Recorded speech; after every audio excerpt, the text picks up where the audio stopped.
Nope, I'm good.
1-2, 1-2.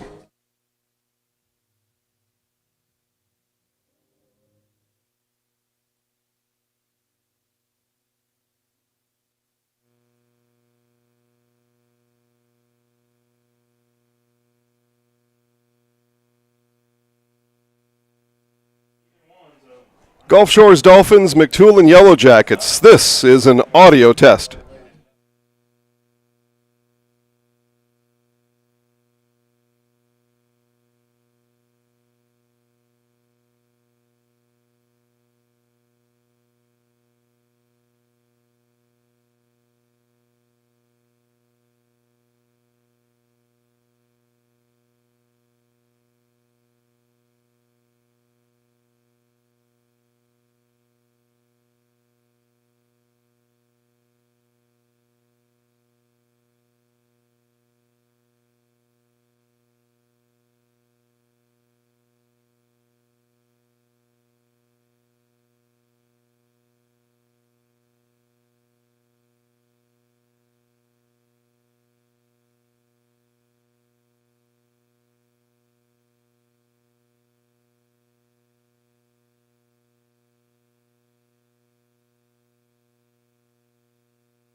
And good afternoon, baseball fans. Welcome to Mobile, Alabama for area baseball here today. It is game 2 of 3 of the season series between the Gulf Shores Dolphins and the McGill-Toolen Yellow Jackets. Jason Zaleski here, and welcome everybody. And now is a great time to tell all your friends, neighbors, and strangers live sports, free sports on Zaleski Sports right now. Let them know how you found us, and they can watch area baseball right along with us here this afternoon. We've got a doubleheader with first pitch coming up here in just a few minutes from the Lip, is what I'm being told, right? The Lipscomb facility here in Mobile. The Gulf Shores Dolphins come in at 15-9. They were 5-2 winners just last night over in Gulf Shores over these McGill-Toolen Yellow Jackets.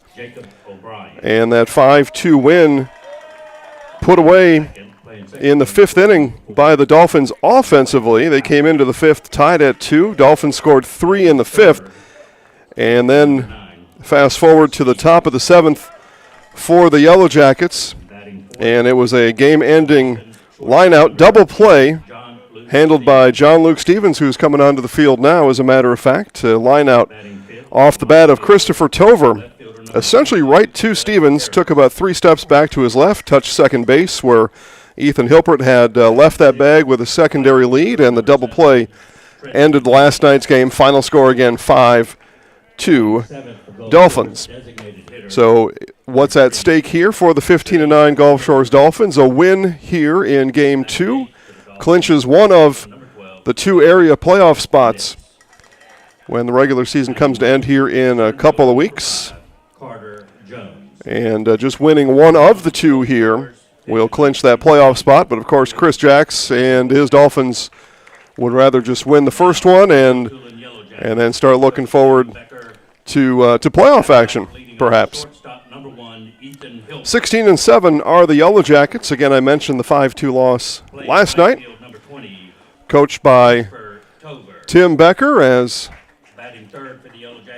starting lineups are being announced right now to my right. I've talked all over the top of them, so we'll give you, for the Dolphins, leading off and playing third base, Jacob O'Brien. At second base, batting second, Levi Howard. Bryce Stevens behind the plate, bats third. John Luke Stevens at shortstop, bats in the cleanup spot. In left field, it's Judd Harris batting fifth. And in the 6-hole, Trendon Beebe in right field. Trace Moore, the DH, bats seventh. John Will Nix, last night's winning pitcher, bats eighth and plays first base. And rounding out the Dolphins lineup is the center fielder, Carter Jones. Woods, McElroy. McElroy will pitch for the Dolphins here in this Game 1 of the doubleheader. For the McGill-Toolen Yellow Jackets, at shortstop leading off, Ethan Hilpert. In right field, Christopher Tover bats second. Batting third, the second baseman, Joseph Huff. The DH is Colin Patrick. He bats fourth.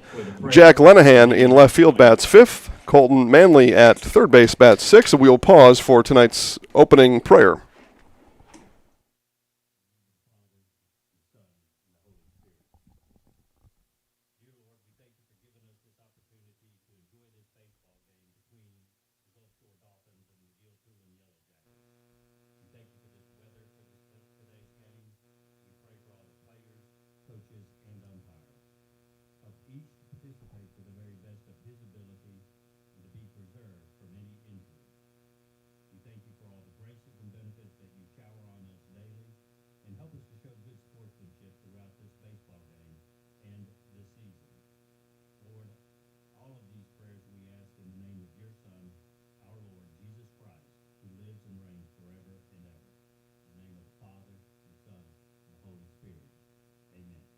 Please remain standing for the national anthem.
Play ball.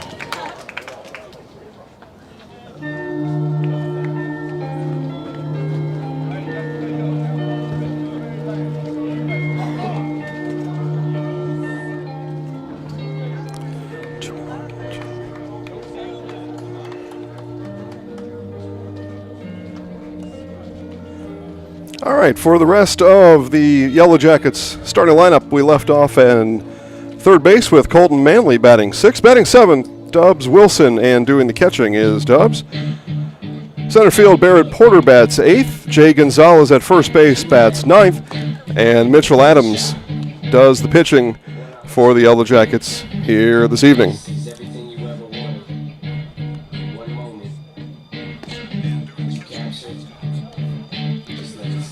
So again, game 2 of 3 of this area season series. Game 3 will follow this second game. It was a 5-2 win for the Dolphins last night. As I said in our pregame, Dolphins score 3 runs in the 5th and get a game-ending line-out double play to shortstop to put the game to bed last night. But that was Thursday. This is Friday. Everything starts new when the sun comes up the next time. We shall see here tonight, or this evening, right? 5 o'clock evening. Again, Mitchell Adams on the mound for the Yellow Jackets as Dubs Wilson ready to throw down. And we will be ready for baseball here in just a minute.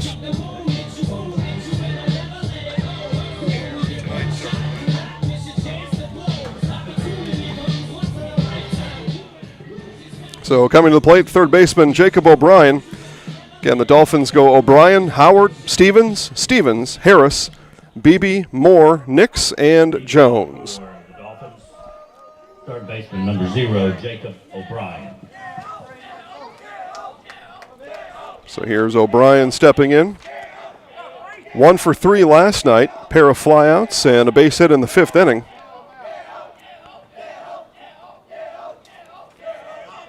Caught stealing later in that 5th inning was O'Brien. So he was not one of the 3 that scored in the 5th. First pitch comes in at 5:03.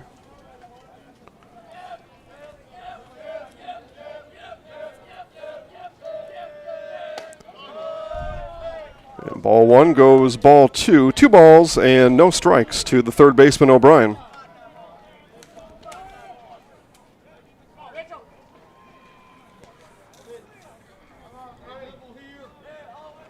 It was a good pitching performance yesterday from Jack Keena for these Yellow Jackets. Keena pitched 4 1/3. Or did he pitch all 5? I think he pitched all 5 innings now looking back here. But a really nice job by Keena. Actually, it was 4 1/3. He was relieved by Cullen Patrick in the middle of an at-bat. A really nice pitching performance, I thought anyway, from Jack Keena last night. Ended up on the losing end. Here's the 2-1. This is lofted, shallow center field. Calling for it and making the catch is Barrett Porter in center field. So 1 down. Now the second baseman, Levi Howard. Number 4, Levi Howard. That is second for the Dolphins. Howard had an active night yesterday. Scored twice, walked twice. Grounded out once. And in baseball, they call him 0 for 1 from the plate. Even though reaching twice and scoring twice, all those baseball statistics, and Adams fires in a strike to Howard.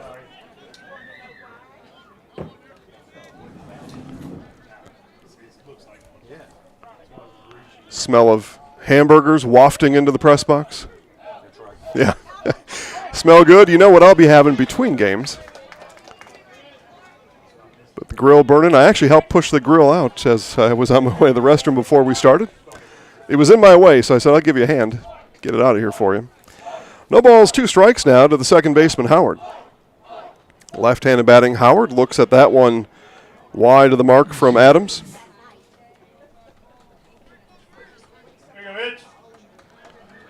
One out in the inning, fly out from O'Brien just a batter ago.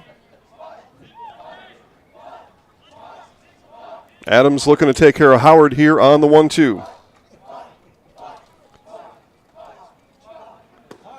Outside corner and miss. 2 balls, 2 strikes. Good pitch, kid. Good pitch. Fire it in there.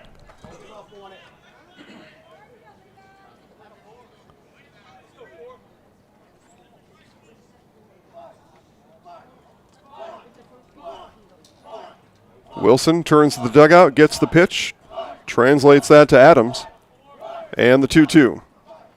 This one poked at, left side, taken there by Manley, and the throw across to Gonzalez is in time for out number 2.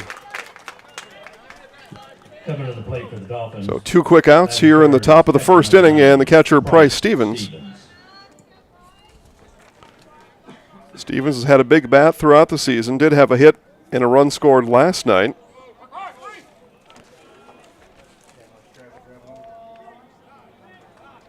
A couple of games ago I called Stevens triple, single, triple, run scored. So last night was on the lower end of productivity as the season has went for Stevens and the Dolphins as Adams misses low.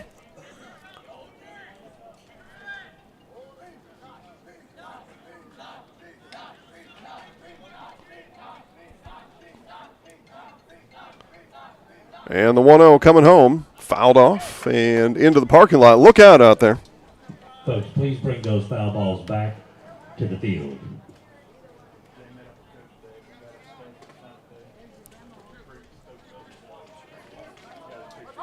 Ball and a strike now to the catcher, Stevens.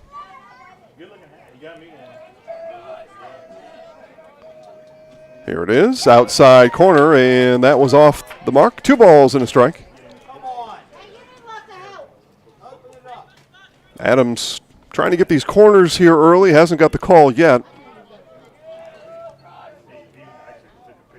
Left-handed throwing Mitchell Adams, and the 2-1. Off-speed pitch, pounded foul into the Yellow Jackets dugout.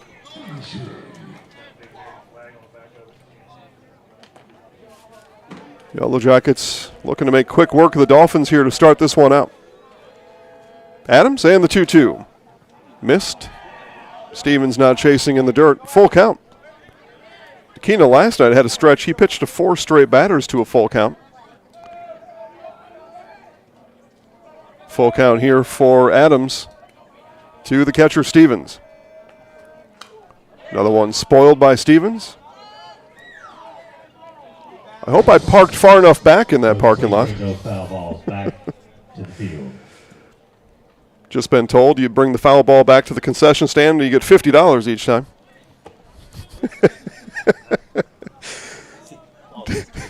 Yeah.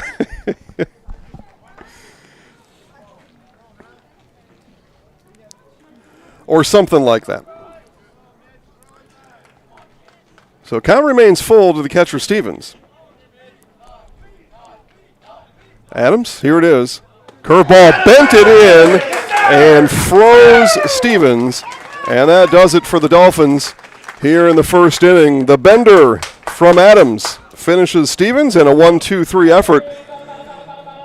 Turned out by the Yellow Jackets to start this one off. Bottom of the first inning coming up. It'll be Hilpert, Tover, and Huff. All coming up next on Zaleski Sports. What if education was more than just learning? What if it sparked curiosity and inspired innovation? What if it connected us to our world and each other? What if it nurtured every mind in its own unique way? What if education was just the beginning? Gulf Shores City Schools. Discover what's possible.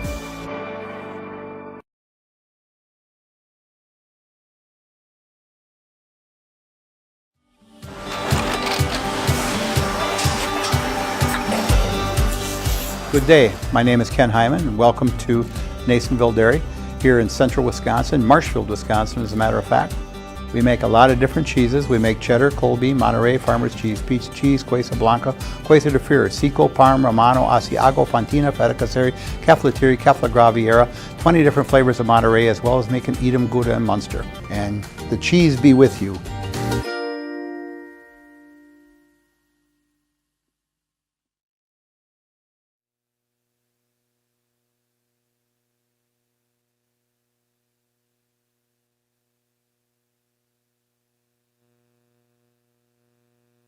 We come back here to Mobile. It'll be the Yellow Jackets coming up for the first time here this evening. Ethan Hilpert, Christopher Tover, and Joseph Huff.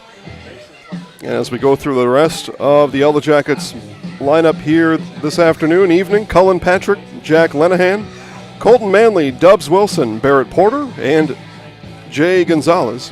And both pitchers being hit for, Woods McElroy for the Dolphins being hit for as well. As we see the righty going through his warm-ups. 15-9 are the Dolphins, 16-7 the Yellow Jackets. Gulf Shores win over the Yellow Jackets last night by a score of 5-2. Have Gulf Shores Dolphins one win from clinching a postseason berth. Both they and Spanish Fort are undefeated in area play. Coming to the plate for the Yellow About Jackets, for shortstop, number 1, about a half a lap through, right? Something like that. Gulf Shores has already disposed of Baldwin County, as has Spanish Fort. Big showdown with Spanish Fort coming next week, Friday, and the doubleheader Saturday. Doubleheader at the Sportsplex in Gulf Shores on Saturday. And that would be to perhaps, if the Dolphins get a win here today, that one maybe clinches home field advantage, as strike called on the first pitch to Hilpert, and McElroy misses outside. 1 ball, 1 strike. But one game at a time.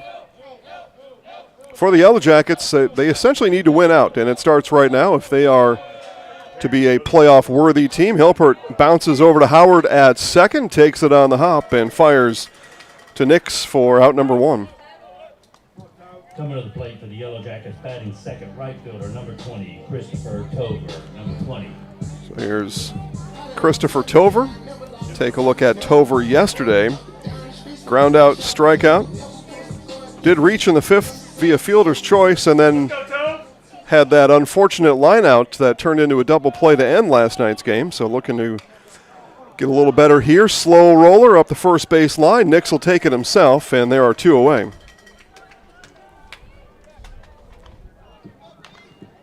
That'll bring the second baseman, number 25, Joseph Huff, to the plate, number 25. So here's Huff, who I thought had a really good game defensively last night. He did reach twice, walk and a hit.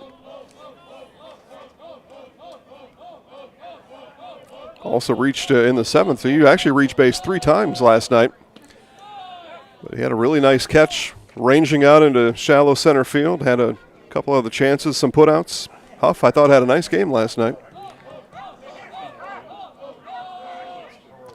Inside, 2 balls and no strikes to the second baseman, Huff.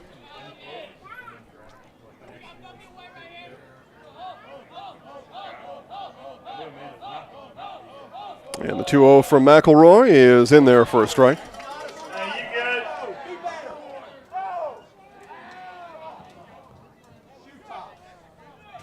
Don't worry about it already. Let's go. Stay hot, kids. Stay hot. And McElroy with the 2-1. This one chopped towards Howard. Another chance for Howard. Another putout. 4-3, 3 unassisted, and 4-3. And a quick first inning up and down as we move to the second inning. Scoreless on Zaleski Sports.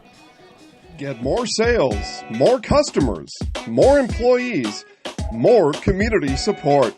Let Zaleski Sports help you today.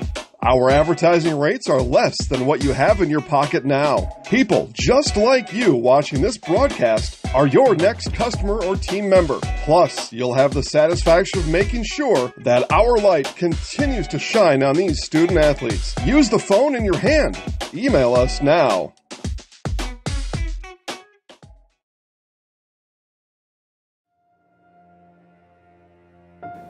Nicotine is a highly controlling and addictive chemical. Nicotine withdrawal can lead to anxiousness, headaches, nausea, and distracting behavior.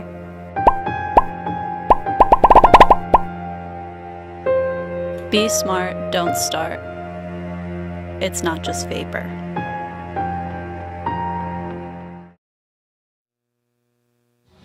And almost from the category of not fair, that hamburger wafting is headed out towards the infield right now. Those boys are going to be hungry at some point here today, and they get a sense of what's coming, maybe between games. It smells great, and if you're on your way, keep coming. Burgers on the grill, other things in the concession stand. I think I saw nachos down there, candy, drinks. It's all ready for you here at the lip as the throw down. And we will see John Luke Stevens, shortstop, to start things off here in the second inning for the Dolphins. And Mitchell Adams, a strikeout in the first inning, and induced a fly out and a ground out. It's been 6 up, 6 down here to start this. Again, game number 2 of the season series.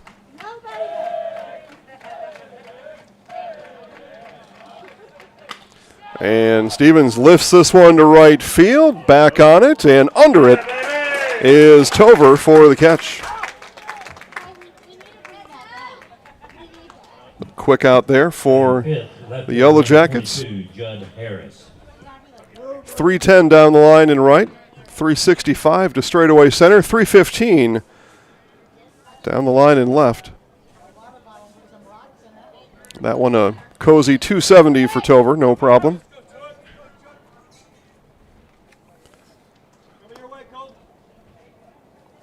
And Mitchell Adams wants a new ball.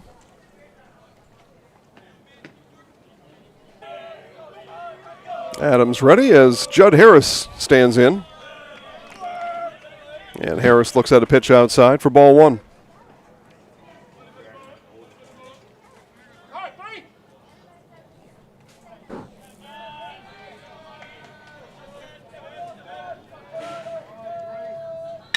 Harris over to short. There's Hilpert to gobble it up. And the throw across to Gonzalez. And 2 up, 2 down on the 6-3 put out. Batting 6th for the Dolphins, right fielder number 7, Trendon Beebe. So now Trendon Beebe gets his first look at Adams here this.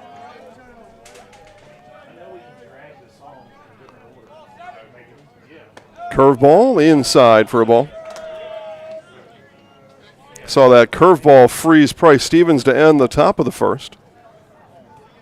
Well, that one misses inside to Beebe.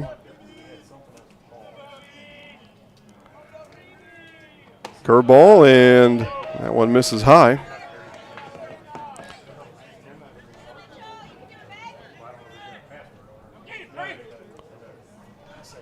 Adams will work deliberately after missing on the last 2 curveballs. 2 balls, no strikes now to Beebe. And another one high. 3-0 the count. Come on now. Right in, Mitch. You go there.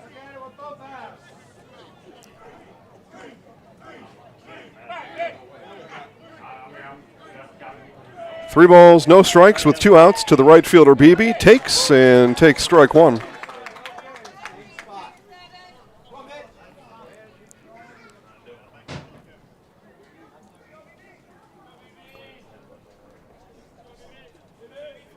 (3-1) from Adams. Inside, and he walked him. So a 2-out walk issued to the right fielder Beebe as our first base runner of the game. Coming to the plate, designated hitter number 3. And that'll leave Trace Moore, DH. Last night, Moore, a base hit and a run scored. That came in the second inning. Pop out, ground out after.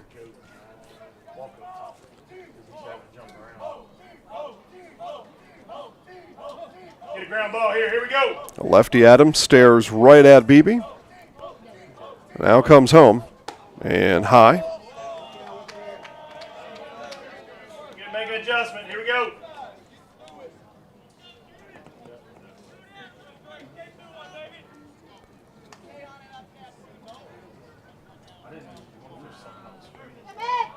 Beebe regular lead at first, probably not running with 2 outs, not yet anyway.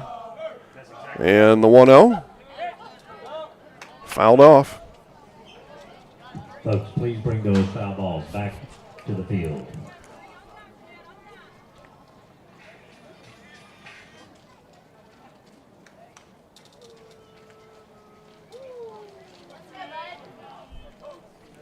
Ball and a strike to the DH Moore.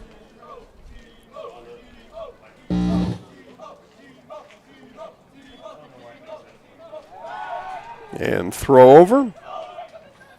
Beebe back to the base.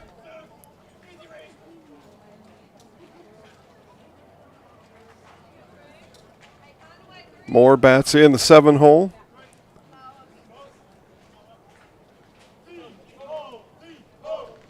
And the 1-1 from Adams.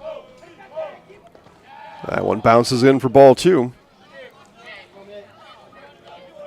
Hey, get ground ball here. We're good. So 2 balls and a strike.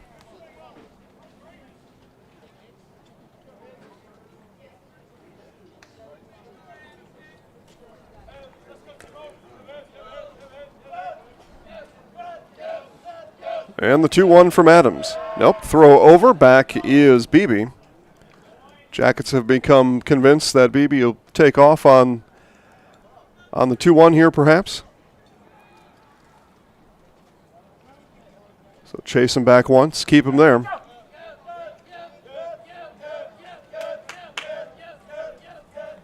Another long look in from Adams. Now we'll look at Beebe.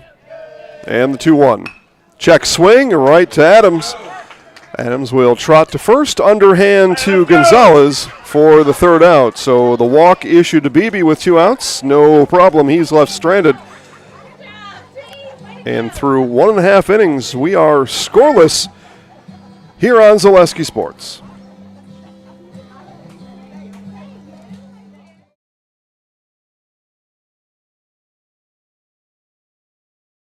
Get more sales, more customers, more employees, more community support. Let Zaleski Sports help you today. Our advertising rates are less than what you have in your pocket now. People just like you watching this broadcast are your next customer or team member. Plus, you'll have the satisfaction of making sure that our light continues to shine on these student athletes. Use the phone in your hand. Email us now.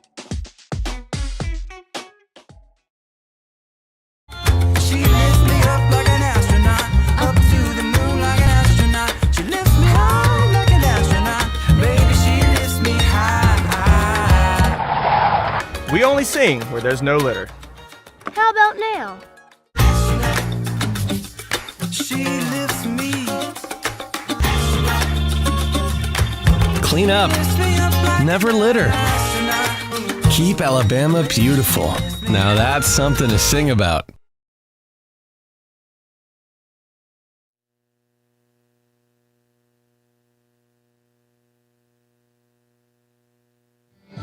So bottom of the 2nd inning for the Yellow Jackets, Cullen Patrick, Jack Lenahan, and Colton Manley.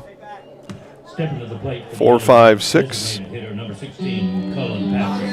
Number 16. We were 3 up, 3 down in the 1st inning. Gulf Shore sent 4 to the plate in the 2nd. We bat here in the cleanup spot for Cullen Patrick. We saw Patrick come on and pitch in relief last night. And rips this one towards first. That gets under the glove of John Will Nix. A big turn at first for Patrick. And an E3 puts Patrick aboard for the Yellow Jackets. Coming to the plate, left fielder number 9, Jack Lenahan. So now the left fielder, Jack Lenahan. Last night for Lenahan. Reached in the 4th inning. A pair of groundouts otherwise. And a strike pumped in by McElroy.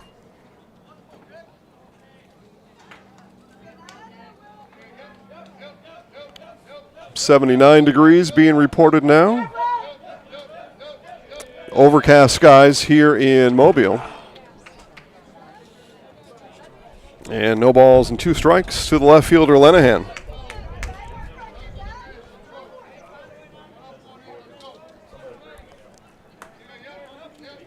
Sun kind of came and went in Gulf Shores for about an hour around noon. Otherwise, cloudy all around.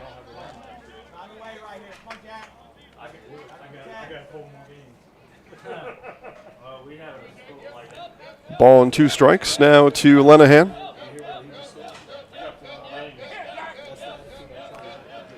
McElroy fires home. And this one over to third. Throw to Howard. The turn is there. Double play for the Dolphins. It went O'Brien, Howard, and Nix. And the base runners are erased on the double play. 5, 4, 3. Coming to the plate, third baseman, number 6, Colton Manley. And so now Colton Manley with the bases empty. Bang, bang play over at first as Lenahan was hustling down the line.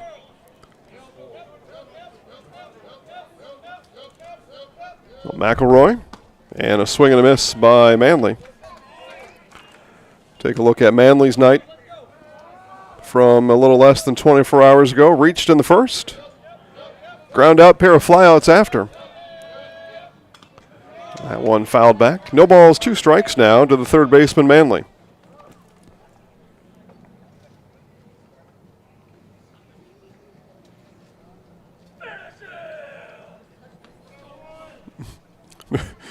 No balls and 2 strikes. Here it is from McElroy, and got him swinging. Manley chased the inside. Almost looked like a softball riser. I think that was more of a sweeper, but strikeout nonetheless. The first strikeout of the evening for McElroy, and that brings the inning to an end. We have played 2 complete here on Zaleski Sports. Still scoreless from Mobile.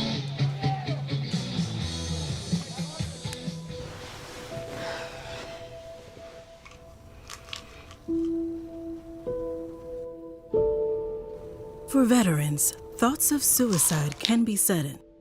Stop, take a break, and breathe.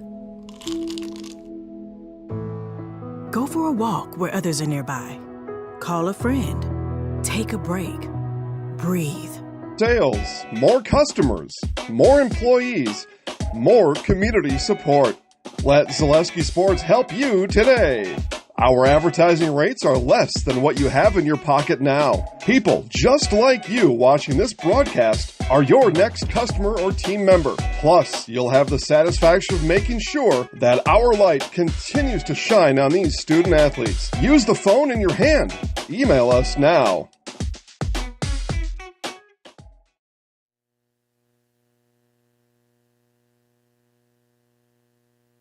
And it's 8-9-1 for the Dolphins here, top of the third inning. Move our inning counter along for you. There we go. John Will Nix, Carter Jones, and then back to the top, Jacob O'Brien, scoreless as we start this third inning. Whether you're into football, basketball, baseball, even ice dancing, you'll always be able to catch the game you want to watch at the Office Lounge in Foley. Choose from 14 big screen TVs, 14 pool tables, and free pool on Saturday. That's tomorrow. The Office Lounge, open 7 days a week. See more on Facebook at the Office Lounge Foley. So here's Nix, winning pitcher from a night ago.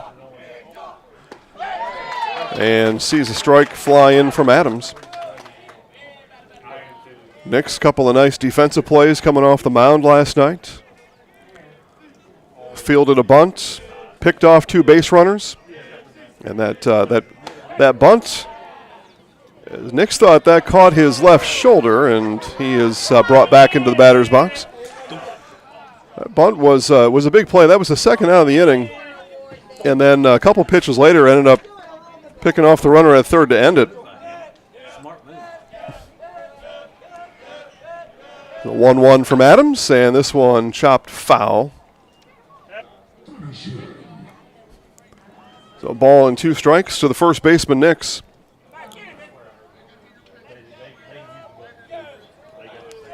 A lefty Adams looks in. And the 1-2. Got him looking at the knees. Second strikeout for Mitchell Adams. Batting ninth for the Dolphins, center fielder number 5. And he gets the third inning leadoff batter, Nix, to look and head back to the dugout. Here's the center fielder, Carter Jones.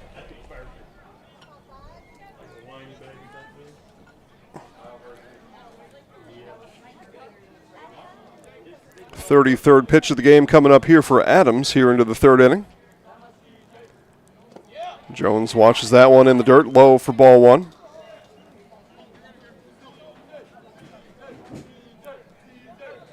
And that one bounces in.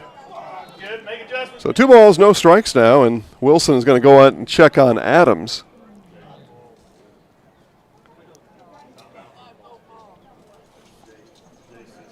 Yeah. Simple talk, right? Throw it in there. But sometimes you want to check on your buddy out there. Just make sure it's not anything else. Make sure it's innocent, whatever may be going on there. Just do a wellness check on your pal Mitch out there. Dubs seems good to go. So the 2-0 and 3 balls, no strikes.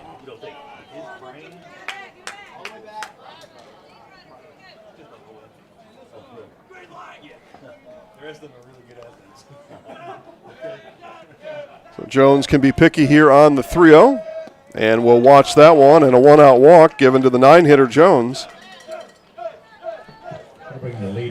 And a base runner for the Dolphins as the order turned back to the top with Jacob O'Brien now. O'Brien flew out to shallow center to start tonight's game.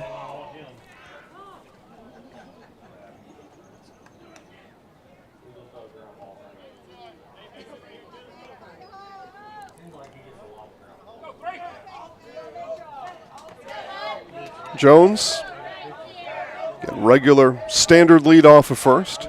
Now takes an extra half step with the sliding glove on his left hand, and Adams fires home. Bunt is laid down. It's a good bunt from O'Brien. The throw to first is in time. So the sacrifice bunt moves Jones to second. And a nice play down at third by Manley to fire over to Gonzalez. Got O'Brien by a half a step. Solid throw down there. So runner in scoring position now for the second baseman, Levi Howard. With 2 outs.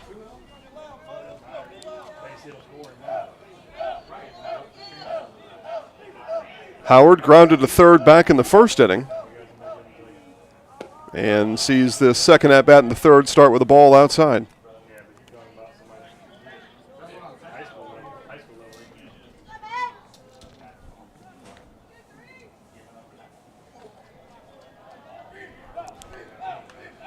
Hilpert plays behind Jones. Now the throw comes, and just back in time is Jones. You can kind of see Hilpert and Adams making eye contact there. Hilpert snuck in behind Jones.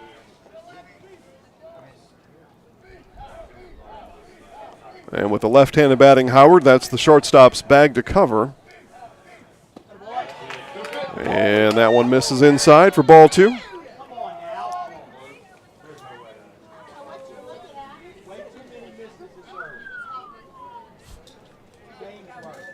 So 2 balls, no strikes. Jones, now Hilpert moves in front, no throw over. Howard back up the middle. Jones is waved around to home. The throw comes in from Porter and to the plate, and safe is the call. And it's an RBI base hit for Levi Howard, and the Dolphins lead it 1-0. So that sacrifice bunt from O'Brien works.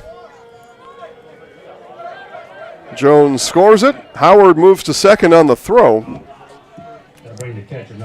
And that'll bring up Bryce Stevens.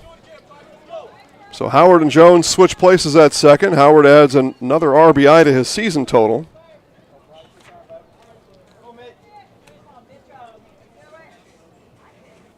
And now with 2 outs, the heavy bat of Bryce Stevens steps up. Stevens struck out looking in the first. Adams got him with a curveball. His first pitch swinging, bounce to Gonzalez. He'll take it himself. And that'll bring the inning to an end, but not before the Dolphins score once, and they lead it 1-0 as we head to the bottom of the third on Zaleski Sports.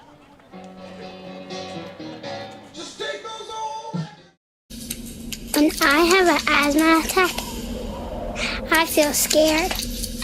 Sometimes my parents have to take me to the hospital. I feel like a fish with no water. You know how to react to their asthma attacks. Here's how to prevent them. Call 1-866-NO-ATTACKS. Visit www.noattacks.org or call your doctor. Because even one attack is one too many. Get more sales, more customers, more employees, more community support. Let Zaleski Sports help you today.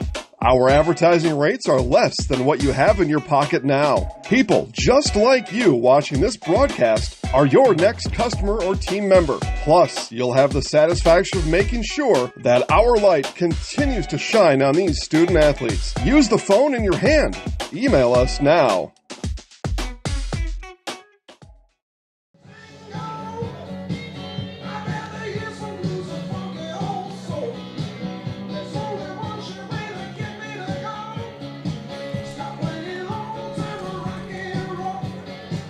So bottom of the third inning, and the catcher Dubs Wilson will lead it off, followed by Barrett Porter and Jay Gonzalez. We lost our catcher Stevens back to the dugout. He's looking for some equipment in there. Got almost all the way through his warm-up pitches, and it looks like he was working on his helmet, whatever it is, got it straightened out. I don't think the final, actually now the umpire says he's got 2 warm-up pitches left. All right. Again, doubleheader here from Mobile today. This is game 1, bottom of the third inning. We are 35 minutes in, and the Dolphins scoring the third. It was a sacrifice bunt by Jacob O'Brien that pushed Carter Jones from first to second, and then the next batter, Levi Howard, placed one into center field that drove in Jones, and 1-0 here in the bottom of the third. And as if I say that, I probably should prove it, right? Let's put a run on the board. There we go. It's a one-man show up here today. I haven't ran some of these controls in a long time. I think we're doing all right. This one comes in low to Wilson.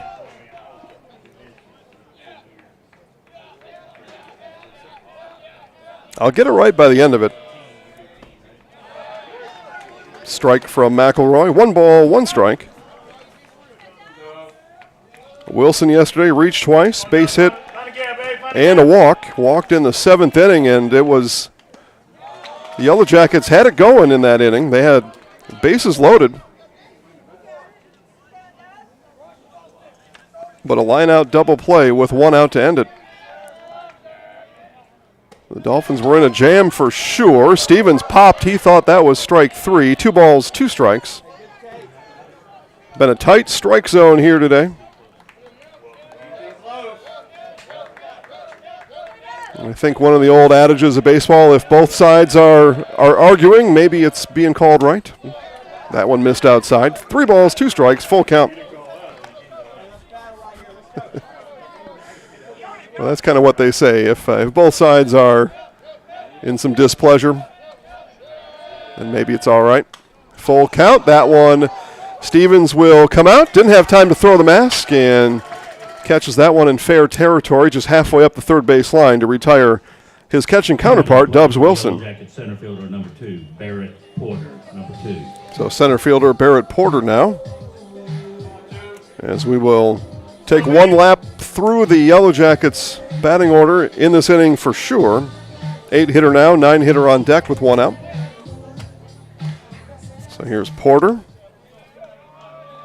Porter batted 5th last night. A walk in the first inning and a couple of flyouts. This one grounded over to Howard. Howard comes in and makes the throw for out number 2. That the 1, 2, 3, 4th putout for Levi Howard already through 2 2/3. Hey, let's go here, kid. Howard given the chances and making them. It's the critical part, that back end part, to make the putouts, and Howard has. Here's Jay Gonzalez now. McElroy fires low.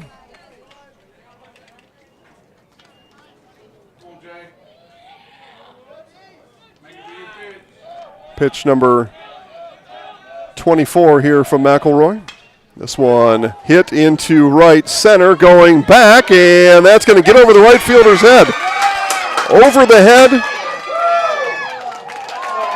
of Beebe, and it's a double for the first baseman, Jay Gonzalez.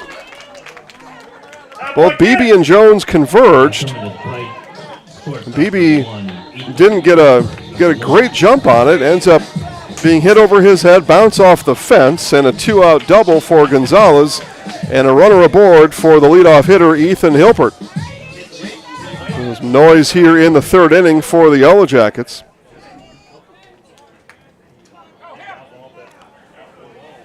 First hit for Gonzalez in the series. He reached by error in the fourth inning yesterday. Strikeout, ground out, and they will walk Hilpert with 2 outs. So a couple of runners on, and the right fielder, Christopher Tover, talked to Coach Tim Becker before today's game, and that was that line out that happened to end the game last night. And Coach said, yeah, that was probably the most solid contact we had all night. It just happened to go right at their guy. And that's what the great Yogi Berra said about baseball, right? Hit them where they ain't. Well, Tover hit it right at him last night. Strike from McElroy.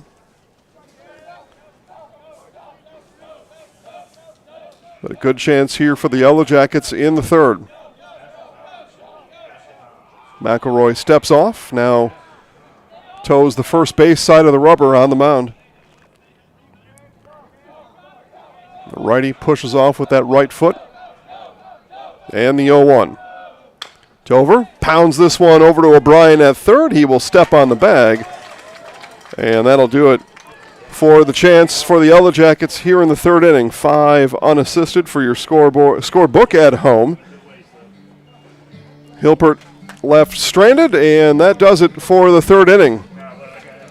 We move to the fourth inning. It's the McGill-Toolen Yellow Jackets 0, Gulf Shores Dolphins 1 on Zaleski Sports. Get more sales, more customers, more employees, more community support. Let Zaleski Sports help you today. Our advertising rates are less than what you have in your pocket now. People just like you watching this broadcast are your next customer or team member. Plus, you'll have the satisfaction of making sure that our light continues to shine on these student athletes. Use the phone in your hand. Email us now. What if education was more than just learning? What if it sparked curiosity and inspired innovation? What if it connected us to our world and each other? What if it nurtured every mind in its own unique way? What if education was just the beginning? Gulf Shores City Schools. Discover what's possible.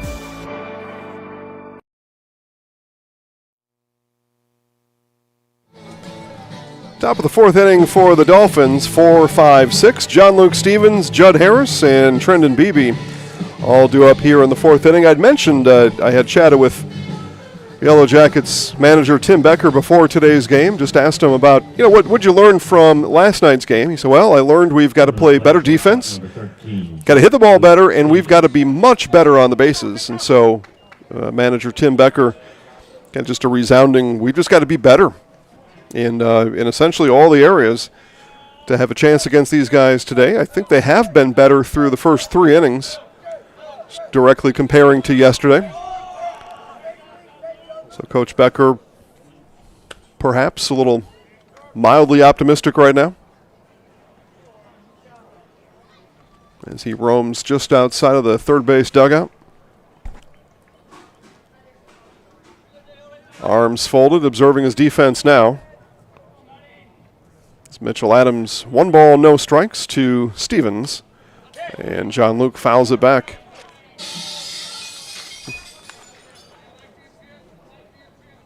John Luke yesterday, 2 RBI, 2 base hits, and a run scored. That's exactly what you're looking for out of your cleanup hitter. 1 ball, 1 strike. Strike called on the inside corner. Stevens flew out to Tover in right field back in the second inning.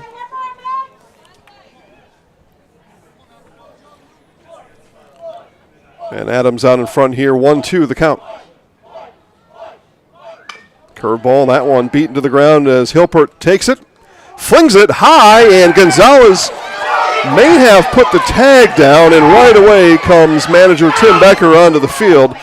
And what will likely happen here is our base umpire will perhaps talk with our home plate umpire, see if he had a different angle on it. I'm sure that's what Tim Becker is going to ask. Could you please check with the home plate umpire to see if he had an angle on that? It looked like there was a chance Gonzalez may have tapped John Luke Stevens on the head, but he is called safe pending any future appeal that could happen here.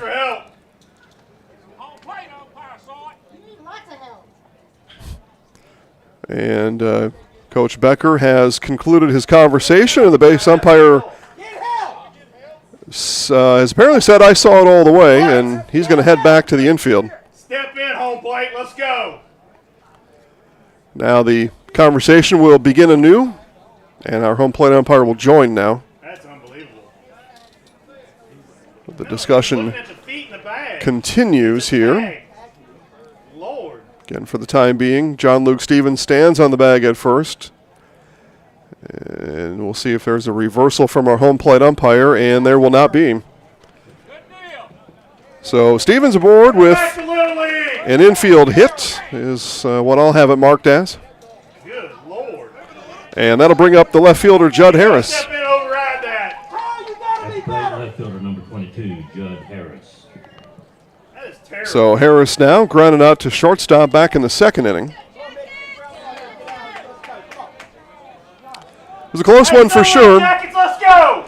Fortunately, with the video broadcast here, folks at home can rewind that and they can play it back for themselves, see what they see. I kind of just sprinkle these things in every now and then. But and even if you're not on the video broadcast now, you can go home later and check it out, as the bouncer will send Stevens down to second. It's not going to change the fact if you believe it should be changed, but you can go look later and see what you would have called, I guess.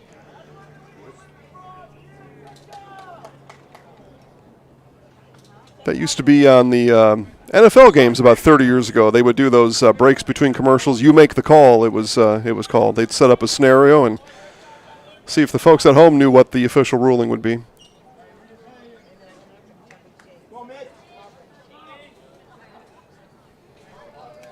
So Harris gets a new set of signs from manager Chris Jacks down in the third base coach's box.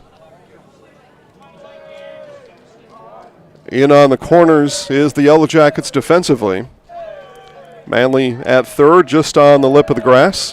And bunt being shown. Bunt is laid down, and there will be no play as Adams not able to hold his cleats, and he throws the ball towards the dugout.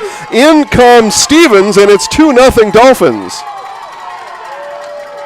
Frustration there for Mitchell Adams got the best of him. I think he was trying to throw that ball back into his mitt just to release some of that frustration. Ended up missing his own mitt and threw it near his own dugout. And the Yellow Jackets are going to send coach out to talk to the guys and get them settled down. Unforced error there, though, for sure. So the bunt from Harris was good. That sent Stevens to third. And then the error on the pitcher scores the run. And then down to second goes Harris as all that was going on. And 2-0 Gulf Shores. There we go. Got the book tidied up. But just an unfortunate situation. Again, that's my opinions, but Adams just frustratedly tried to throw that ball back into his mitt and missed. And that's just a classic case of the frustration got the best of you. We've all been there. We've all let the frustration get the best of us. And our home plate umpire now will go and break up the mound meeting.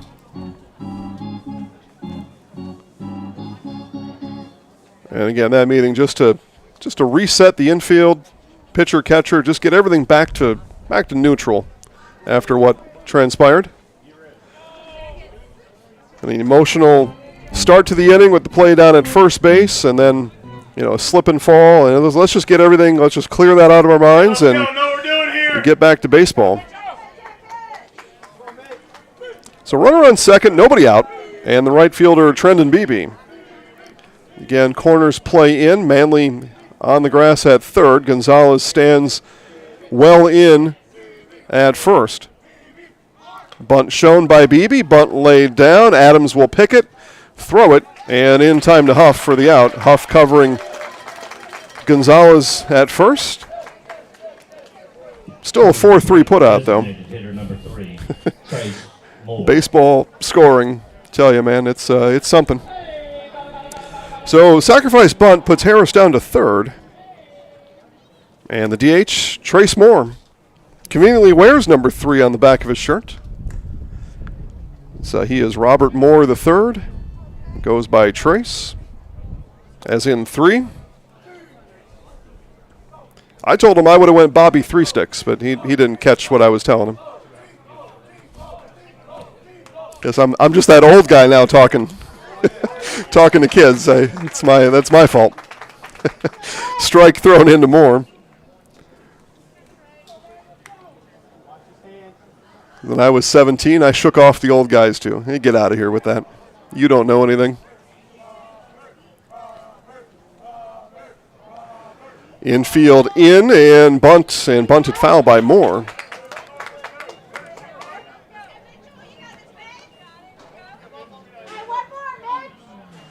So no balls and 2 strikes. There likely no bunt by Moore with 2 strikes. Infield plays in though. Want to keep this at 2 and no more. As the Yellow Jackets will come up in the bottom of the 4th. That's the goal with the infield in. Now it's up to Adams to deal with Moore on the 0-2. High for ball 1.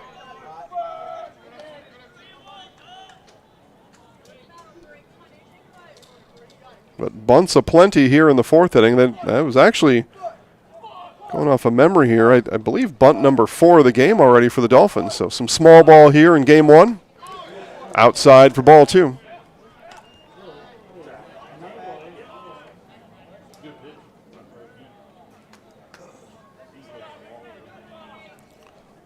So after falling behind 0-2 on a couple of missed bunts, 2-2 now the count.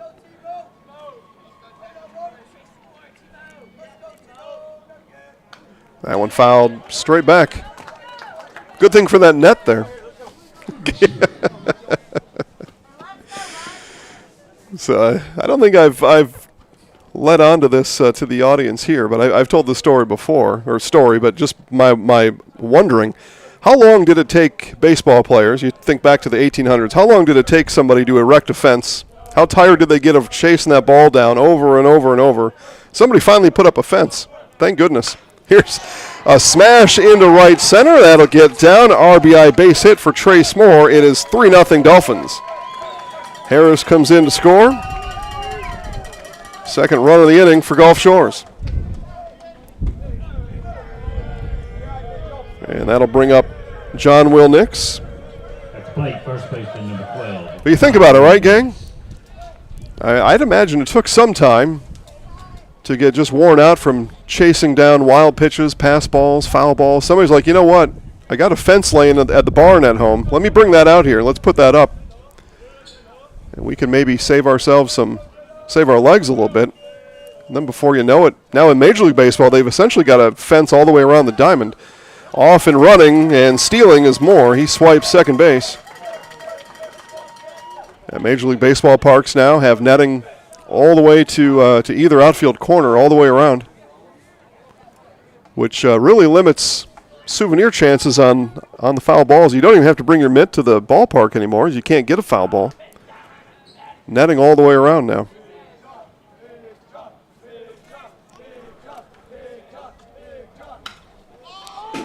Nix high in the air to center. Coming on is Porter and makes the catch for out number 2. Nix sent that one a half a mile into the cloudy Mobile sky. So center fielder now, Carter Jones. Yeah, if it was me in charge of what do we do about these balls getting past us, I would have said, I don't know. So I guess we got to keep chasing them down. So fortunately in the world, there's people smarter than me figuring this stuff out. Walk and a run scored for Jones an inning ago. As he comes in here in the fourth with 2 outs. And time was called behind the plate. And the pitch taken off the board.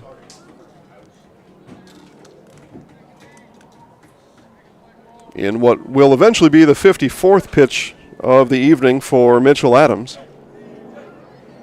So we play here, top of the 4th inning.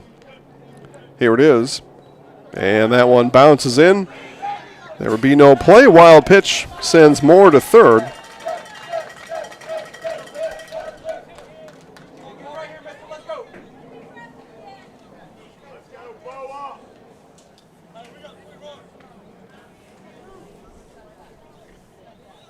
And with 2 outs here in the 4th inning, no activity in the McGill-Toolen bullpen, but you would suppose there could be some conversation about who will pitch for the Jackets in the 5th inning.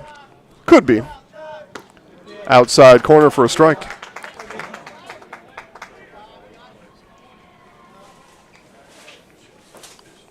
And depending how this at-bat goes for Adams and Jones, could go a long way towards Tim Becker's decision-making between innings. That one just off. 2 balls and a strike.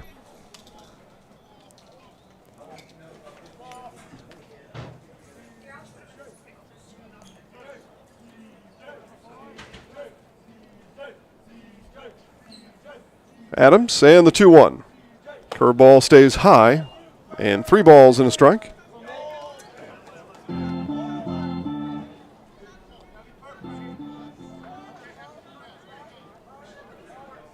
And Jones now, like he did an inning ago, gets to be picky here on the 3-1.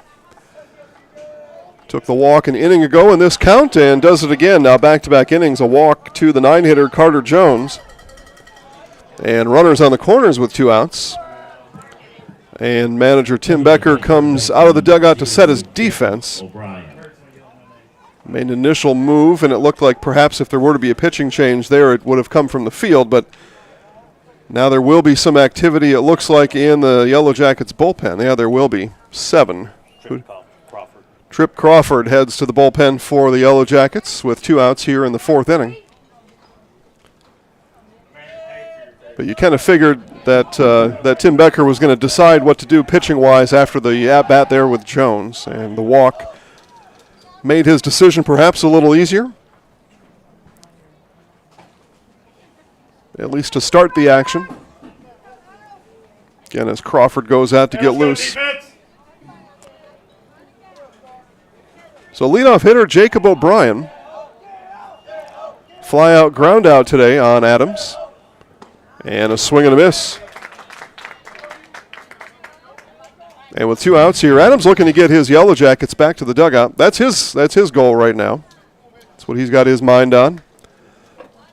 Get me and my guys back in the dugout and stop things here at 3-0. 2 runs in the inning for the Dolphins.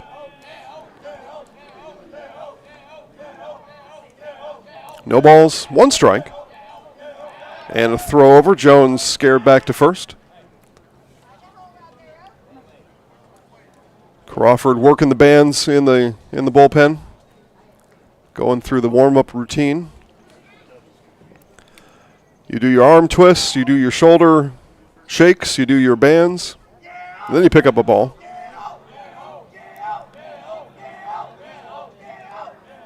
And the 0-1 coming home from Adams is inside. Ball and a strike.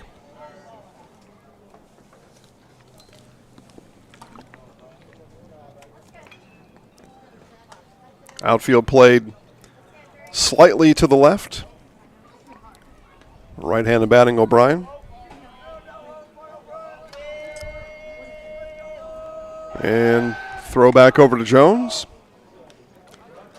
More of a courtesy throw, not really trying to pick him off, just a courtesy throw over there and attempting to dissuade Jones and the Dolphins from heading down to second base.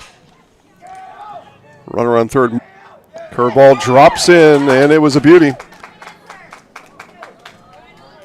So Adams a chance here to finish off O'Brien and keep the run total just at 2 here for the Dolphins in the 4th inning.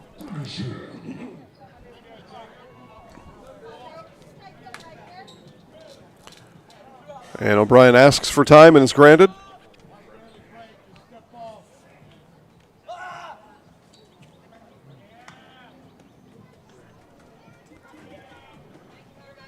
Now O'Brien steps back in. A ball and 2 strikes. Outside and missed.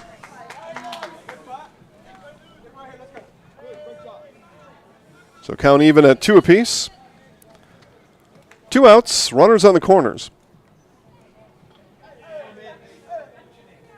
Again, O'Brien today against Adams. Flew out in the 1st inning to center, grounded over to 3rd in the 3rd. 4th at-bat comes here in the 4th, and this one is lofted left field, drifting over, and sliding catch made by Jack Lenahan. And Lenahan, sliding on his right knee, brings it in. And the inning comes to an end. 2 across for the Dolphins in the inning, 2 left on. We move to the bottom of the 4th. It'll be the top of the order. Hilpert, Tover, and Huff. Or no, it won't. It'll be Huff, Patrick, and Lenahan when the bottom of the 4th resumes right after this on Zaleski Sports.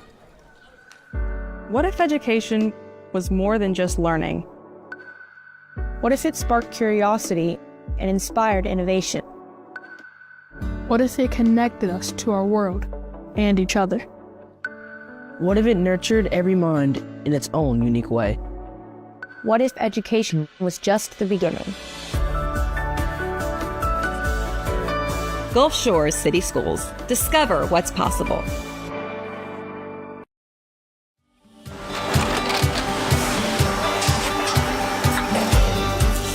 Good day. My name is Ken Hyman, and welcome to Nasonville Dairy here in central Wisconsin, Marshfield, Wisconsin, as a matter of fact.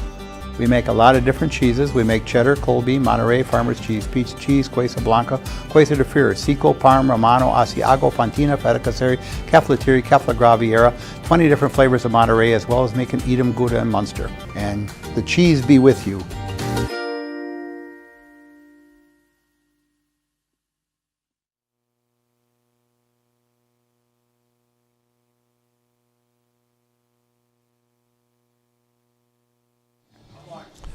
Joseph Huff, Colin Patrick, and Jack Lenahan, 3, 4, 5 for the Yellow Jackets here in the bottom of the 4th inning. Stepping to the plate for the Yellow Jackets.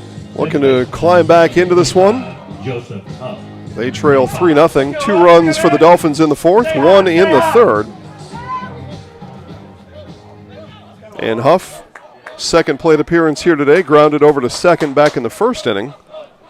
And a couple of batters, we'll see Jack Lenahan again. Nice sliding catch in left field to bring the 4th to an end as they retire O'Brien. That ball was drifting quickly towards the foul line, but Lenahan able to slide down and catch it.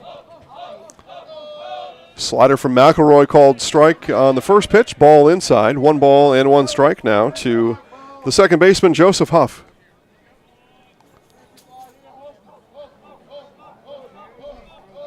Pitch number 30 for McElroy there. Stays high for ball 2. 66 pitches through 4 complete for Mitchell Adams, and we'll see if there's a new Yellow Jackets pitcher when the 5th inning begins. One thinks there likely will be. High chopper, that's going to get into the outfield. That chopped over the top of Jacob O'Brien's head, and Huff a leadoff base hit here in the 4th. And that's what the Yellow Jackets were looking for. Get a runner on. Let's get this thing going. Did get a leadoff base runner in the 2nd inning, but double play after.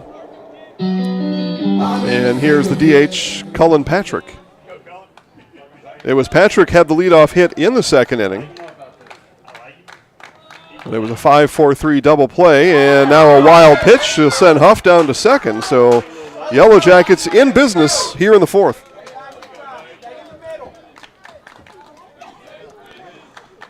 McElroy overthrew that one.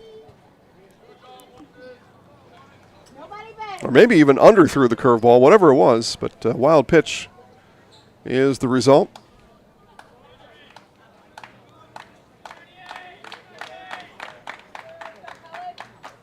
Clap chant out of the Jackets dugout. And the 1-0 is in there for a strike.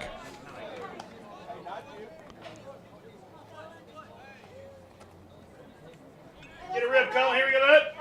Patrick made contact on the first baseline in that second inning on-base appearance. Actually was an error charge to Nix on the contact. Pitch misses outside.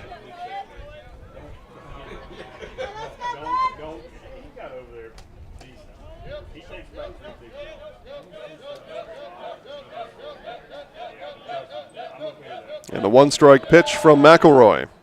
That one charged foul. And into the batting cage house over there. Right, the overhead door was open. That might have went right in that door.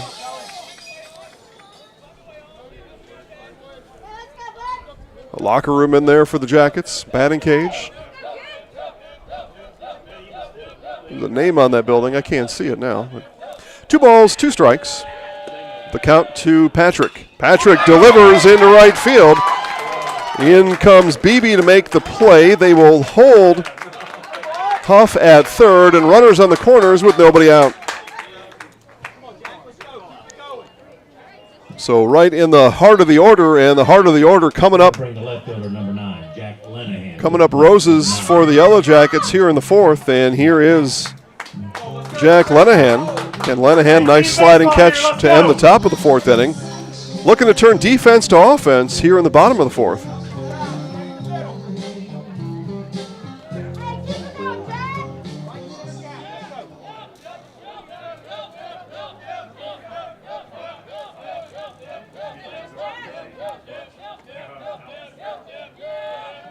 And that one skips away. Here comes the run home from Huff. The throw is late, and the throw gets away from McElroy, and into third slides Patrick.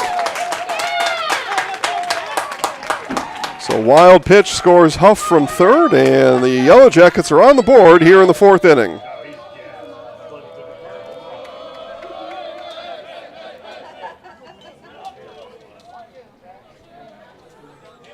So wild pitch scores him.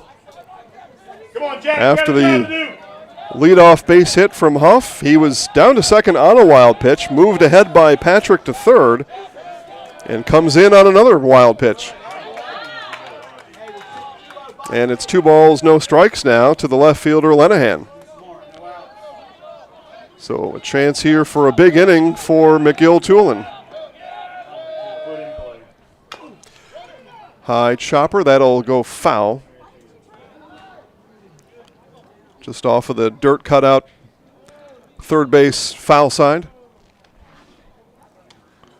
And you see manager Tim Becker coaching up his runner, Cullen Patrick, down there at third.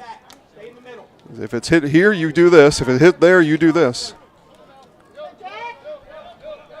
Action in the Dolphins bullpen. That is, we'll get to that in just a second. This one comes in low. 3 balls and a strike. That is Hayden Brazil for the Dolphins getting loose.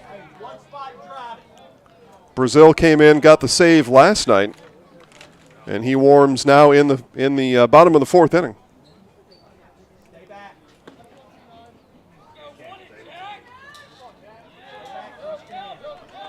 So could have a pitching change on both sides in the near future. But 3 balls and a strike from McElroy. This one is labeled foul. That one missed. It was headed foul almost off the bat, and that missed about 4 feet up the left field line. A solid swing from Lenahan. Looking to jump on that 3-1 offering from McElroy, and they're going to hold up play here and go fetch that ball out of the left field corner. That sits just a few feet from the 3:15 marker. And the full count for McElroy. This one will be chopped foul. Chance for Coach Becker, and yeah, good fielding there from the former infielder. expect nothing less from a former professional ball player. The textbook fundamental two-hand grab by Coach Tim Becker. So full count again from McElroy to Lenahan, and he walked him.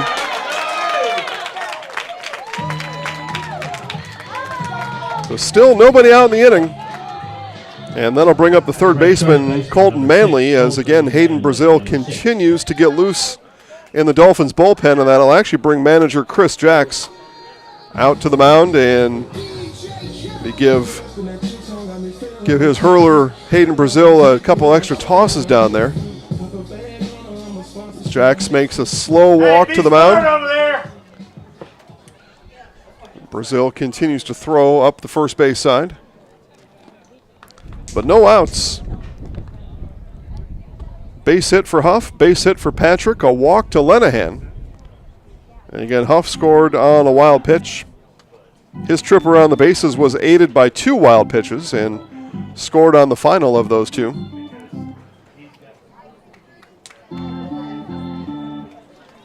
So Woods McElroy has been talked to by manager Chris Jacks. Probably some talk about his future in this game during that chat as well. Dolphins would likely be happy to trade a double play for a run here, as the middle of the defense will go in double play shape.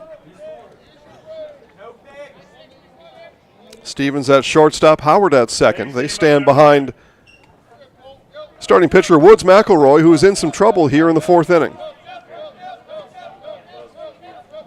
And a throw over, and that was a full-throated throw over, which is risky with a runner on third. But back in time, no problem for Lenahan.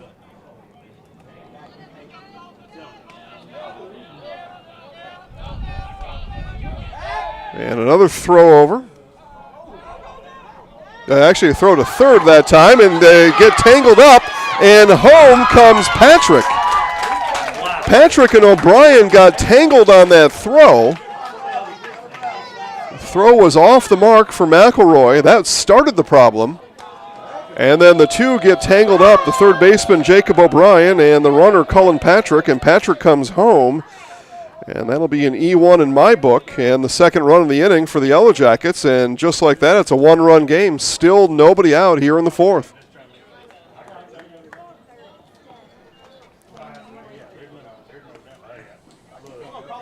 The Dolphins have stubbed their toe a few times here in this inning, and again, still nobody out. Runner on first is Lenahan. He now the only runner on the bases, and he's chased back to first. McElroy with Manley at the dish has made 3 throws around the infield, not one of them coming home yet. Now he does, and Manley looked to bunt, didn't get it down. Throw to second, though, is late, and a stolen base for Jack Lenahan. Yellow Jackets were going to be happy to sacrifice the out and get Lenahan to second and turn it over to Dubs Wilson, but Lenahan able to steal the base without Manley able to execute the bunt. So, bit of a fortunate mistake for McGill-Toolen.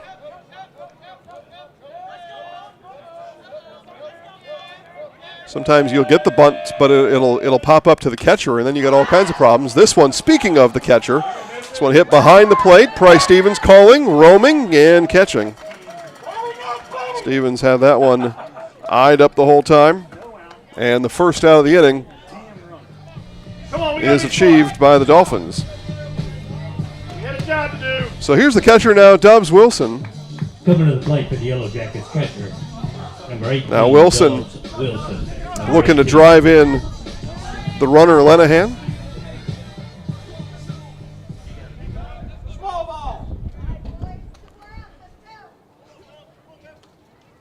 Hey, team baseball here, Dubs. Let's go. So Wilson also popped out to Stevens. So we saw Stevens just record that pop out in foul territory of Manley. Wilson did the same thing back in the 3rd inning.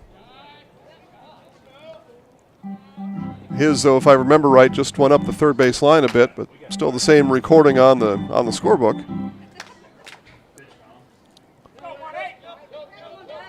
Bryce Stevens again fixes his mask.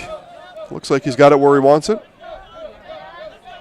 And here's McElroy in the dirt.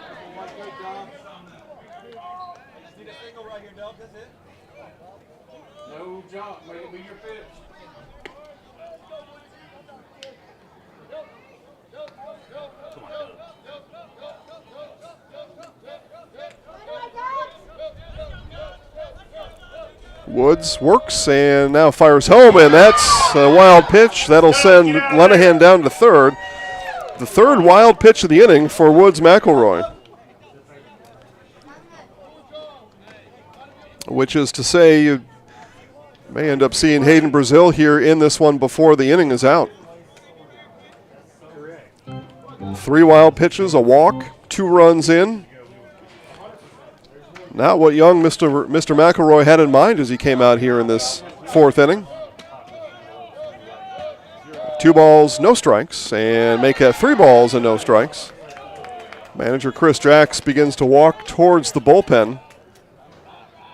And a walk here from McElroy, and we are likely to see a pitching change.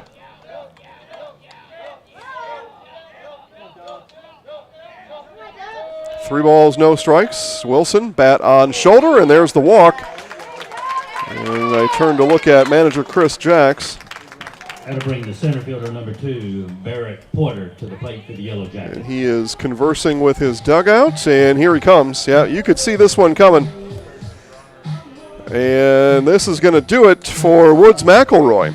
We will have a pitching change. It'll be Hayden Brazil coming in here in the 4th, and he will have 1 out, runners on the corners, and Barrett Porter coming up right after this on Zaleski Sports.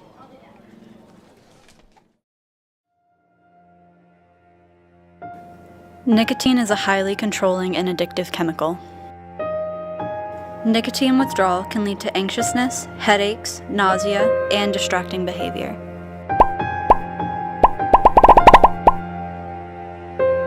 Be smart, don't start. It's not just vapor.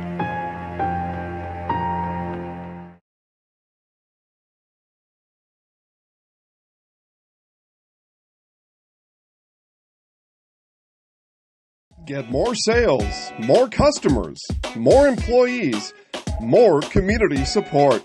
Let Zaleski Sports help you today. Our advertising rates are less than what you have in your pocket now. People just like you watching this broadcast are your next customer or team member. Plus, you'll have the satisfaction of making sure that our light continues to shine on these student athletes. Use the phone in your hand. Email us now.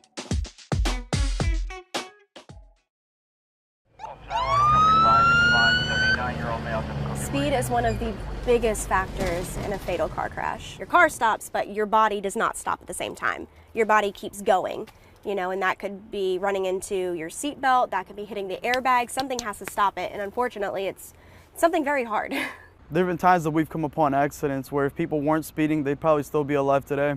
It's truly dangerous, and it puts everybody at risk. There's just no point to it. This kind of stuff has got to stop. Alabama has a hands-free driving law, and that means you can't hold your mobile phone while making a call. Oh, and no writing messages, recording, or watching videos either. Plus, you can only use a single button or swipe of a finger to answer a call. So what's a driver to do?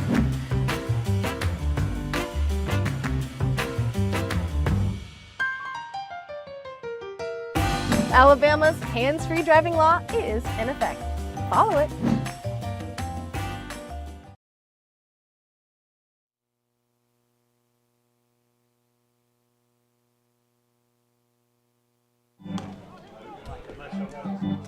Now pitching for the Dolphins, number 1, Hayden Brazil.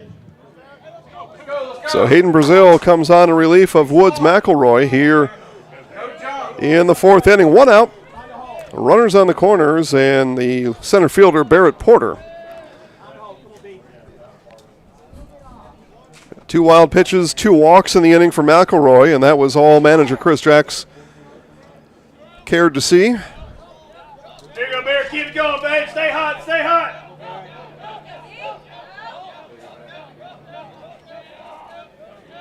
And again, it's 2 runs in the inning for the Jackets, and that bunt goes right near the Dolphins dugout. You gotta be soft. 2 runs in the inning. Again, Gulf Shores looking to lock up a playoff spot with a win here in this one. The Yellow Jackets mathematically can still make the playoffs, but perhaps more of a spoiler role at this point. But mathematically alive, off and running is Wilson, and the throw down is high. Howard was covering, and it's Lenahan staying on the bag at third.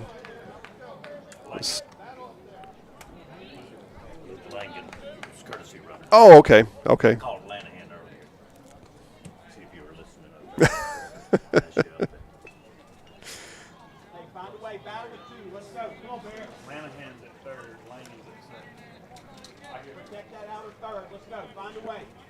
Come on, B. Come on, That was actually courtesy runner Luke Langen running for the catcher Wilson, stealing the base. So runners on second and third now, and the momentum continues here for the Jackets. Bunt, and a good bunt, and the squeeze coming home, and we are tied here in Mobile.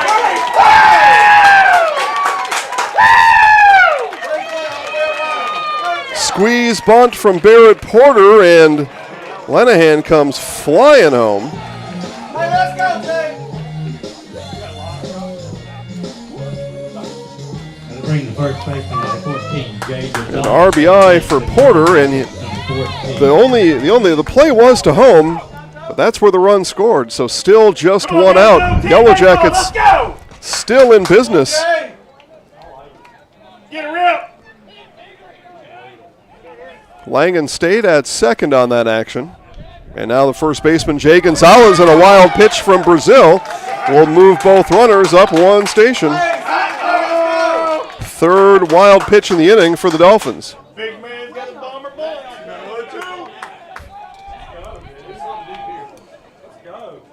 Gonzalez doubled back in the third inning, but again, that was on Woods McElroy.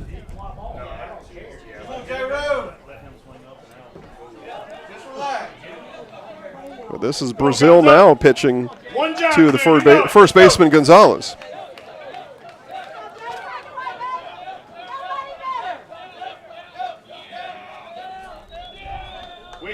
And the 1-0 from Brazil. Bunt and bunted foul. Kind of a late bunt there from Gonzalez and a bit of an overhand chop. It's not by far not a textbook bunt from Gonzalez, but it doesn't have to be. Just got to get it down. And that was a safety squeeze. Runner on third doesn't break until you see the bunt is down. Suicide squeeze, what we saw before just a moment ago, and that was Lenahan running before the batter made contact on the bunt, and now a swing and a miss from Gonzalez. There's your bunting 101, and Gonzalez blames the bat, takes a new bat. Well, with 2 strikes, he's probably getting a lighter bat, most likely.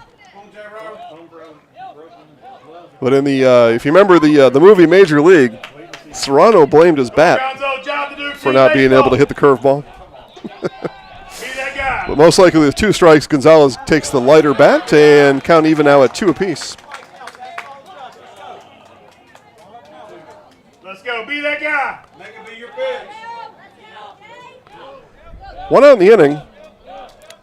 Porter on second, Langen on third. 2 balls, 2 strikes, Brazil to Gonzalez. And he twists out of the way.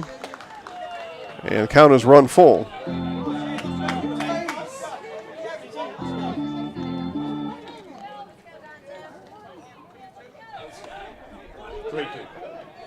So full count now to the first baseman Gonzalez. And home plate umpire wants to make sure, and the press box agrees that it's a full count. It's teamwork. The home plate umpire, press box, it's teamwork out here. Here's the full count from Brazil. And that'll get through One run is in. Here's Langen. Rounding third is Porter, and it's 5-3 Yellow Jackets. 2 RBI base hit from Jay Gonzalez on the full count pitch from Hayden Brazil. And it was the lighter bat for sure. Yeah, that lighter bat got around. Your turn, E. Let's go, baby. As they say in baseball, whatever works, just do it. Whatever works. Stay hot. So back to the top of the order now, Ethan Hilpert.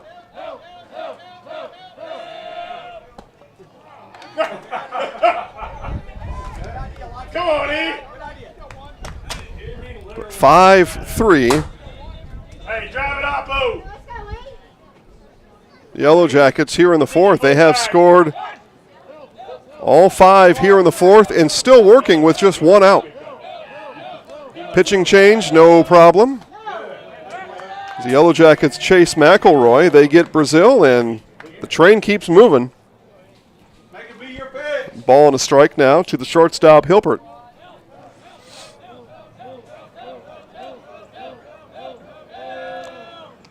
And this one is hit to deep right field, going back, and off the wall it goes. It'll be a double for Hilpert. Gonzalez had to stay patient to make sure that wasn't caught. That one missed by about 4 feet. But as it is, a double off the wall for Hilpert. Over to third goes Gonzalez. And again, the train continues down the tracks for McGill-Toolen. Right fielder number 20, Christopher Tover, number 20. And here is Christopher Tover, the 9th batter of the inning for the Yellow Jackets. Come on, Tove. Get a rip, kid. Tover getting his first look at Hayden Brazil since last night and looking for payback here in the 4th inning. Again, it was a Brazil pitched ball that ended up in a line-out double play. Tover looking for a little redemption here against Brazil. 28, is that what you have down there? Yeah. Okay. Yep. More action in the Dolphins bullpen. Get you that after this next pitch. And that one missed. 2 balls and no strikes. So we think it's 28, Jackson Boudreau. Or did I say 26 before? 28. If it's 28, it's Boudreau down there. That one lifted out of play. 2 balls and a strike. Yeah, there's no 26 anyway, so all right. Come on, Christopher. So Boudreau warms up. Drive it right center here. Stay hot. Stay For the Dolphins, he may be needed yet in this 4th inning. Again, the 9th batter here in the inning is Tover. 2 balls and a strike from Brazil. Runners on 2nd and 3rd, 1 out.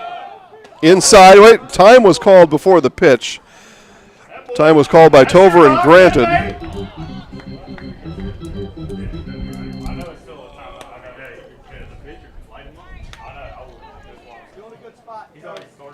So count stays at 2 balls and a strike.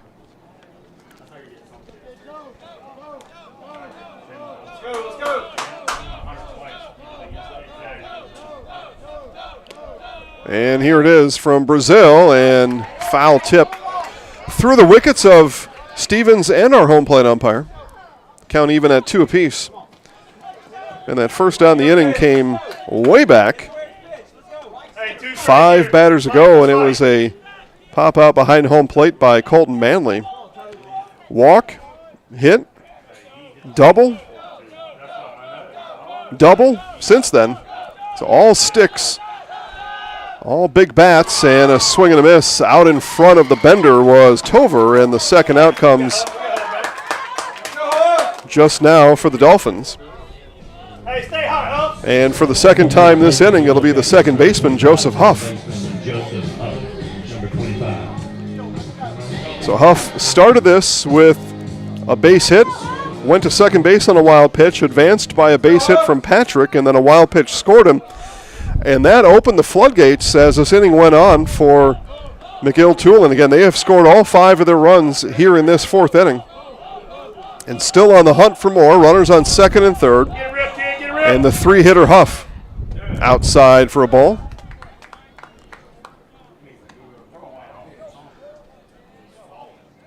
Wind blowing from first out to left field, essentially. Somewhat of a shifting wind, but blowing strongly from first base out towards left field. That hasn't really come into play here yet. Maybe on that Lenahan diving catch an inning or two ago, maybe. Check swing, didn't go, and ball 2.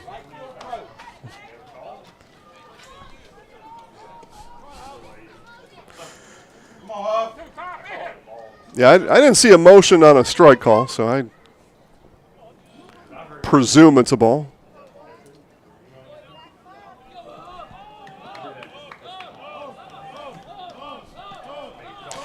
I'm wrong half the time, though, so that could be my time right there. This one hit into right field, charging, coming on, and making the catch is Beebe for the 3rd out. But what an inning for the Yellow Jackets here in the 4th as they get a round of applause from the home crowd. Probably some of you at home giving a round of applause as well as the inning comes to an end. 5 across for the Yellow Jackets. They lead it 5-3 on Zaleski Sports.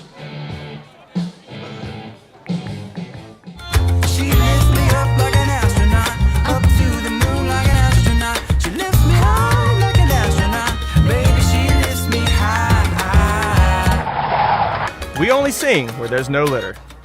How about now? She lifts me. Clean up. Never litter. Keep Alabama beautiful. Now that's something to sing about.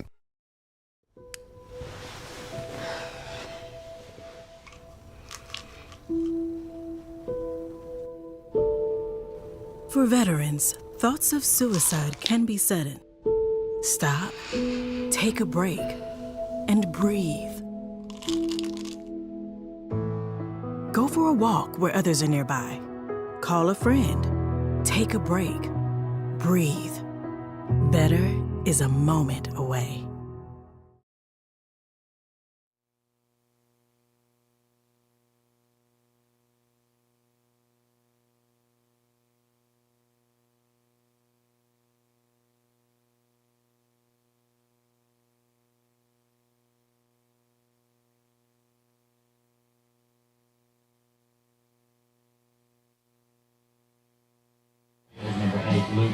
So it is the top of the 5th inning. Dolphins with work to do after giving up 5 in the 4th. It'll be Levi Howard, Price Stevens, and John Luke Stevens. 2, 3, 4 in the order.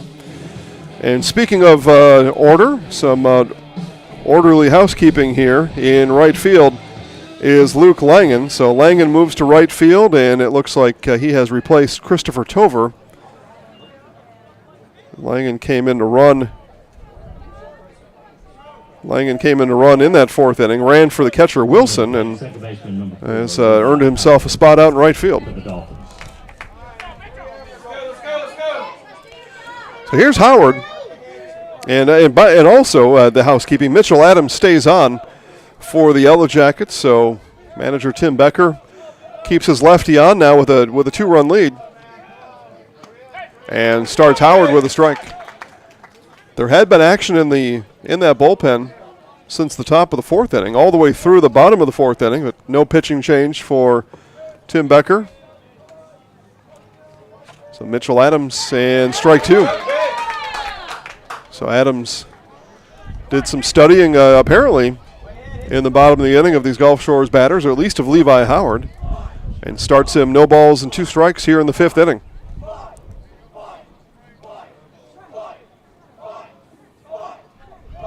Curveball stays high for ball 1.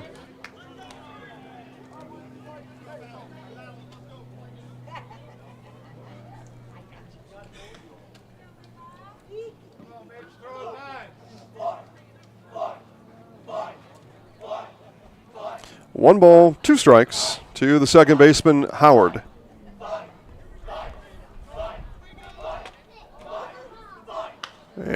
jammed him off the handle, hit foul territory, third base side, near the dugout, and the catch is made right in front of the dugout by Colton Manley. Apologize you weren't able to see that, but trust me, a great catch there from Manley, and they played the Superman music here in the stadium. I'd say all right. That's good enough. Bryce Stevens to the plate for the Dolphins. So now the catcher, Bryce Stevens. But Manley just kept running over, ran out of room, and that ball missed the top of the dugout by about 4 inches, and Manley's glove goes up and plucks it out of the air. Curve ball and weakly hit into right field. Langen coming on, long run, not able to make the catch. Stevens continues to run. The throw is there, and he is out. Luke Langen fires into Ethan Hilpert as Stevens looking to take advantage of the ball on the grass, but Langen comes up throwing and guns him down. It'll be a 9-6 putout on your scorecard at home. You don't regularly get a 9-6 putout, but we have one here. And now the shortstop, John Luke Stevens. Price trying to stretch that out after Langen wasn't able to haul it in. But Langen, you stick with it, and he did.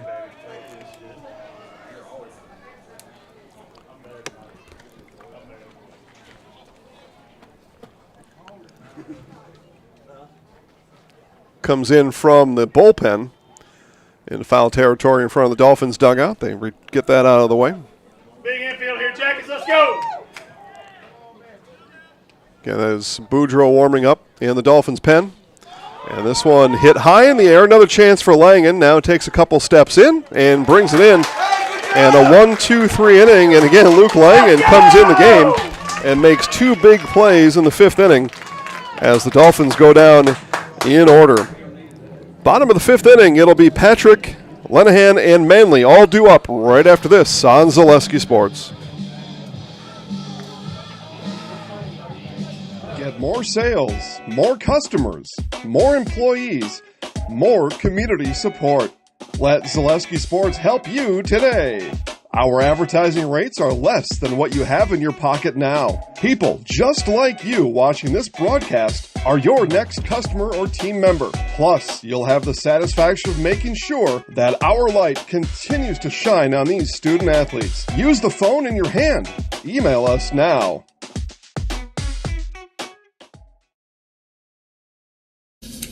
When I have an asthma attack, I feel scared. Sometimes my parents have to take me to the hospital. I feel like a fish with no water. You know how to react to their asthma attacks. Here's how to prevent them. Call 1-866-NO-ATTACKS. Visit www.noattacks.org or call your doctor. Because even one attack is one too many.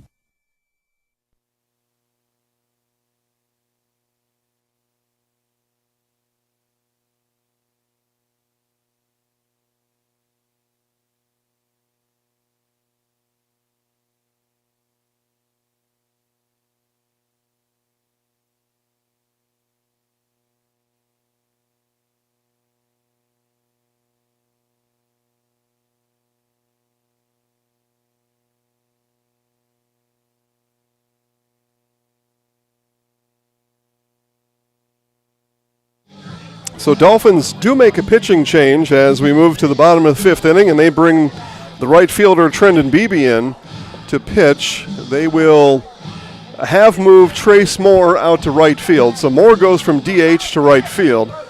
That's the defensive change. And it is, again, Beebe pitching here in the 5th inning for Gulf Shores. The third pitcher here today. Again, this is game 1. Today, game 2 of 3, doubleheader today, game 2 of 3 of the area season series. 5-2 win for Gulf Shores last night, but a 5-3 lead here for the Jackets, and a leadoff base hit for Cullen Patrick. Gets McGill-Toolen started here in the 5th.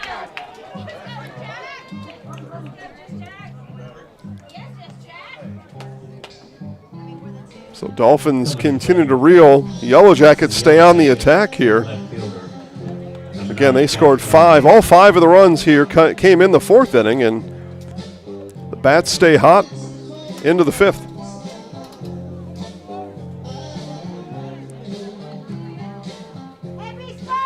So here is Jack Lenahan. Walked and scored in the 4th.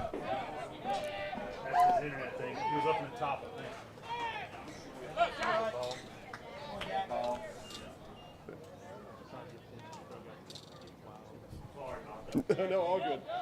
All good. I'm trying to find internet in the cylinder block building. It's tough. Bunt dropped down by Lenahan. The throw is to second and in time. So Beebe turns and fires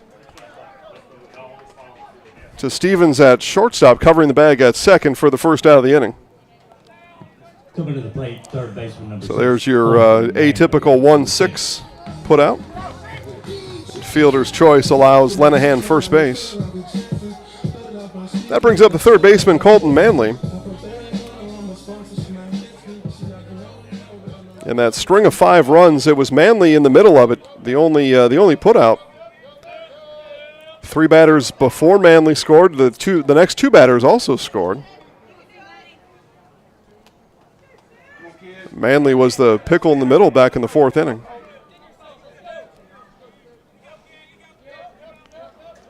Come on, Colton. Here we go, bud. Get a rip. Get a rip. And Lenahan and got back in time over to first. He had both arms swinging left and right, looking to catch some momentum over there, and nearly got picked off.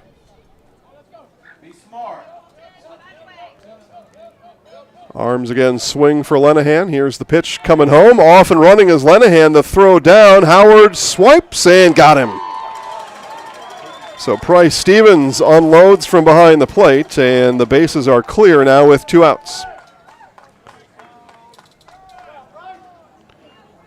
So there was a 2-4 put out. Bases empty, 2 down for Manley.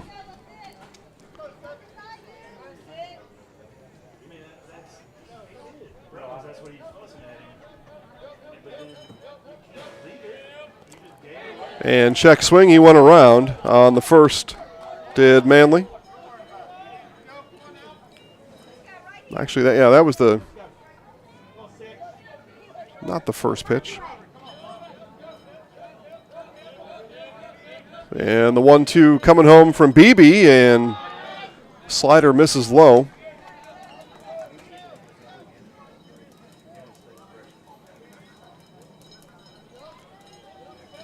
Two-strike pitch from Beebe. Outside and missed.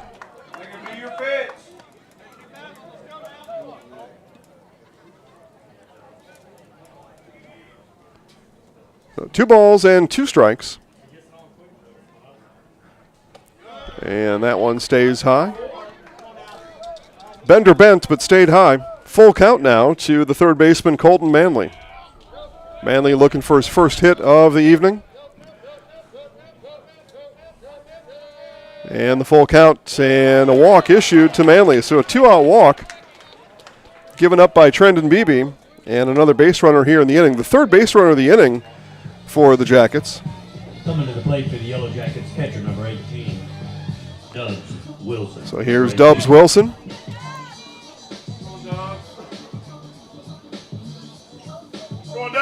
I believe I was told yesterday Wade Weaver Wilson, or something similar to that. Wayne. Okay, I was close. But Dubs, and a wild pitch uncorked by Beebe will send Manley easily down to second. You've seen a wild pitch. That was the king of wild pitches there.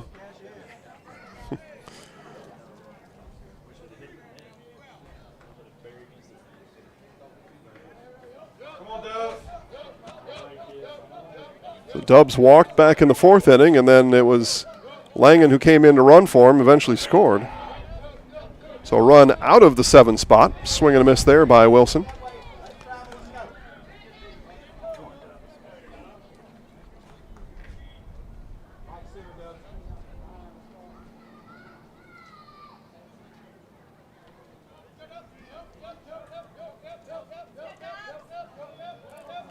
1 ball, 1 strike.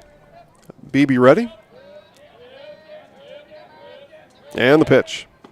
Strike called.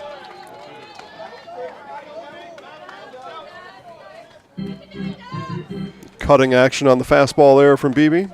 Hey, team baseball here, 2-strike approach. So runner on second is Manley. 2 outs in the inning. And the 1-2 from Beebe. Outside, and Stevens found it, but found it late. Throws down anyway, and O'Brien had to make a leaping grab at it to keep the 6th run off the board for the Yellow Jackets.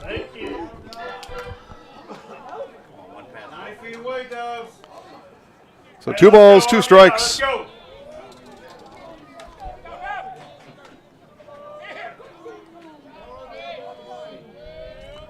And swing and a miss, drop, 3rd strike. Stevens steps out, throws down, and the strikeout is completed.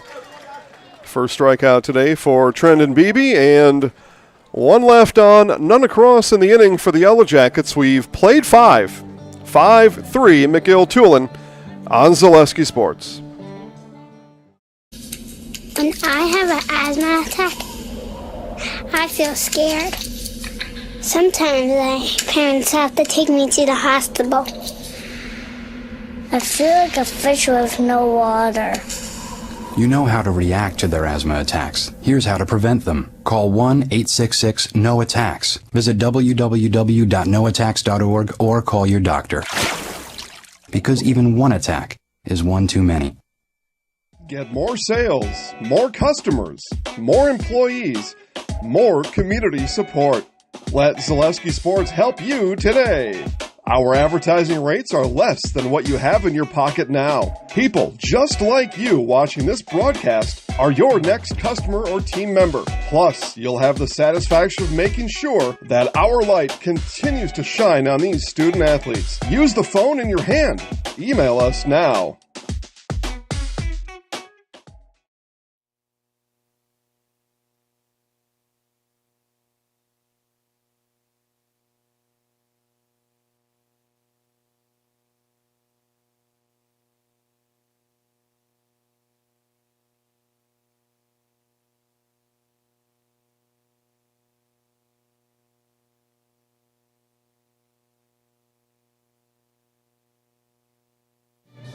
Top of the 6th inning about to be underway. Judd Harris, Trendon Beebe, and Trace Moore all due up. Whether you're into football, basketball, baseball, even ice dancing, you'll always be able to catch the game you want to watch at the Office Lounge in Foley. Choose from 14 big screen televisions, 14 pool tables, and free pool on Saturday. That's tomorrow at the Office Lounge in Foley. See more on Facebook at the Office Lounge Foley. Open 7 days a week. Again, 5, 6, 7 here for the Dolphins. Gulf Shore scored 1 in the 3rd, 2 in the 4th. And they trail here 5-3 as we start inning number 6.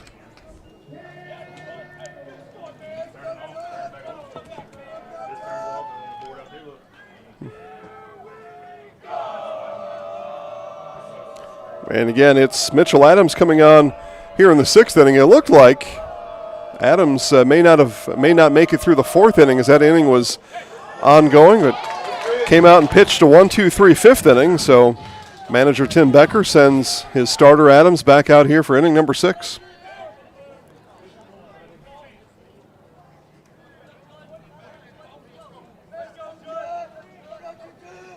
Curveball, and behind was Harris. Coach, please bring those foul balls back to the field.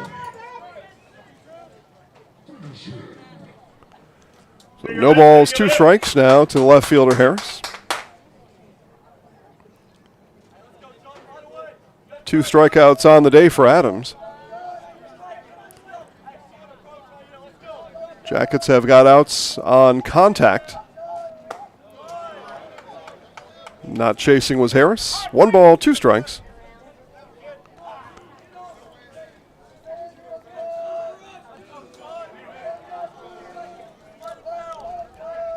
And the 1-2. Swung on and missed. Dropped 3rd strike. Wilson steps out. The throw down. And strikeout number 3 for Adams. very much. Return ball. That's all. Great. Going to bring the pitcher, number 7.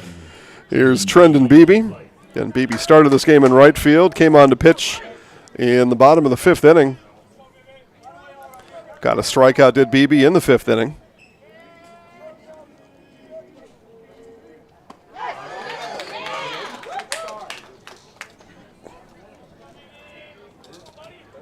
Beebe on the day, a walk and a ground out. Reach base on that walk back in the 2nd inning.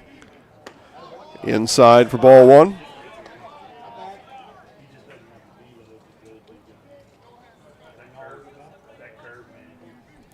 Ball and a strike from Adams to Beebe.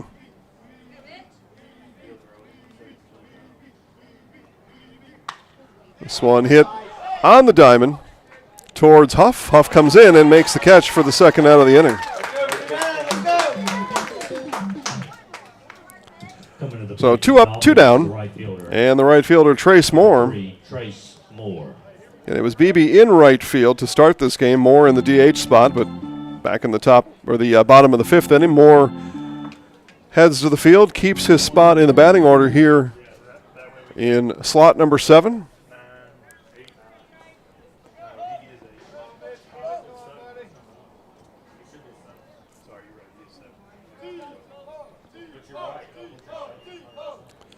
Adams outside corner for strike 1.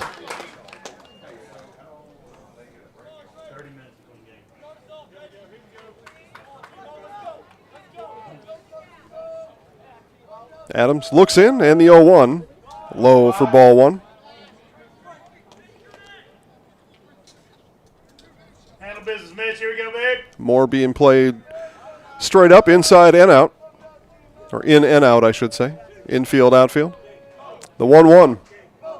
Swung on a missed. Off-speed pitch from Adams. Moore gave chase, but out in front.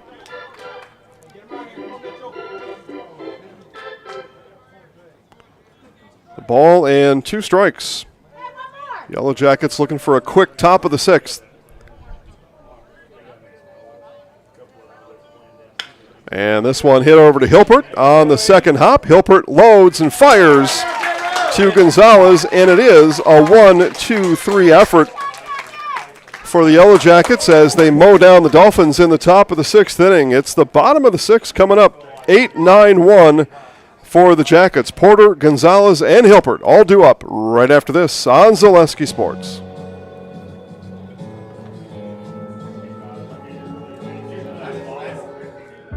What if education was more than just learning? What if it sparked curiosity and inspired innovation? What if it connected us to our world and each other? What if it nurtured every mind in its own unique way? What if education was just the beginning? Gulf Shores City Schools. Discover what's possible.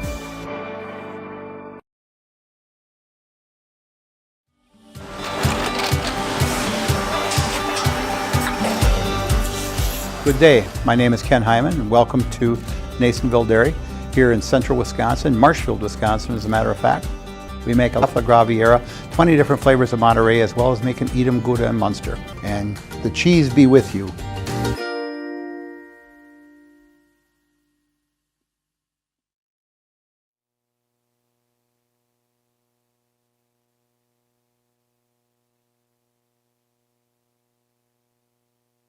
And we do move to the bottom of the 6th inning. Barrett Porter, Jay Gonzalez, and Ethan Hilpert. Again, 8-9-1 in the Yellow Jackets batting order here in this bottom of the 6th. Hey, let's go, dugout! Center fielder Porter. And ball 1 from Beebe.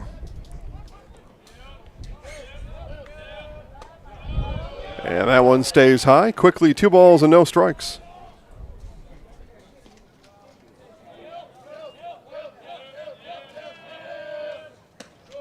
That one catches the outside corner.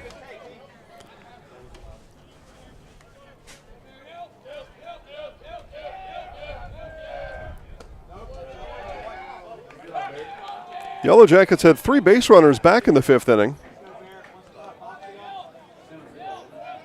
but not able to do anything with the guys on base. Now the 3-1 and full count after the called strike to Porter.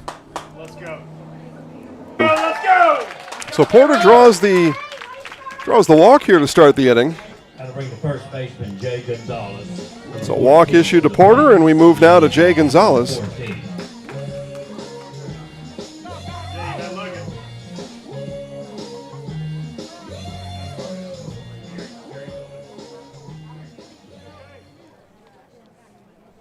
Hit it hard somewhere, kid. Let's go. On base. Again, Jackets score all 5 of their runs in the 4th inning. They lead 5-3. And the throw over back in time is Porter.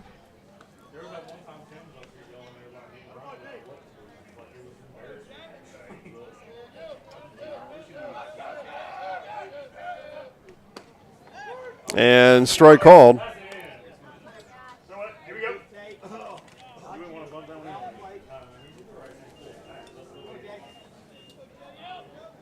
Come on, kid. Stay hot. Stay hot.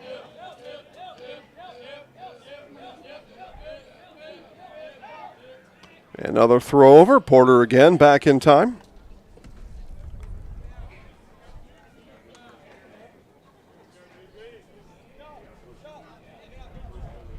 No balls, 1 strike, and make that 1 apiece. That one misses low and outside.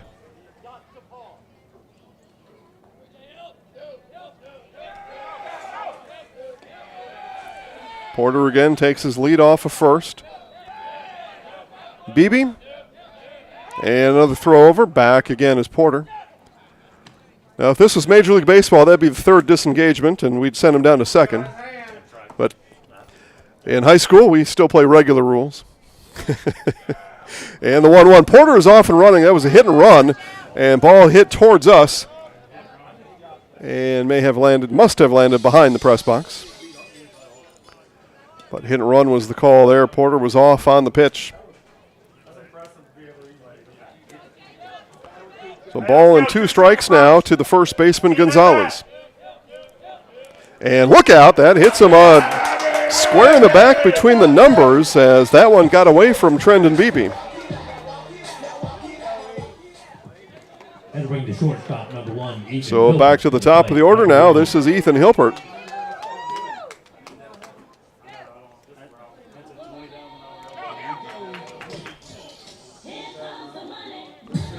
Hilbert doubled back in the 4th inning.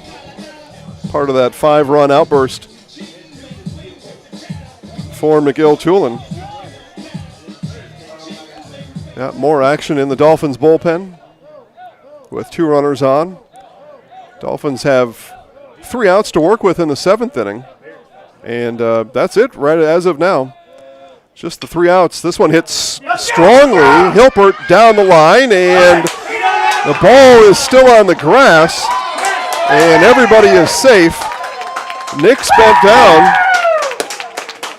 That was John Will Nix. He bent down to pick up the ball, but he wanted to put a quick tag on the fast, fleet of foot Hilbert, and not able to pick the ball off the top of the grass, and everybody is safe. Coming to the plate, right fielder, number 8, Luke Langen, number 8. So Luke Langen now gets an at-bat after running back in that 4th inning.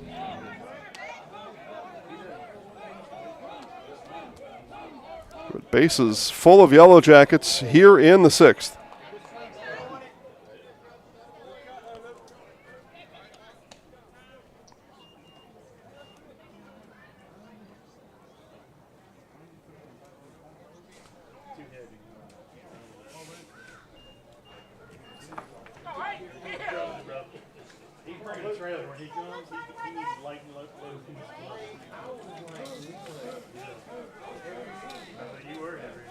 Beebe looks in, gets the call from Stevens. And the 0-1. Strike 2. Hey, so what? Let's go, Luke. Hey, team it back. So no balls and 2 strikes. Dolphins looking for their first out here in the inning. First 3 are on base. Throw over to first. Nick's not covering the bag. That's a balk. He's not at the base. Oh, that's a balk, Blue. He's nowhere in that area. He wasn't on the base. Can't pick. So count remains no balls and 2 strikes to the right fielder Langen. This one hit into center field. Tagging from third is Porter. And the sac fly from Luke Langen, and it's 6-3 Yellow Jackets. Hey, way to go,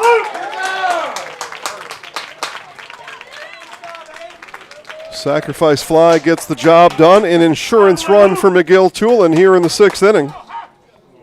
At the plate, number 25. Second baseman, Joseph Huff, number 25.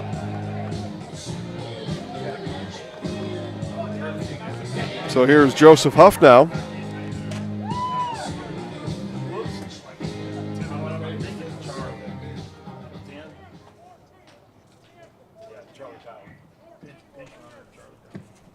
Pitch runner at second base, number 10, Charlie Tyler. So Charlie Tyler runs at second base for the first baseman Gonzalez.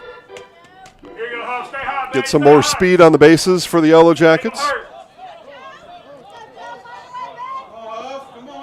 And that's where if coach didn't tell you, he kind of tells you there, you're not fast enough. And that one misses high, maybe outside, ball 1.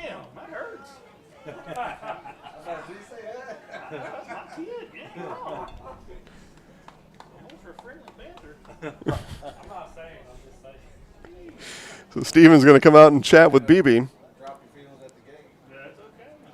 What do you got, 29 out there? So warming up in the bullpen is 29, Jordan Schreier. So Schreier warming up for the Finns out in the bullpen. And along the way, Gulf Shores need pitching in game 2. So keep that in mind. They've used 3 pitchers here in this first game. And looking for a win today to be playoff eligible, but McGill-Toolen out in front 6-3 here in the 6th inning.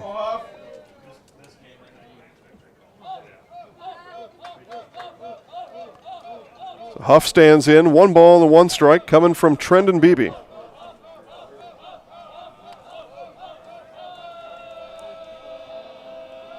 Beebe fires home, and the bender comes in for a strike.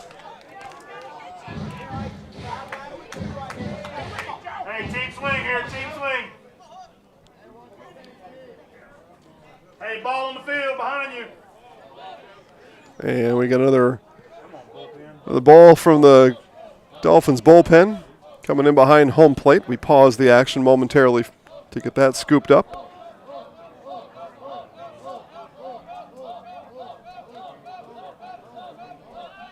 One ball, 2 strikes to Huff. Low for ball 2.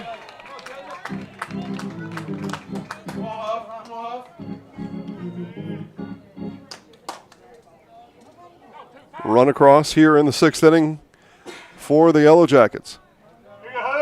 1 out, runners on first and second. 2 balls, 2 strikes to the second baseman, Joseph Huff. Beebe and the 2-2. This one hit softly, foul territory, and another nice pick by Tim Becker. Get the feeling he's played infield before. Couple of times.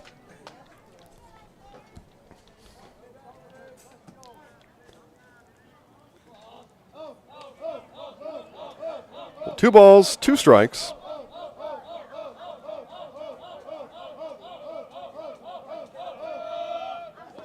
And bounced in, count run full now to Huff.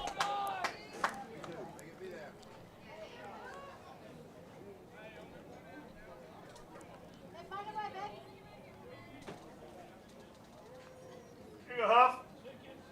Put in the gap, babe, put in the gap. 3 balls, 2 strikes. Beebe. And the pitch. Missed, and he walked him. And the bases are loaded here in the 6th inning. And bring the designated hitter, number 16, Colin Patrick, to the plate for the Yellow Jackets, number 16. So here's the DH in the cleanup spot, Colin Patrick. And, you know, manager Tim Becker made out this lineup before the game, and he said, you know what, I'm going to put Patrick in the cleanup spot. Well, here he is with the bases loaded, and we will get a meeting on the mound from manager Chris Jacks and his Dolphins before that. But, yeah, you make out that lineup card, and you want to get guys in spots where you think they can be successful. And Tim Becker put Colin Patrick in the cleanup spot, and here he comes with a chance to essentially put this one away with a base hit here, you would figure. Yellow Jackets lead by 3. Base hit from Patrick will score 1, maybe 2.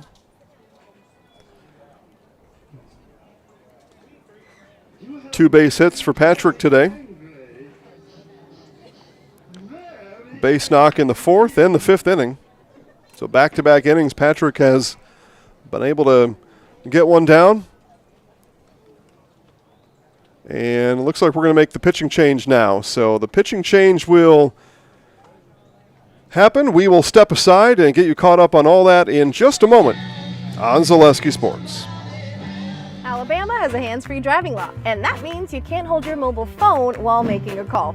Oh, and no writing messages, recording, or watching videos either. Plus, you can only use a single button or swipe of a finger to answer a call. So what's a driver to do?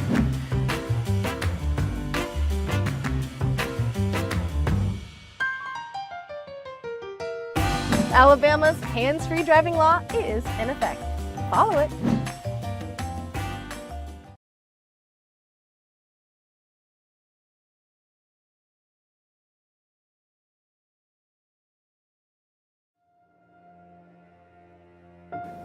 Nicotine is a highly controlling and addictive chemical.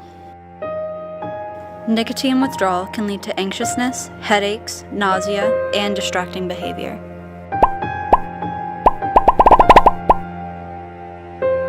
Be smart, don't start. It's not just vapor.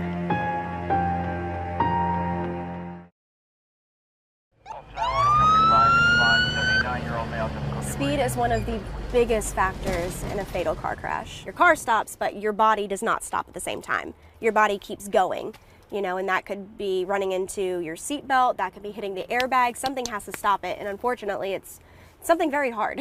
There have been times that we've come upon accidents where if people weren't speeding, they'd probably still be alive today. It's truly dangerous, and it puts everybody at risk. There's just no point to it. This kind of stuff has got to stop. Get more sales, more customers, more employees, more community support. Let Zaleski Sports help you today. Our advertising rates are less than what you have in your pocket now. People just like you watching this broadcast are your next customer or team member. Plus, you'll have the satisfaction of making sure that our light continues to shine on these student athletes. Use the phone in your hand. Email us now.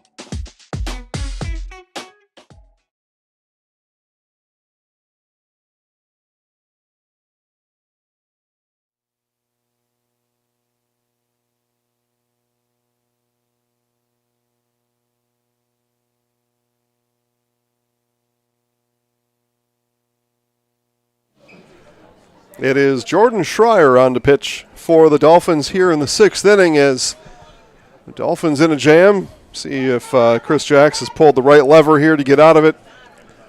Yellow Jackets scored 1 in the inning and looking to break it wide open here with the DH cleanup hitter Colin Patrick. You figure a base knock here from Patrick probably does put this one to bed. Probably, although no clock in baseball, right? So it's never over till it's over. It was another Yogi saying, I think.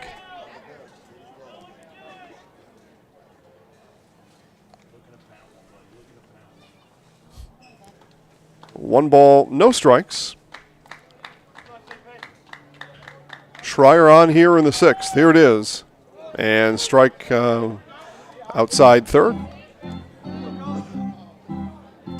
See, DH, Tammy, and Katie all checking in online. Thanks for watching tonight's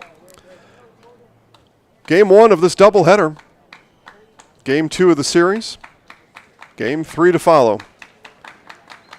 And the 1-1 from Schreier. Patrick watches that one sail wide.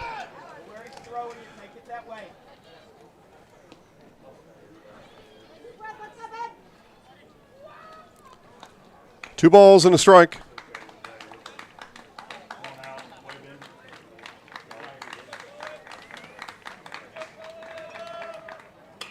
Patrick fouls that one off.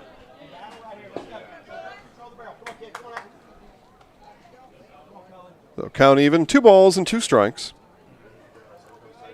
Getting 1 out in the inning, bases loaded. Hey, it's tailing that way, so drive it that way.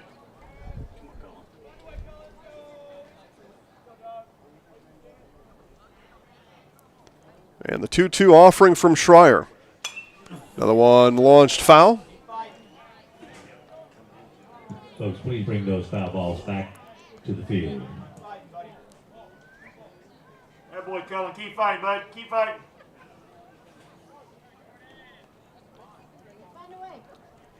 Schreier looks in, gets the pitch from Stevens. And the 2-2 again. And time called by Patrick in the box.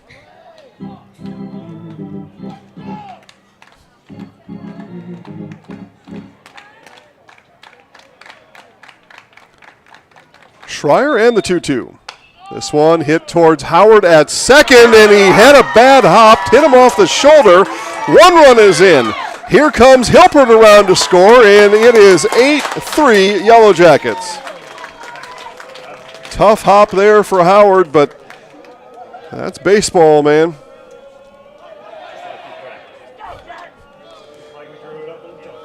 So Patrick comes through. You know, you put the ball in play and things will happen. Comes to the plate for the Yellow Jackets left fielder, number 9, Jack Lenahan, number 9. So Jack Lenahan now will bat and is the 7th hitter of the inning. Another long inning underway here for McGill-Toolen. They batted 10 in the 4th inning. And 7th batter here in the 6th inning, still with just 1 out, runners on the corners.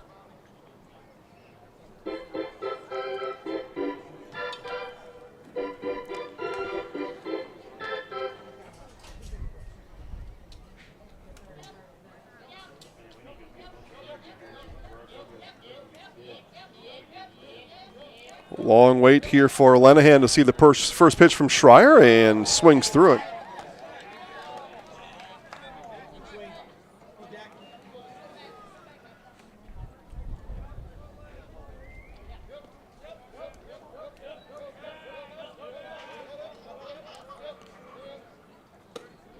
High for ball 1. 1 ball and 1 strike.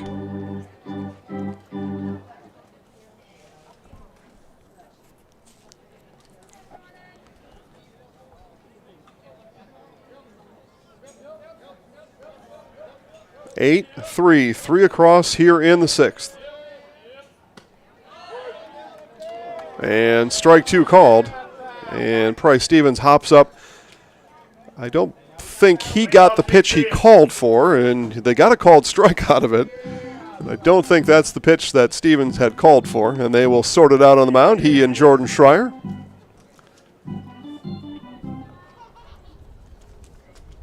Here you go, Jack.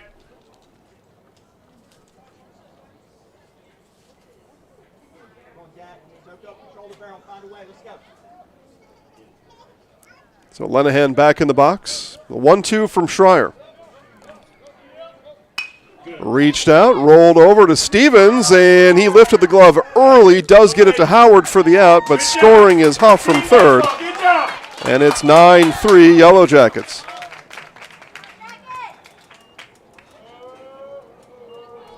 And more baseball scoring for you. That does go as an RBI. You can't make more outs than you score runs to qualify for an RBI. So an RBI for Jack Lenahan. Again, I don't make the rules around here. But that's the scoring on it.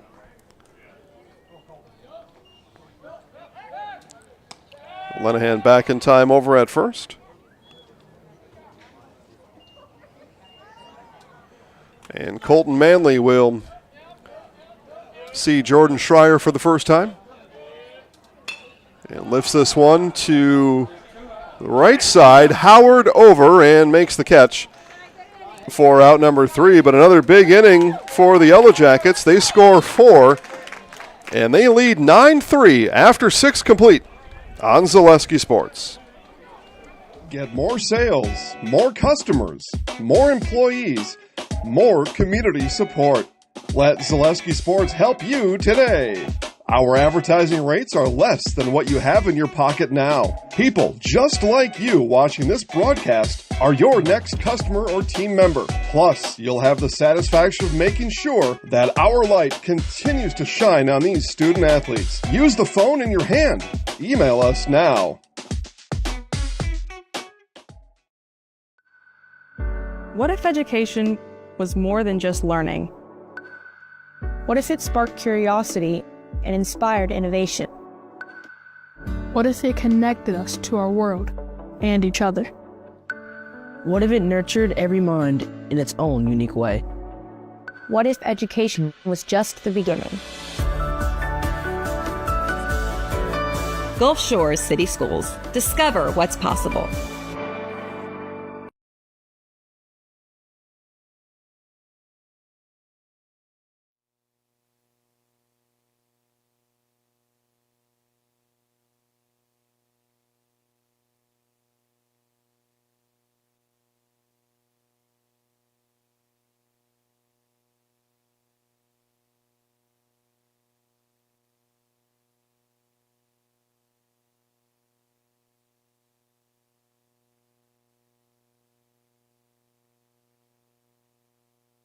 All right, top of the 7th here in Mobile. Last call for the Dolphins. They trail by 6. And again, looking for a win here in Mobile today to clinch a playoff spot. But looking more and more like it'll need to be in game 2 here tonight. Unless they're able to find 6, they bat 8-9-1 in the order. John Will Nix here, followed by Carter Jones and Jacob O'Brien. Need 6 and nothing less than 6. Otherwise, we head to the concession stand and get ready for game 2. And inside to Nix.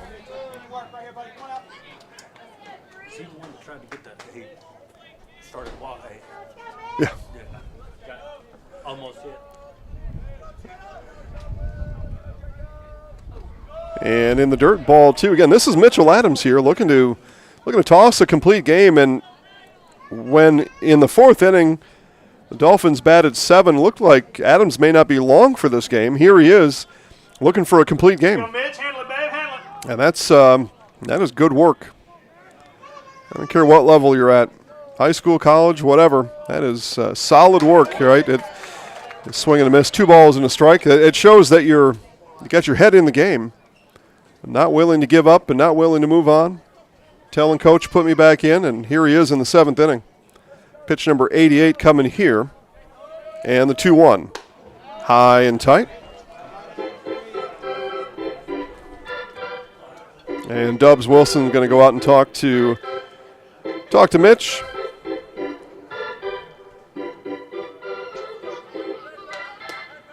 Just reconfirm the mission here this inning, which with a 6-run lead is pitch to contact. Let the defense get the job done for us. Let's go, Mitch. Here we go, Mitch. Even if we have to absorb a base runner, no problem. We got a 6-run lead. Let's fire some strikes here. And the 3-1 from Adams. And the talk went well. That was a strike, spoiled by Nix.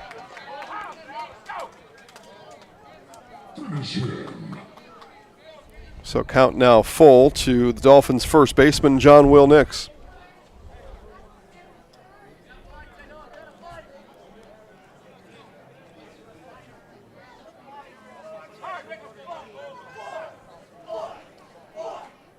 Purple clouds in center field behind a setting sun. Here's the full count. Curveball hit weakly. Adams off the mound to the right. Throws back across to Gonzalez. And a fine play there for Mitchell Adams. 1-3 on the putout. And the scorebook will not tell you about the difficulty level of what that was. For the Dolphins, center fielder number 5. So here's Carter Jones. Jones, a pair of walks today, scored in the third inning. Left stranded in the fourth. But you get on base, you get that production out of your 9-hitter. You take that all day long. And now the Dolphins looking for base runners here down by 6 and looking at the center fielder Carter Jones. Jones, foul tip, strike one.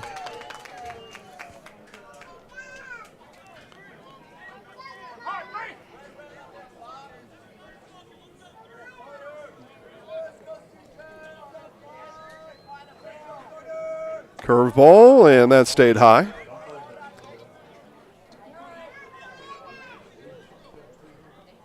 Ball and a strike to Jones.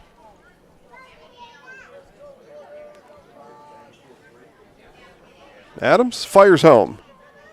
Another curveball, that drops in for strike two.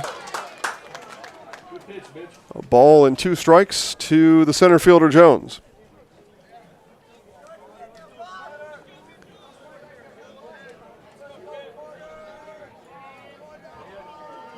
And the 1-2 outside.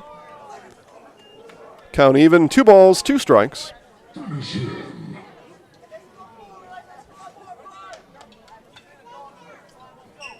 Third baseman Jacob O'Brien awaits on deck. He'd rather have a base runner. Adams looking to finish Carter Jones. 3 strikeouts on the day for Adams. High and outside. Count full. Pitch number 96 coming up.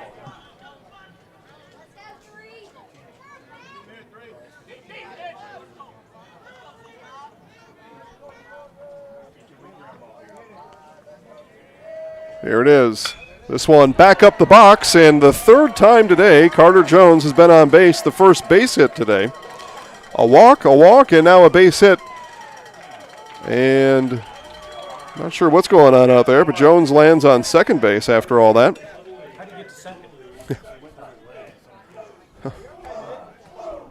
For the Dolphins, if there is something to be found out there, it's perhaps Mitchell Adams may get chased out of this game after all. 1 out, 97th pitch coming up.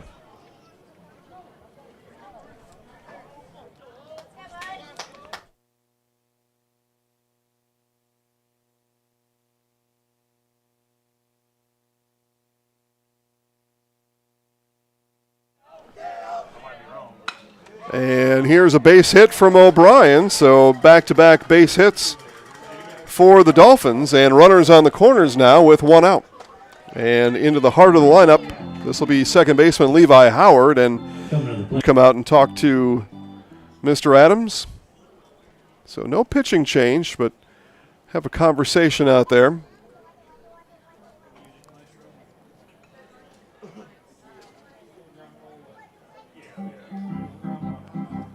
And Chris Murphy is going to do the same thing. He's going to talk to his base runner, his hitter Levi Howard, and the on-deck hitter Price Stevens going to join the talk over there as well, along with 2 other coaches. So we got quite a conversation going on with both teams on the field. There's 3 fans coming out.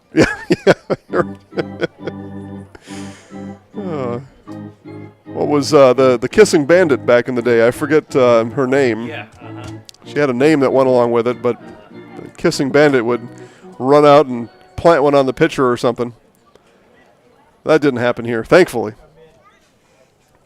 I think her name was Miranda or something like that. It's a little bit before my time. I remember it, though. All right, so the meetings are done. Dubs Wilson sets the defense.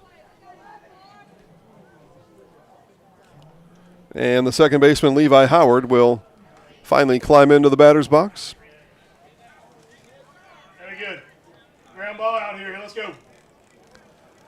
Yellow Jackets looking for a double play. And a double play would end it, just like it did last night for Gulf Shores. Curveball and a beauty from Adams. They say in life, turnabout is fair play. Yellow Jackets would love to pay it back here with a double play of their own. Adams to Howard. Swing and a miss. No balls and 2 strikes. He blew it past him that time.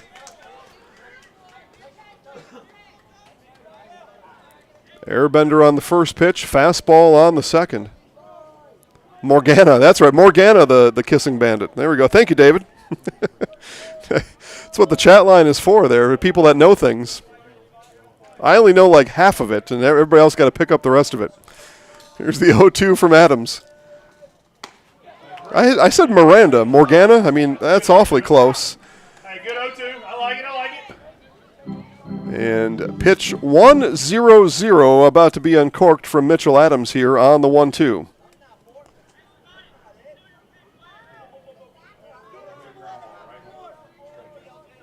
Adams ready, fires home. Curveball. Howard stayed back a bit on it. It did get out in front of it.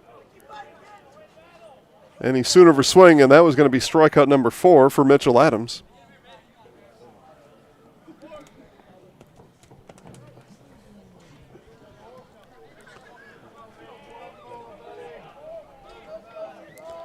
Nine, 3, 5 in the 4th, 4 in the 6th for McGill-Toolen.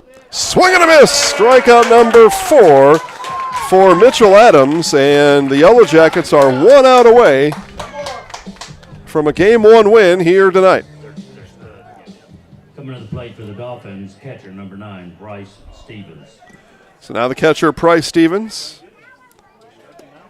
Again, a big bat in the lineup, but that tying run is still deep in the dugout for Gulf Shores. Pitch 101 was strikeout number 4 for Mitchell Adams. And now 102 starts the at-bat to Stevens. Swing and a miss. Took a little off, it did Adams.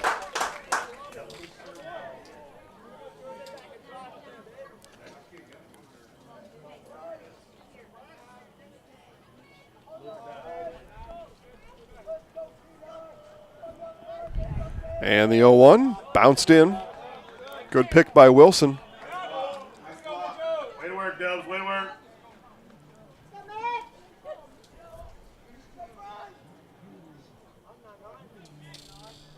One ball, 1 strike to the catcher, Bryce Stevens. High for ball 2. On deck, if needed, cleanup hitter John Luke Stevens. But again, that batter also doesn't matter with the 6-run lead for the Yellow Jackets. And that tying run still sitting in the dugout right now for Gulf Shores. 2 outs, 2-1. Here it is from Adams. Swing and a miss. And McGill-Toolen 1 strike away from picking up a big win here in game number 1. Jay Gonzalez checks with the dugout at first base, says, "Do you want me to cover the bag?" "No, get behind it," and he does. 2 balls, 2 strikes. The 2-2 from Adams. Curveball, full count, and defensive indifference will allow O'Brien down to second.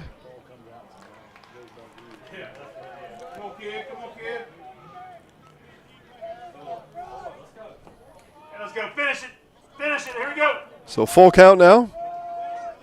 Mitchell Adams to the catcher, Bryce Stevens. 3-2. Swung on and missed. Strikeout number 5 for Mitchell Adams. And the Yellow Jackets take down the Dolphins 9-3 here in game number 1.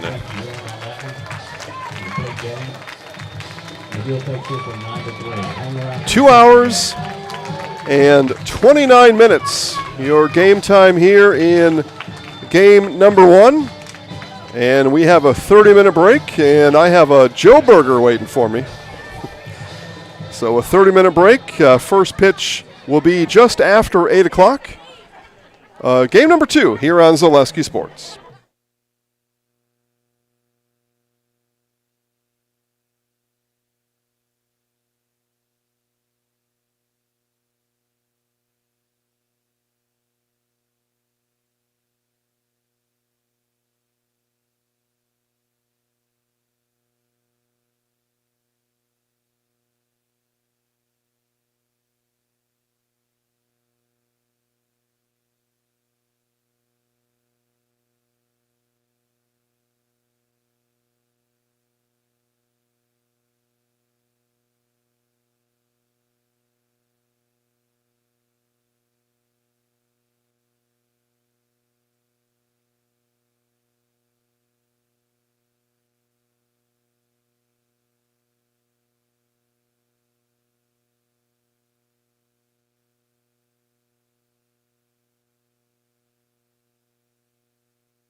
All right, what do you say we play 2 tonight? We've got game number 2 coming up in just a matter of moments. Thanks for sticking with us. And again, take this opportunity right now to use your phone and contact all your friends, neighbors, and strangers. Tell them game 2 is coming up in about 2 minutes live right here on Zaleski Sports. As a matter of fact, to prove it to you, let's go through starting lineups.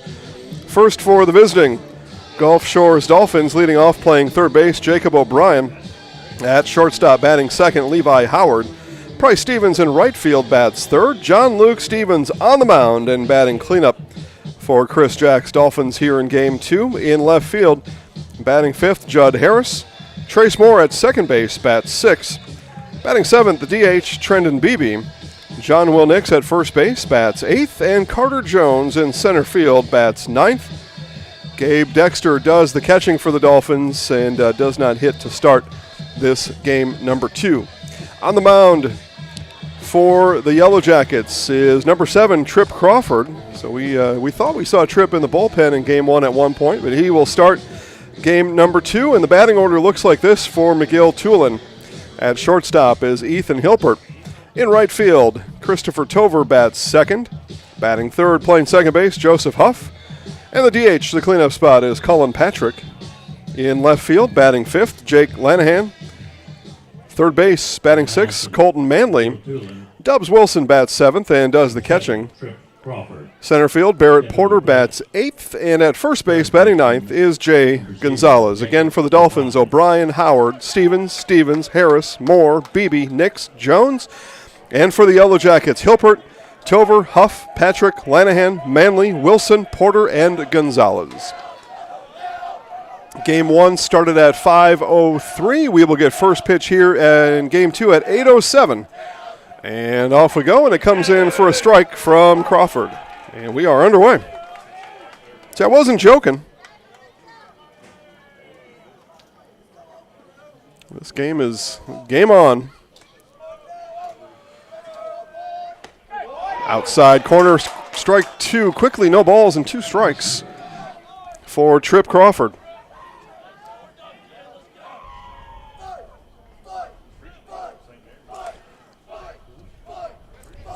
Game 3 of 3 for the season. These teams will be done seeing each other more than likely.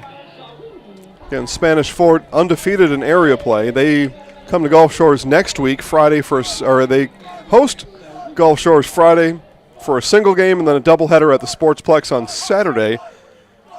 That, depending the outcome here, certainly has got a good chance of deciding who's got home field and who will be on the road in the area. 2 balls, 2 strikes. Again, McGill-Toolen still with an outside chance. They essentially, though, need to win out. And that starts right here in game number 2. They did win game 1 here tonight. High chopper played by Manley at third, and late an infield base hit for Jacob O'Brien. High, tall one, tough to handle. So shortstop here in game 2, Levi Howard. And of course, the Gulf Shores Dolphins reminded, since we've been broadcasting, that was the first game that we've done they've lost. Now they're unsure if we should still be here. I get a 1-game cushion, that's all I get. It doesn't seem fair, but I get a 1-game cushion, I guess. Down at the casino, you get 1 player's credit, that's it. And then you're on your own. Strike pumped into Howard. Now that's what you get for being superstitious. It's all a bunch of nonsense.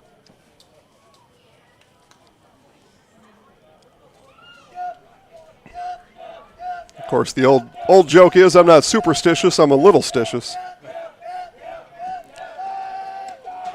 I think they call those dad jokes or something like that.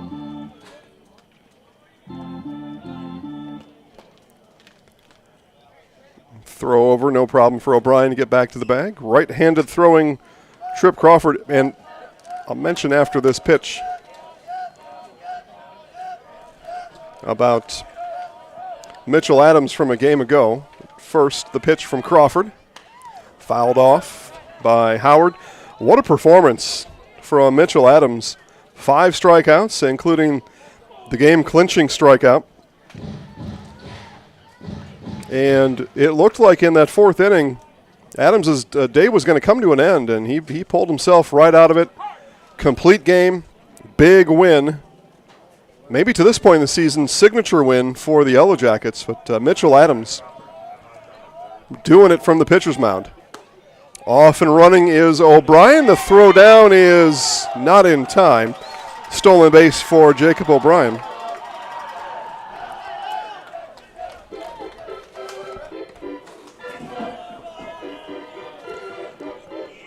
Must have been a ball. Oh, yeah, there we go. Ball on the pitch. 1 ball, 2 strikes.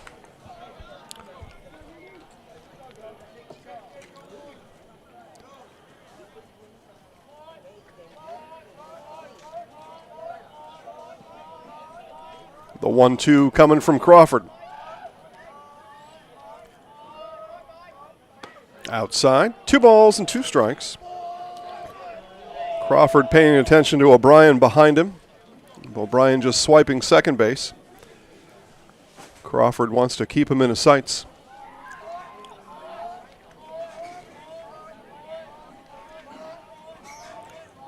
Two from Crawford. Tapped, chopped, third base side. Long throw for Crawford is not going to be in time, and back-to-back infield base hits for the Dolphins to start out of this one. O'Brien moves over to third. Runners on the corners, and the big bat, Price Stevens, stepping in. Well, Stevens had a game to forget. 0 for 4, 2 strikeouts. Not one that he's going to hang on the fridge back at home. So what? Keep getting weak hits. Let's go. You know, sometimes you'll take your third grade art project and you hang it on the fridge at home. This line score for Stevens a game ago will not be hung on his fridge.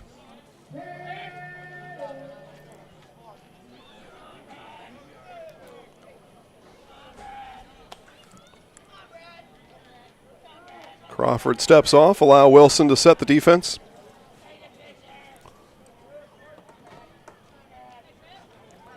You would figure early on, if the Yellow Jackets can twist it, they would turn a double play and give up the 1 run. That seems to always be the math worth pursuing. And there's a double play chance here. And the throw will actually go to first, and the run will score. Be an RBI for Price Stevens, and the Dolphins on the board here in the 1st inning.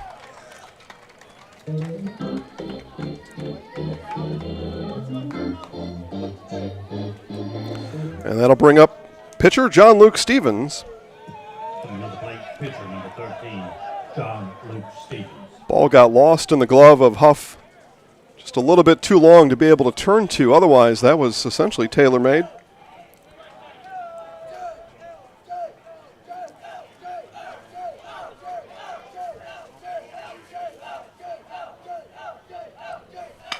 And first pitch swinging is Stevens. The throw across from Hilpert is in time for the second out.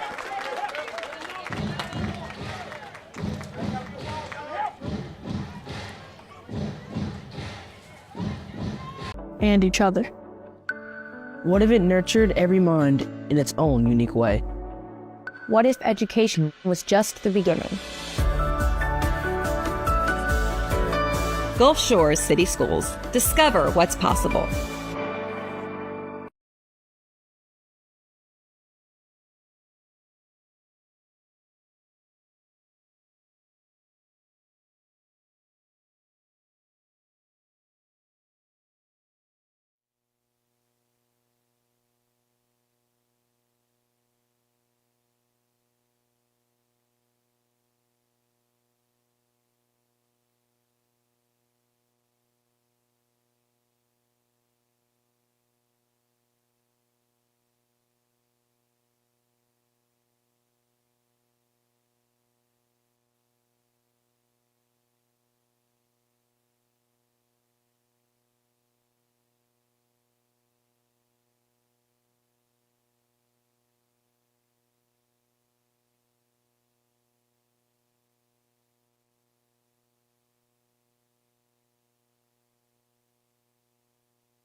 All right, bottom of the first inning, it's Ethan Hilpert, Christopher Tover, and Joseph Huff.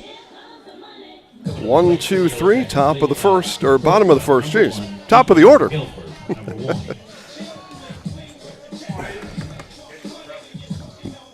Dolphins get one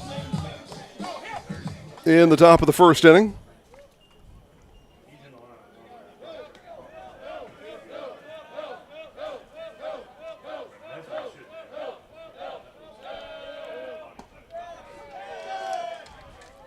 I promise I'm working on the scoreboard here to get that updated too. Let's go, babe.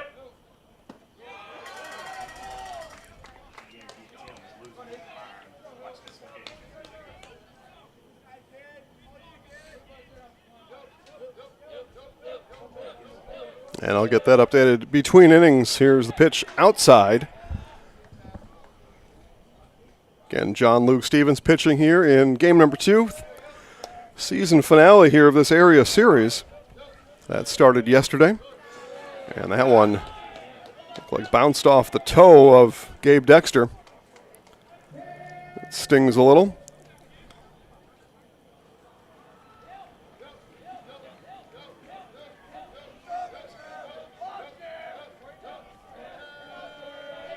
And the 2-2. Hilpert stays alive. That one missed.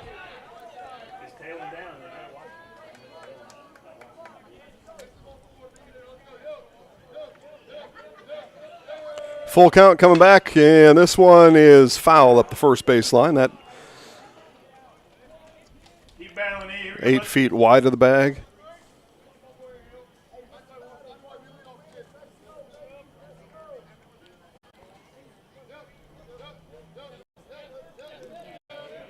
Full count from Stevens. Hilpert sends it into right field and going back under it and making the catch, Price Stevens for out number 1. And that'll bring up the right fielder, Christopher Tover. Coming to the plate from McGill, right fielder number 20, Christopher Tover, number 20.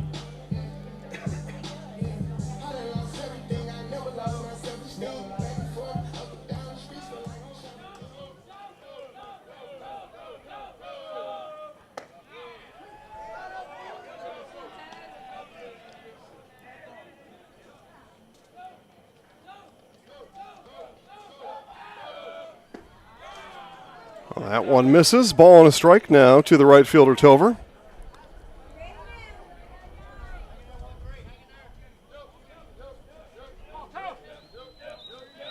And the 1-1 from Stevens. Fouled off. Ball and 2 strikes.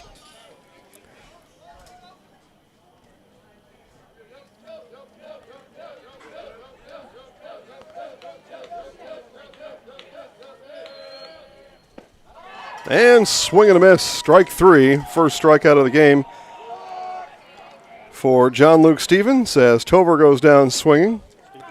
And 2 outs in the inning. The second baseman is Joseph Huff. Coming to the plate batting third for McGill. Second baseman number 25, Joseph Huff, number 25.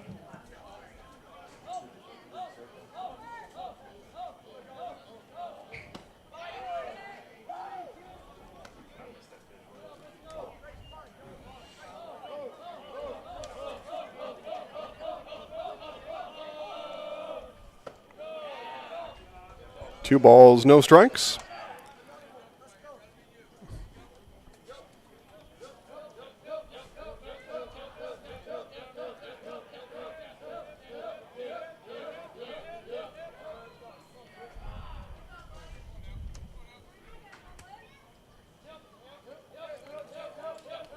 Stevens ready, and the 2-0. Swung on and missed by Huff.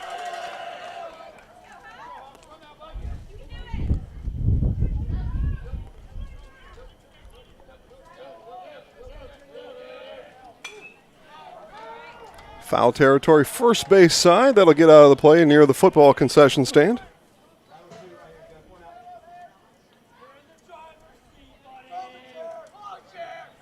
Here we go, Huff. Get ripped, babe. Get ripped.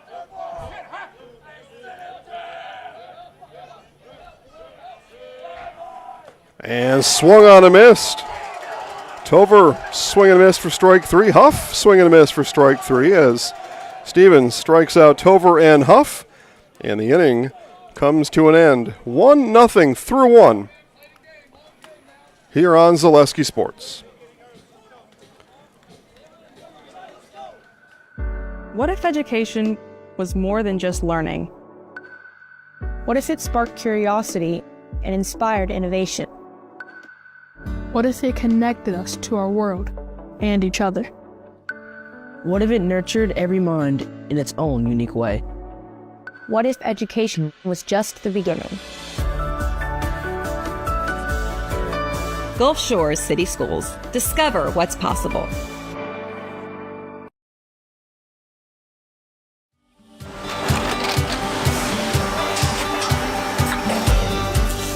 Good day. My name is Ken Hyman, and welcome to Nasonville Dairy here in central Wisconsin, Marshfield, Wisconsin, as a matter of fact. We make a lot of different cheeses. We make cheddar, Colby, Monterey, Farmer's Cheese, Peach Cheese, Quesa Blanca, Quesa de Fir, Seco, Parm, Romano, Asiago, Fontina, Feta Caseri, Caflateri, Cafla Graviera, 20 different flavors of Monterey, as well as making Edam, Gouda, and Munster. And the cheese be with you.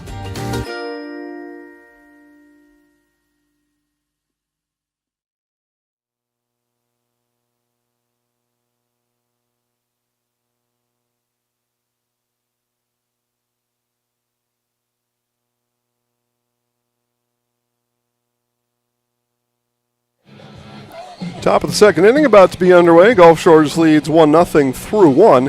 Whether you're into football, basketball, baseball, even ice dancing, you'll always be able to catch the game you want to watch at the Office Lounge in Foley. Choose from 14 big screen TVs, 14 pool tables, and free pool on Saturday. That's tomorrow at the Office Lounge in Foley. And music over there too tomorrow. Music tonight. Maybe it's too late. Maybe not. Actually not. I think the music starts at 10, so we'll wait till after the game. Head over to the Office Lounge in Foley.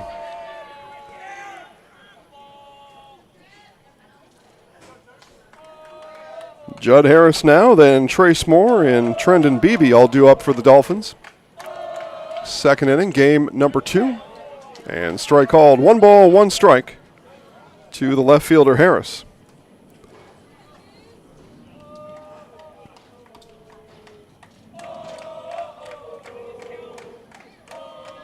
And the 1-1. That one hit solidly center field, going back, still backpedaling, and making the catch is Barrett Porter. And 365 to straightaway center. That went about 345. But hit it to the deepest part of the park, did Harris. And there is one away. So that brings up the second baseman, Trace Moore.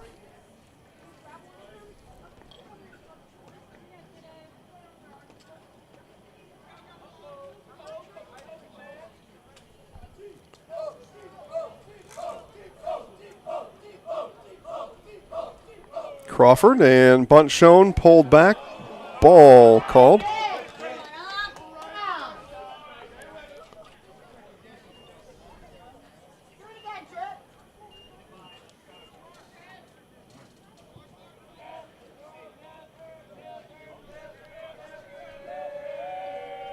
And the 1-0 from Crawford outside off the plate. 2 balls, no strikes.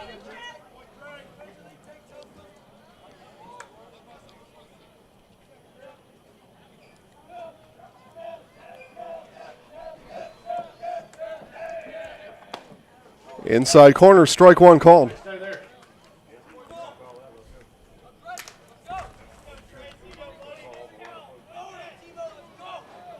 Trace Moore in game 1, 1 for 3, a base hit. First plate appearance here in game number 2. And low for ball 3.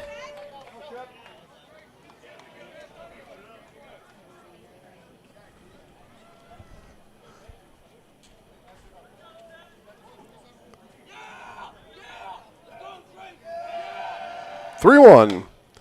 Grounder foul. They pulled that one. Hit that one all the way in front of the Yellow Jackets dugout. That's tough to do from that spot.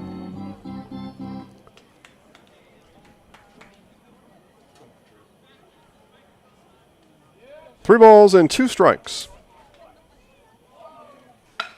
And more off of Manley. Manley finds it, corrals it, throws it, got him. Good job there. Colton Manley had that ball sharply hit at him, went off his glove, followed it in the air, pulled it down, and ripped it. So designated hitter here is Trendon Beebe. But that's why they call it the hot corner. They come at you hot sometimes. And that one came in hot. Strike out the letters.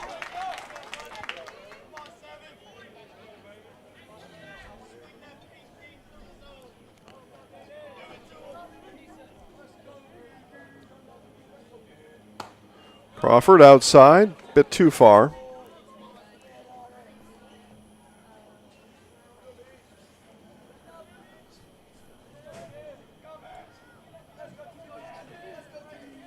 And the 1-1 from Crawford. Outside again, a missed. 2 balls, 1 strike.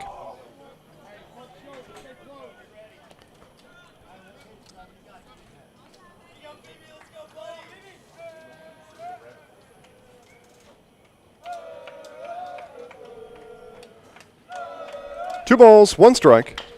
Chopper, another chance for Manley, a little too tall. Hilpert will uncork it anyway. It was a good throw, but infield single for Trenton Beebe. A solid throw, though, for sure. Coming to the plate, first baseman, number 12. So runner on for the first baseman, John Will Nix. Nix looks down for the sign for manager Chris Jacks at third base.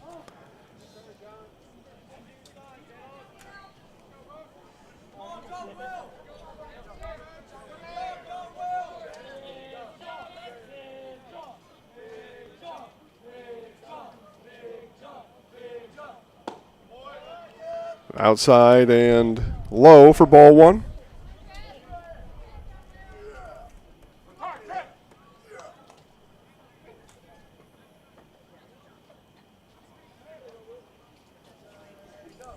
Right-handed batting Nix.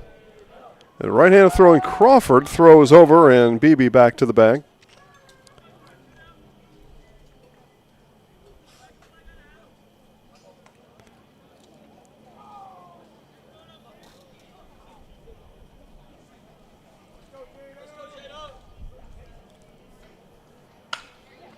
Nix into the Dolphins bullpen.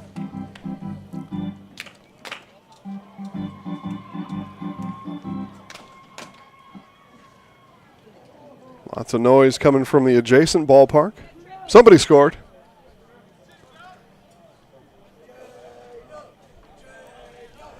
One ball, 1 strike to the first baseman, Nix. Nix, and over to manager Chris Jacks, a one-handed, one-hop pick. Here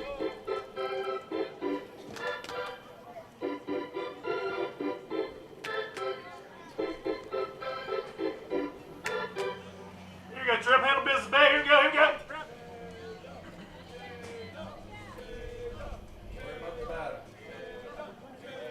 1 ball, 2 strikes. Here it is, and off the shoulder of Nix.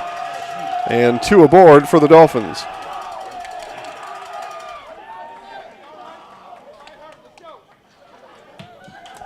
Batting ninth for the Dolphins, center fielder number 5, Carter Jones. So here's Carter Jones. Jones 3 for 3 in game 1. Or, I'm sorry, he was actually 1 for 1 on base 3 times.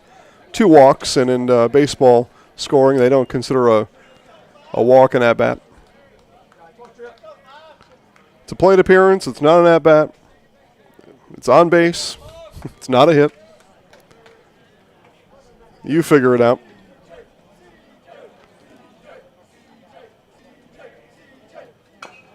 Jones, and chopped it foul.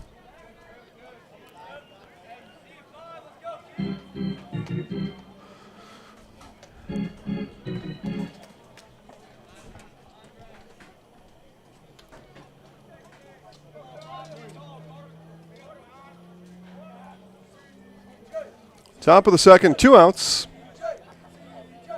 BB on second, Nix at first. Throw, no throw, turn and spin, nobody covering the base. BB walks back.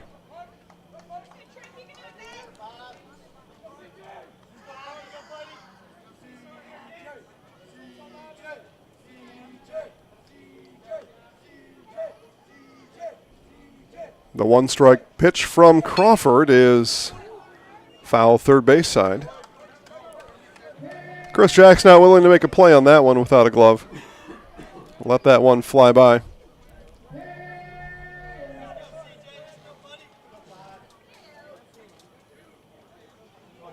So no balls and 2 strikes.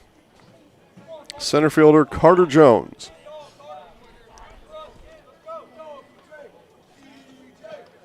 Crawford ready. Coming with it. Bounced in. Nice stop by Wilson. Worth mentioning, Dubs Wilson catching both games here in this doubleheader. It's not easy to do. It's a long day. What is today? Friday or Saturday? I don't even know what day it is. Friday. This is Friday. Okay. Oh, he's got all weekend to rest. Okay. No pesky school to go to tomorrow. Work on those creaky knees at home on Saturday. Here's the 1-2. Swung on a miss. Jones retired for the first time here tonight. And that ends inning number 2 for the Dolphins. 2 left on and none across. 1.5 in the books. Gulf Shores 1, McGill-Toolen nothing on Zaleski Sports.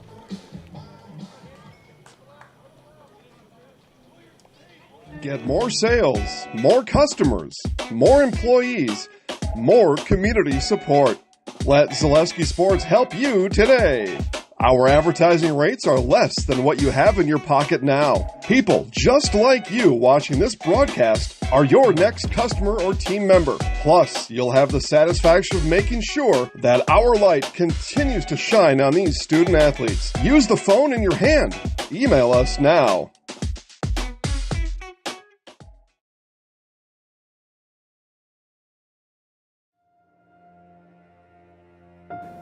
Nicotine is a highly controlling and addictive chemical. Nicotine withdrawal can lead to anxiousness, headaches, nausea, and distracting behavior.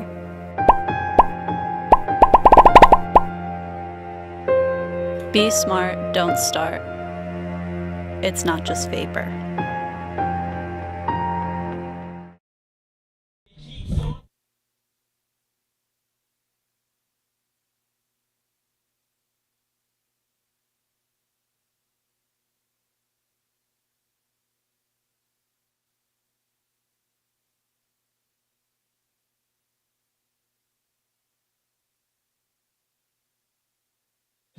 All right, bottom of the second inning for the Yellow Jackets, and 4, 5, 6 in the order. There's Cullen Patrick, DH.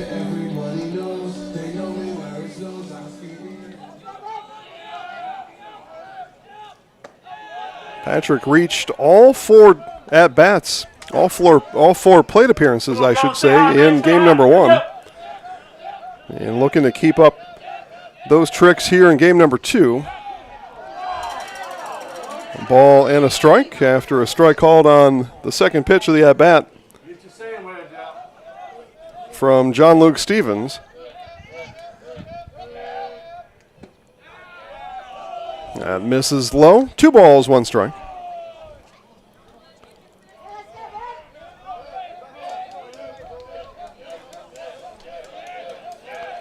And the 2-1 coming back, hit him square in the back, and Patrick flips the bat to the dugout and heads down to first base on the hit by pitch. So that'll bring up the left fielder, Jack Lenahan. Coming to the plate, left fielder number 9, Jack Lenahan. Lenahan walked in the in that 5-run 4th inning and scored. And then reached by fielder's choice in the 5th and in the 6th. I'm sorry, base hit in the 6th and an RBI. So Lenahan was busy in that game 1.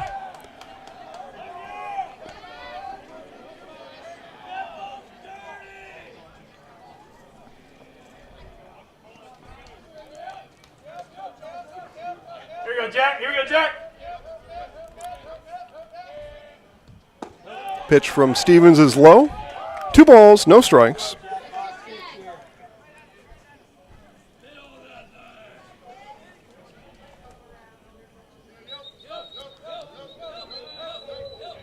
And the 2-0 from Stevens, off-speed pitch that stayed inside. Chased Lenahan out of the box, and it's 3 balls and no strikes. Again, John Luke Stevens getting the nod here in Game 2 today. Dolphins still looking for a win here today and clinch a playoff spot. That didn't happen in Game 1. Again, if you're just joining us, 9-3 McGill-Toolen in Game 1. So Dolphins not able to secure a playoff spot in the first game here tonight. Looking to do it here in game number 2, but a walk after a hit by pitch.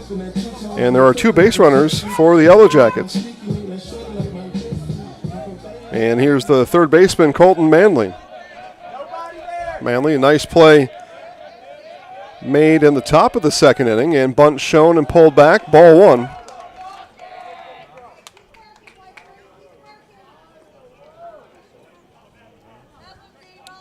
Strikeout, a couple of pop-outs, did reach via walk in Game 1, so looking to turn things around here in Game 2 is Manley. Stevens ready, and strike called.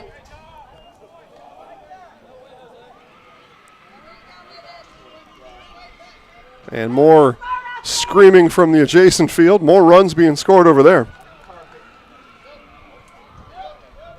Must have scored all the runs the way they're going at it. Here's the 1-1 from Stevens. Scored them all at once over there. Bunt and bunted foul. And the bunt will be likely taken off here with 2 strikes on the board.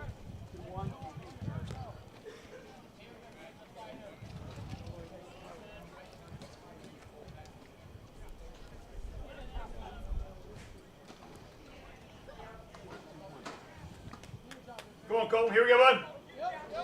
Team swing here. Team swing. 1 ball and 2 strikes.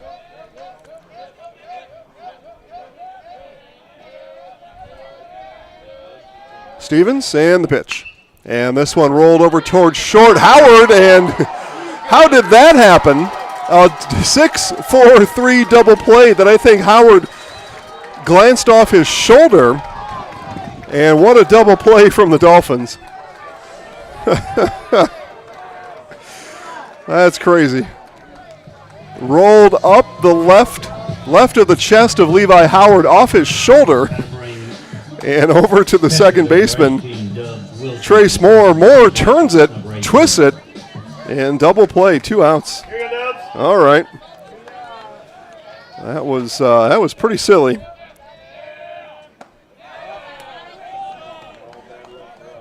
Pretty silly there. So here's Dubs Wilson, the catcher.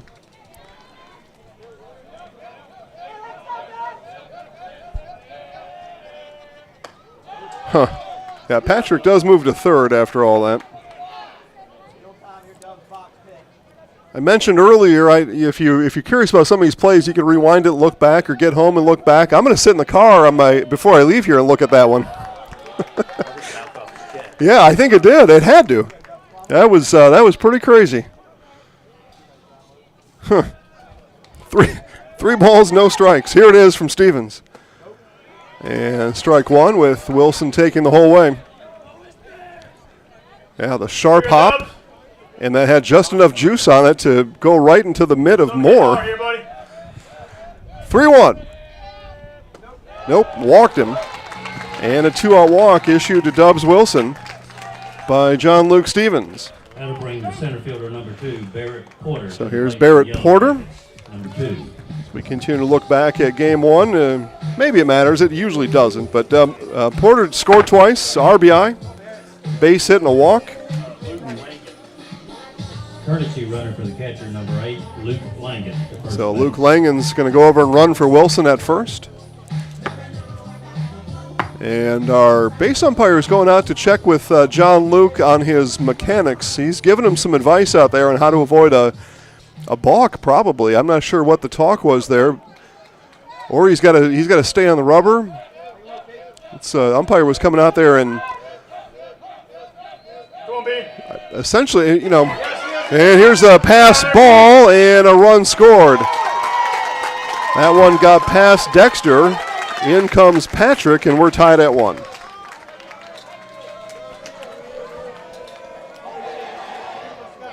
Again, I had a pass ball on my sheet. Some may have a wild pitch. The pitch came in low in the dirt.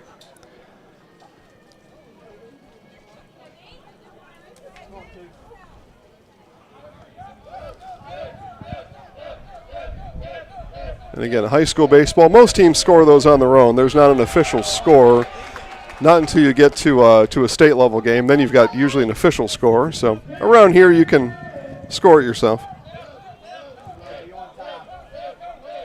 Here you go, B. 2 balls, no strikes to Porter. So anyways, I was saying about the umpire and Stevens, it's essentially a warning, but it's a warning that's framed as advice out there. Listen, if you keep doing this, I'm going to have to call it. And Stevens may have asked for some clarification, too. Here's the 2-1, and hit him. The second hit batsman here of the inning. Porter got hit as Patrick got hit to start the inning. And another base runner for McGill-Toolen here in the second inning. And now Dexter and the infield come to talk to Stevens.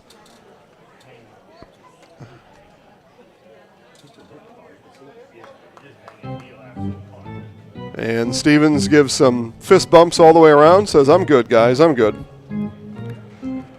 It'll be Jay Gonzalez at the plate.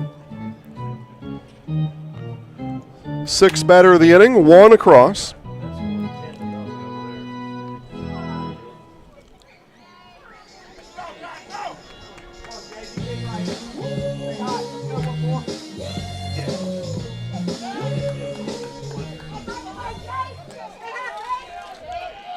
So here's Gonzalez, 2 RBIs in game 1. As the wind picks up here for the at-bat.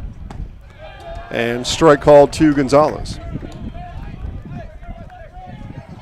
Hey, stay hot, stay hot.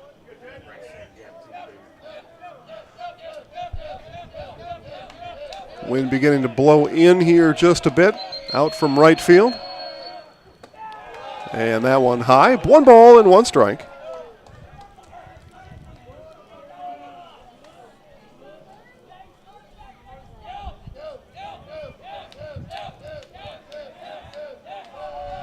And the 1-1, got it past him, did John Luke Stevens. All right, let's go. Team baseball here, let's go. Again, you can hear that wind coming in. As we play here at 8:44 on what I'm being told is a Friday night. I could have been told it was Tuesday night, and I would have been, all right, fine. Lose track of the days for some reason. Find you a gap. The 1-2 from Stevens. 2 outs, runners on first and second. High for a ball.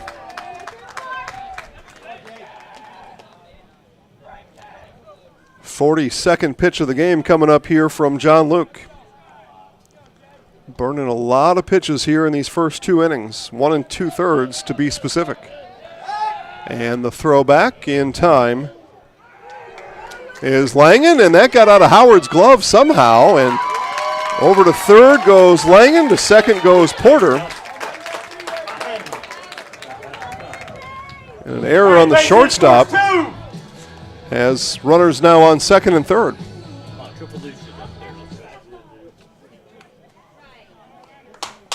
Come on, Gonzo. 2 balls and 2 strikes. Stevens looking to deal with Gonzalez. And full count.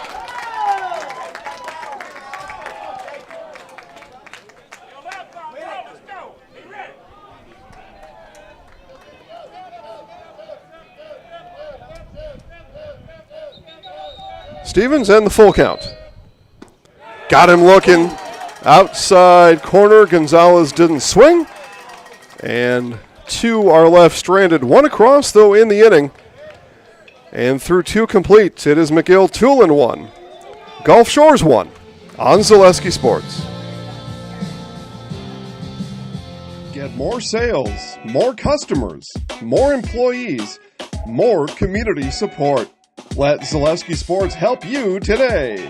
Our advertising rates are less than what you have in your pocket now. People just like you watching this broadcast are your next customer or team member. Plus, you'll have the satisfaction of making sure that our light continues to shine on these student athletes. Use the phone in your hand. Email us now.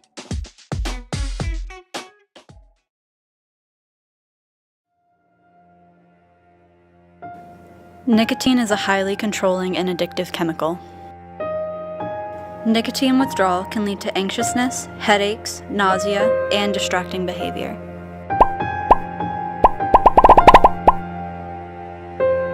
Be smart, don't start. It's not just vapor.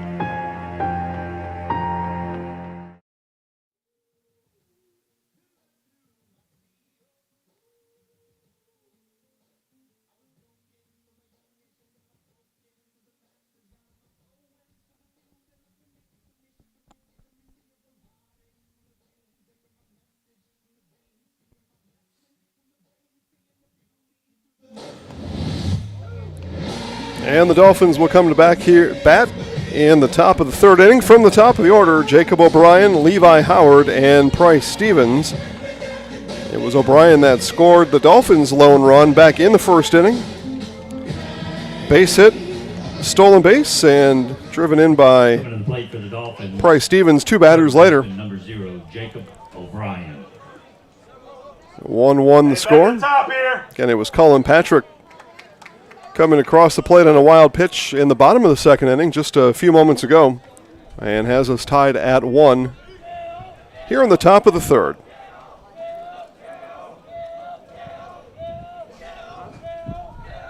Come on, Trip. And Trip Crawford ready. And low for ball 1.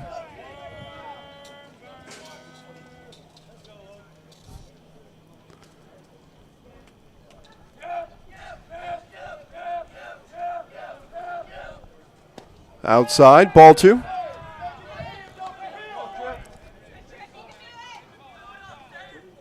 Give you a weather update here in just a second. It was 79 back in the 3rd inning of game 1. Let's see where we land now. 2-0. And 3 balls, no strikes. 75 degrees.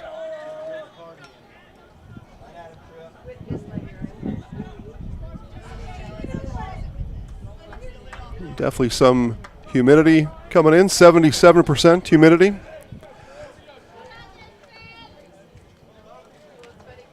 But wind coming from the south right across the Gulf. So that all stands to reason. Battle back, Trip. Here we go, babe.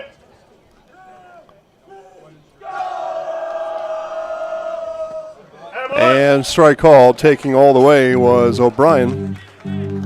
Line of storms right now moving through Arkansas and coming into Louisiana, so probably means some rain overnight. Maybe. I'm not big on the weather. I'm not sure how it all works. It's scheduled for 84 tomorrow, cloudy skies, and then a chance of rain Sunday and Monday. So get in what you can get in on Saturday, just in case the weatherman's right for Sunday and Monday. Full count now to the 3rd baseman, O'Brien. Here it is from Crawford. Crawford sticks the bat out. Ball hops right to Joseph Huff and then thrown away. But O'Brien will stay on first. That off the bricks on the backstop and bounced favorably for the Jackets.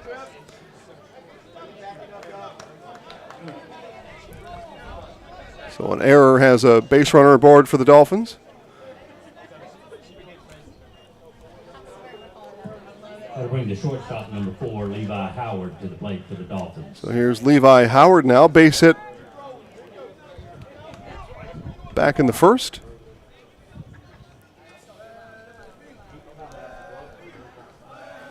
Again, it was O'Brien stealing a base in the first inning, and he stays put here. Howard reached for the bunt and takes strike one. Hey, make the throws, some interference.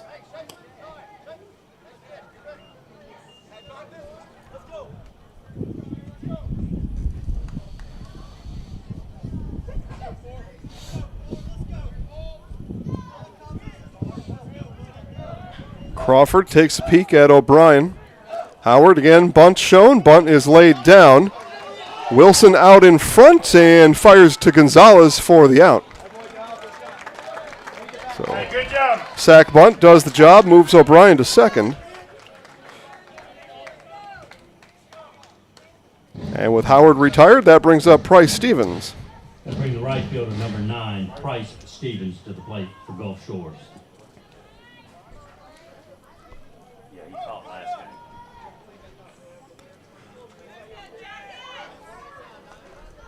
game. Wilson getting his equipment back on, getting himself put back together. Aligns his defense, and Stevens steps in. RBI for Stevens back in the first. He comes up here with O'Brien, and he got hit, I think, in the neck, off the shoulder. And he's going to sprint down to first base and continue running back to Gulf Shores, apparently. Running off some of that pain that likely vibrated through his upper body. John Luke Stevens. Stevens got all kinds of energy. All right, so runners on first and second. He looked a little bit like Forrest Gump, I'm not afraid to say. He was wheeling down to first base like that. But running off some of the anger. Here's John Luke Stevens now, the pitcher.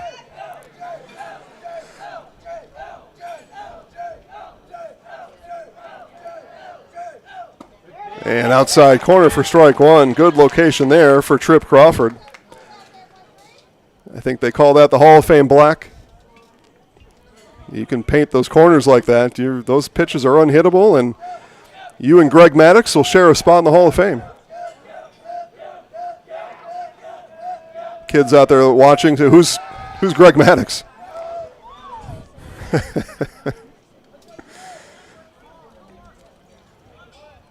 But Maddux, he lived on the edges, and really good at it.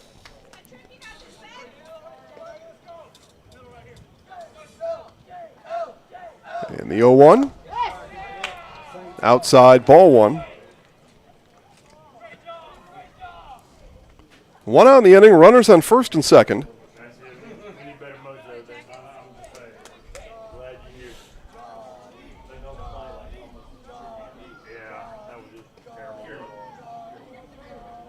Crawford nods in approval of the pitch call from Wilson and the 1-1. And this one is driven to right field. That's going to get all the way to the fence. Dolphins are bunched up around third. They send two nearly simultaneous to the plate. One run is in. Stevens is out, and one run scores. Stevens was hustling all the way around, but that was did not work out the way Gulf Shores wanted. Now with the 2 runs, they do get the 1 and an RBI for John Luke. So O'Brien scores. Got to bring the left fielder, number 22, Judd Harris, to the plate for the Dolphins. So 2 outs and the left fielder, Judd Harris.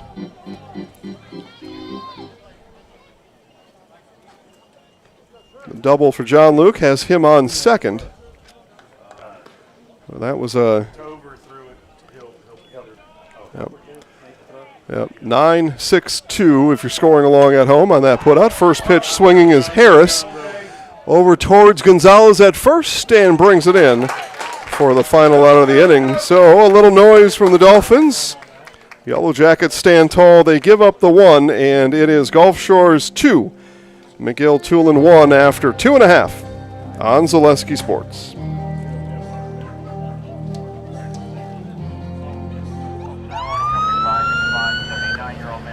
Speed is one of the biggest factors in a fatal car crash. Your car stops, but your body does not stop at the same time. Your body keeps going, you know, and that could be running into your seatbelt, that could be hitting the airbag. Something has to stop it, and unfortunately, it's something very hard. There have been times that we've come upon accidents where if people weren't speeding, they'd probably still be alive today. It's truly dangerous and it puts everybody at risk. There's just no point to it. This kind of stuff has got to stop. Alabama has a hands-free driving law, and that means you can't hold your mobile phone while making a call. Oh, and no writing messages, recording, or watching videos either. Plus, you can only use a single button or swipe of a finger to answer a call. So what's a driver to do?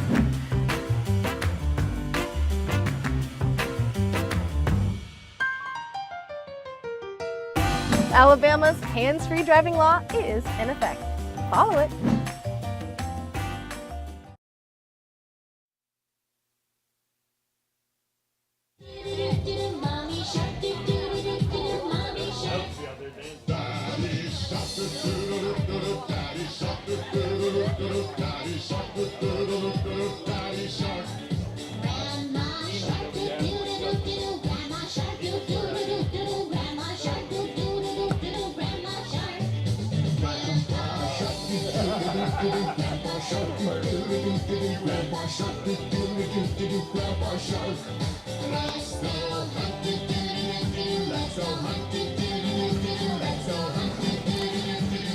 All right, bottom of the third inning, and it'll be from the top. Ethan Hilpert, Christopher Tover, and Joseph Huff for the Jackets.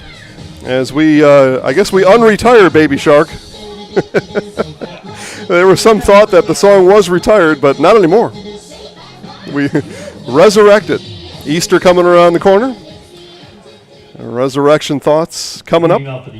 Why not the Shark? Ethan Hilpert, number 1. So Hilpert flew out to right field back in the first inning.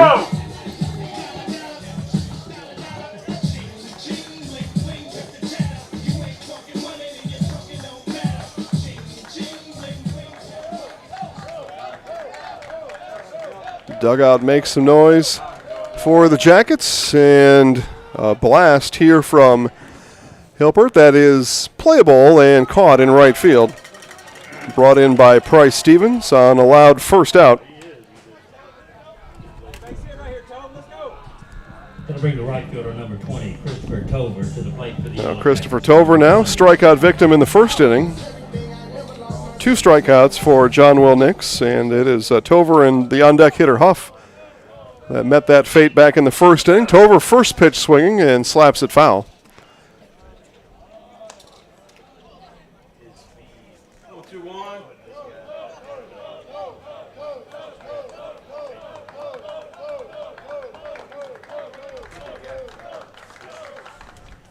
And this one into left center. That's going to get down. A 1-out base hit for Christopher Tover.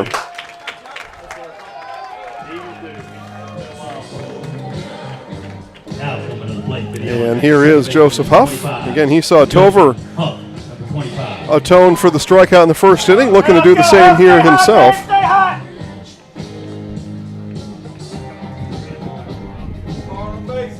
Again, 2 runs scored for Huff in game 1 here tonight. Looking for more action here in game number 2. And Tapper fouled in the box. Hey, come on. One off the front of the left foot of Joseph Huff. And he'll walk out the sting out of his toe.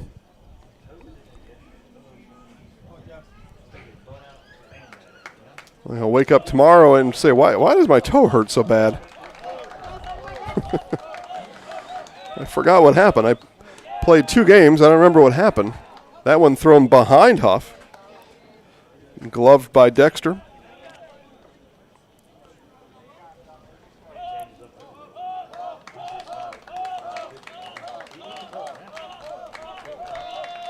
One ball, 1 strike. Check swing. That is a fair ball. Stevens will cover first. The flip from Nix, and there are 2 away. Coming to the plate from McGill, designated hitter number 16. So 3-1 put out. Over to second goes Tover. And there are 2 outs for the DH, Cullen Patrick. Patrick drew a walk and scored an inning ago. And they will give a free pass to Patrick here with 2 outs in the inning.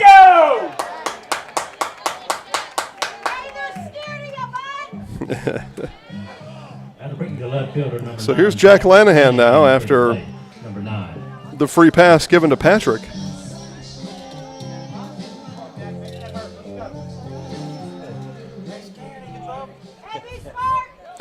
Lanahan reached via walk last inning, so walks beginning to pile up for John Luke Stevens here in this one.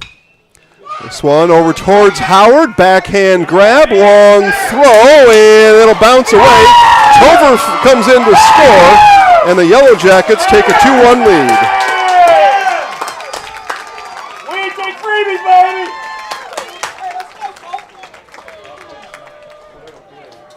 Lanahan sent one to the hole that Howard gloved, but able to reach on the infield single, RBI. In my book, as Tover comes in to score, he was running with 2 outs. Third baseman number 6, Colton Manley, to the plate from Patrick over to third on that action. And here's the third baseman, Colton Manley.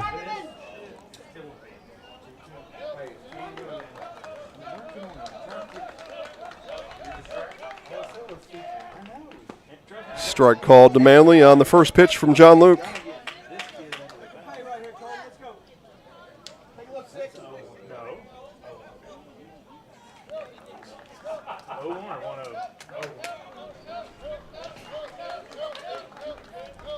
Long look in from Stevens, runner off and going.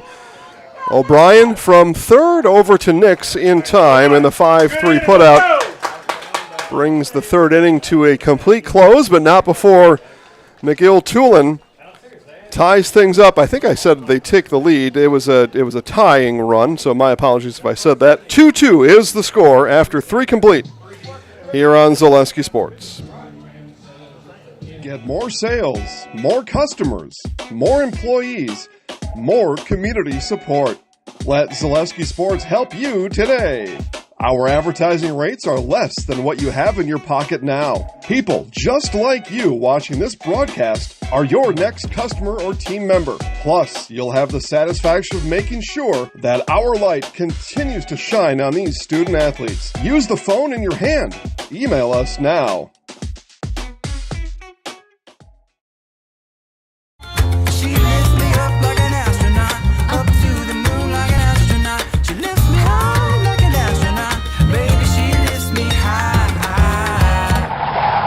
We only sing where there's no litter. How about now? She lifts me. Clean up. Never litter. Keep Alabama beautiful. Now that's something to sing about.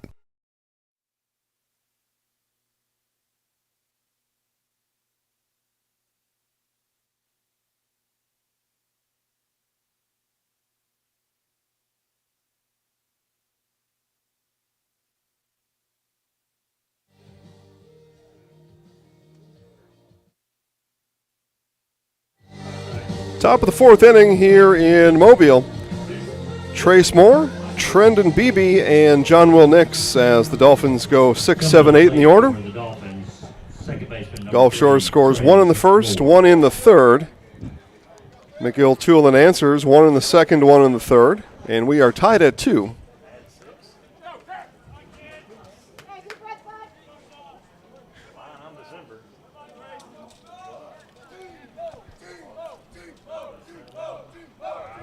Trip Crawford on here for the 4th inning.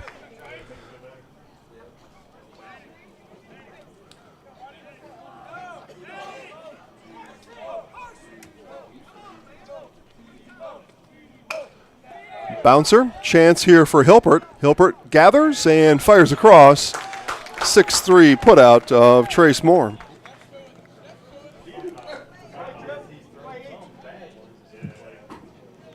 Coming to the plate for the Dolphins, designated hitter number So the 7, DH, Trendon Beebe. Beebe base hit in the second inning, left stranded. Second time having a look at Trip Crawford.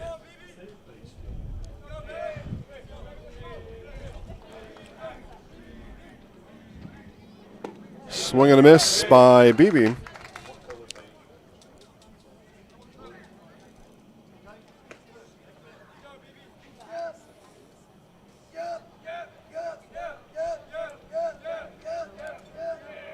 Crawford fires in another strike. So Crawford ahead of Beebe, no balls and 2 strikes, with 1 out here in the 4th. Crawford and the 0-2. Poked at and be gathered up by Huff. So Joseph Huff make a similar play yesterday. A little more difficult yesterday, but Huff's got good range at second base. He can sometimes make the difficult look easy. And here's the first baseman, John Will Nix.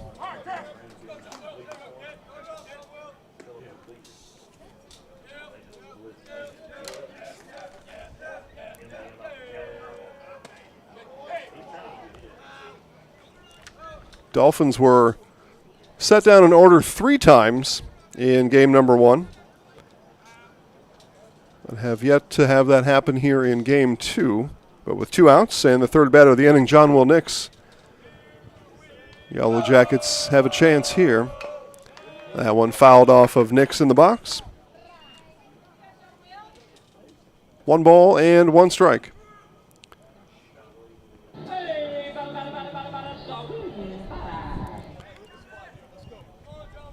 And we invoke Cameron from Ferris Bueller's Day Off. Love it. Here's the 1-1. Hit in foul territory and will land over near the Dolphins bullpen.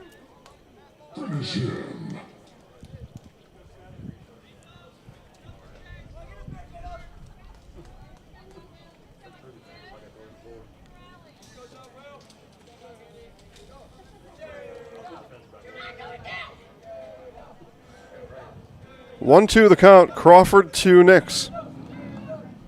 And got him. Froze Nix on the outside corner. Let's go! First strikeout of the game for Trip Crawford. Or sorry, third strikeout of the game. That can't be right, can it? Nah. First strikeout of the game for Crawford, and the Dolphins go down in order here in the 4th inning. Bottom of the 4th coming up. Wilson, Porter, and Gonzalez right after this on Zaleski Sports.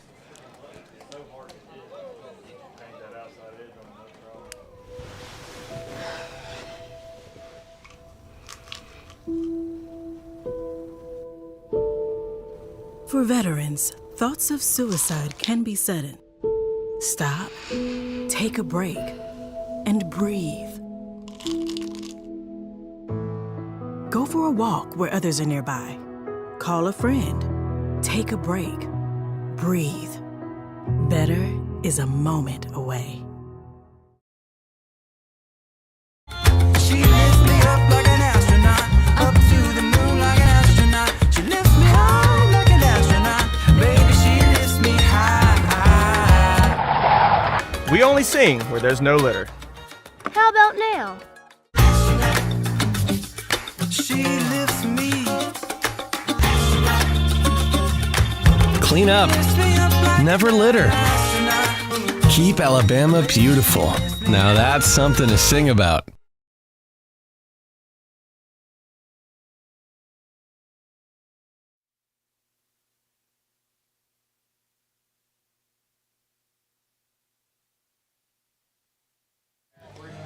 Yellow Jackets come to bat here, bottom of the 4th inning. Dubs Wilson, Barrett Porter, Jay Gonzalez, 7, 8, 9 for McGill-Toolen here in this 4th inning.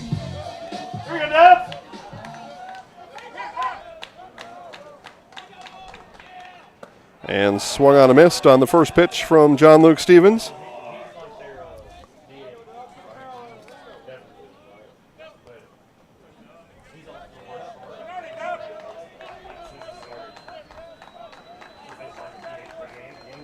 And the 0-1 coming back. Off-speed pitch, hit over towards O'Brien on his knees, back to the feet. And a fine play there from Jacob O'Brien as he goes 5-3 to John Will Nix for out number 1. And turn now to the center fielder, Barrett Porter. Porter hit by pitch back in the second inning, left stranded. Second at bat here in this game for Porter. Stay high, babe, stay high.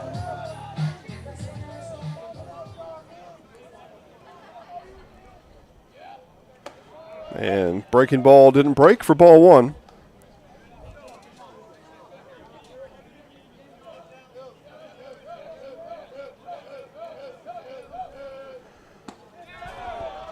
Strike called. 1 ball and 1 strike. That's good. Let's go. Find a gap, B.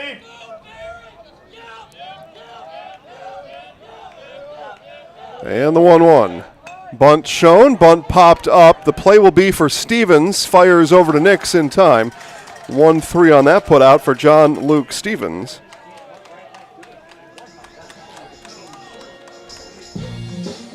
And now the first baseman, Jay Gonzalez. At the plate for the Yellow Jackets, first baseman number 14, Jay Gonzalez, number 14. Come on, Gonzo. Gonzalez struck out, and that ended the second inning. Get a rip, kid, get a rip.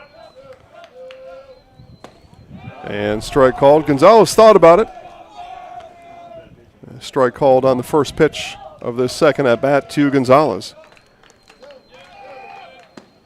And strike called again. Quickly, no balls and 2 strikes now from Stevens to Gonzalez. Hey, team approach, let's go. You know a job to do. Outside corner he missed. 1 ball, 2 strikes. Field full of umpires out there.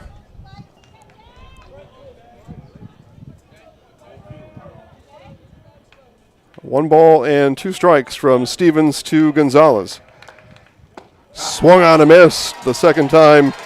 Gonzalez has went down swinging. The 4th strikeout for John Luke Stevens, and a 1-2-3 effort for the Yellow Jackets ends the 4th inning. We move to the 5th, tied at 2 on Zaleski Sports.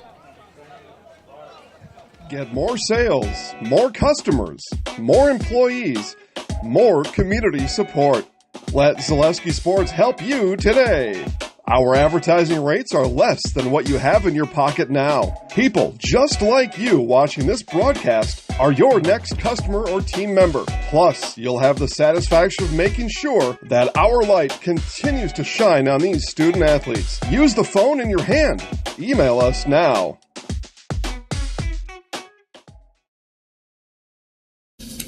When I have an asthma attack, I feel scared. Sometimes my parents have to take me to the hospital. I feel like a fish with no water. You know how to react to their asthma attacks. Here's how to prevent them. Call 1-866-NO-ATTACKS. Visit www.noattacks.org or call your doctor. Because even one attack is one too many.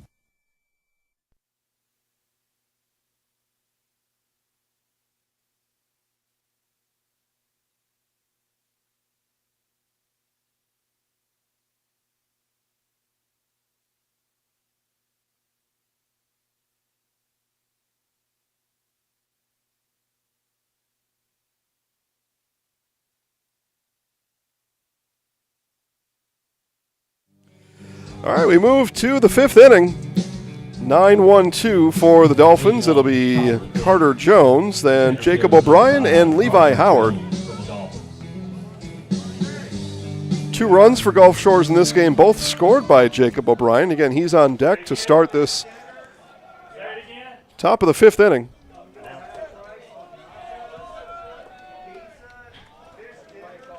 Oh boy, big sale inbound on the concession stand. Here it is back up the middle. Hilpert ranging, firing, and striking. A laser to Gonzalez for the first out of the inning. Ethan Hilpert can move around the infield, folks. But they're essentially giving away the food right now in the concession stand. So if you're in the parking lot listening, get on in here. We got concession stand half price on cheese pizza, fish dinners, and nachos. Pizza, nachos, fish dinners, all half price. Boy, you can't make them that cheap. Sounds like a bargain to me. So if you're out in the neighborhood, get in here. First pitch to O'Brien is wide of the mark for ball one.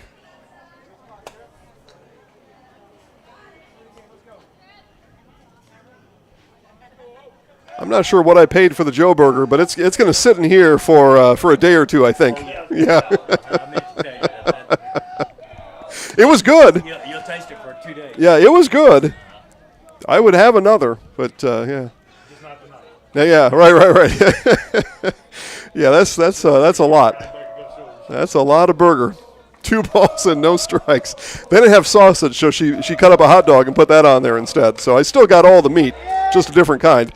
And, oh, boy, I'll tell you, the Keystone Corner for these Yellow Jackets is pretty good. Hilpert, I've already talked about him. There was Joseph Huff, again, making the difficult look fairly easy out there as he retires O'Brien on an over-the-shoulder grab. So here is Levi Howard with 2 outs.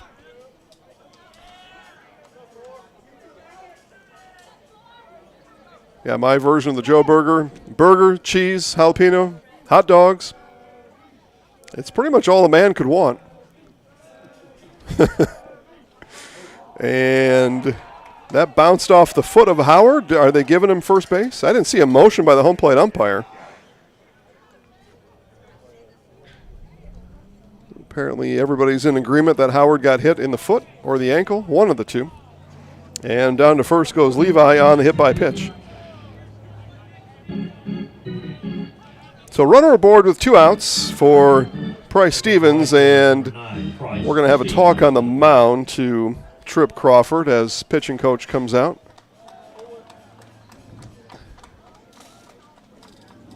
And again, that'll be offset by a Gulf Shores meeting on this side, so the dueling meetings on the infield. 2 outs in the inning. Yellow Jackets coming up with a way to deal with Price Stevens, who's been relatively quiet here today. Hit by pitch back in the 3rd inning, grounded out in the 1st, and then in game 1, 0 for 3.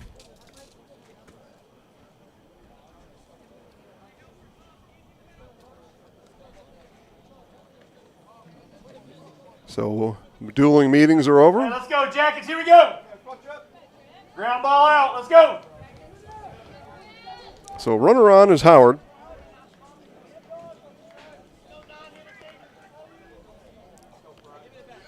I think Stevens, you would categorize as not happy after being hit back in the 3rd inning. Most people aren't. It's not a great thing to have happen. And takes strike 1.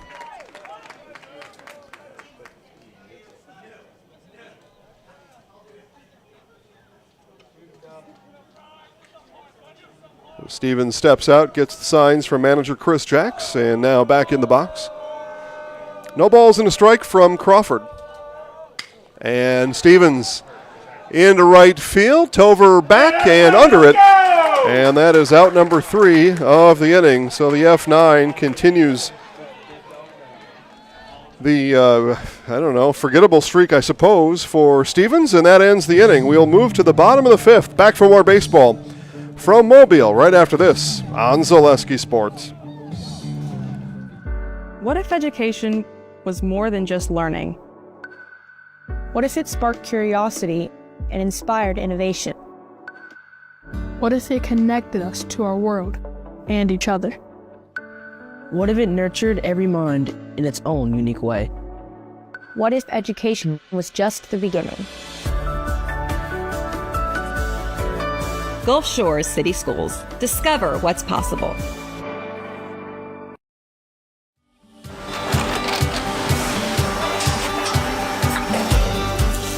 Good day. My name is Ken Hyman, and welcome to Nasonville Dairy here in central Wisconsin, Marshfield, Wisconsin, as a matter of fact. We make a lot of different cheeses. We make cheddar, Colby, Monterey, Farmer's cheese, pizza cheese, Quesa Blanca, Quesa de Fir, Seco, Parm, Romano, Asiago, Fontina, Feta Caseri, Cafetieri, Cafla Graviera, 20 different flavors of Monterey, as well as making Edam, Gouda, and Munster. And the cheese be with you.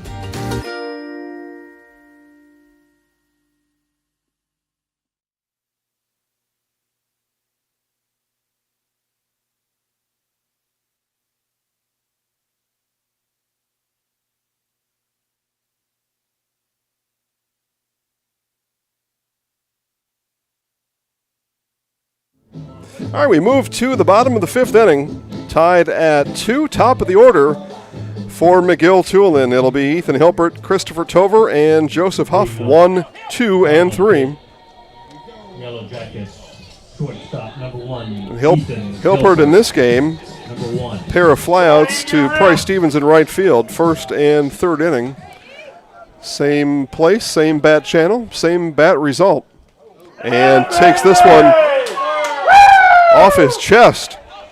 And a hit by pitch, another walk issued by John Luke Stevens. I'm going to have to add those up here because those are adding up. Walk number 6 for Stevens.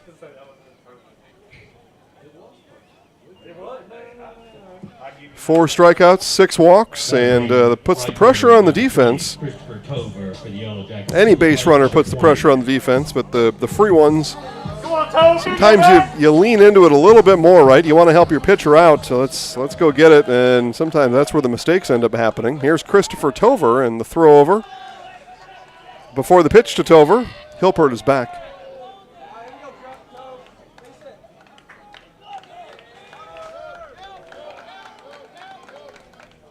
Tover showed bunt that gets past Dexter, and the pass ball will send Hilpert down to second in scoring position.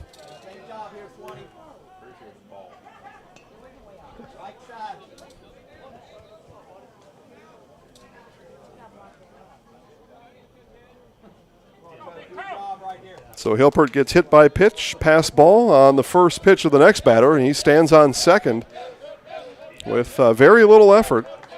I think 2 pitches have been thrown in the inning. A hit batter and a pass ball.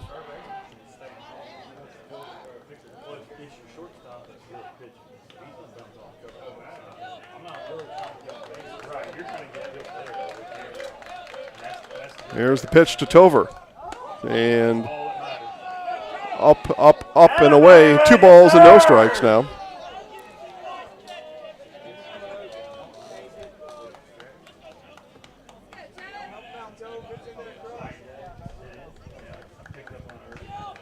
And the Yellow Jackets looking for momentum, looking to start things here in the bottom of the 5th. And that one thrown outside. 3 balls and no strikes. An interesting chess match here for manager Tim Becker. Do you still attempt to get the bunt down, maybe knowing that a pitch coming down the middle is coming, get Hilpert over to third? No is the answer. It's a take and it's a strike. So now does Tim Becker go back to the bunt. Looking to get Hilpert over to third. And there it is, and the bunt is laid down. That'll get the job done. That'll get all the jobs done. Everybody is safe. Stevens not able to find the handle. Runners on the corners with nobody out here in the 5th inning. Now it's play for the Yellow Jackets. Second baseman, number 25, Joseph Huff. Number 25 for the Yellow Jackets. So the error on Stevens, and that brings up Joseph Huff.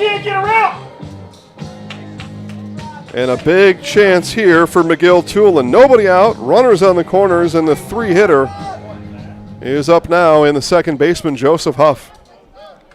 Again, you put these guys in the batting order for these reasons. And the Dolphins will meet. And that means the Yellow Jackets will meet. Everybody gather around.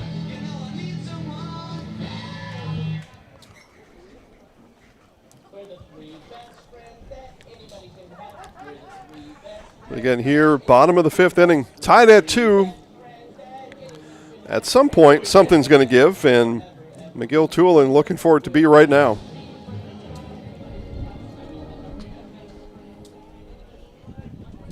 Home plate umpire lets the meetings continue.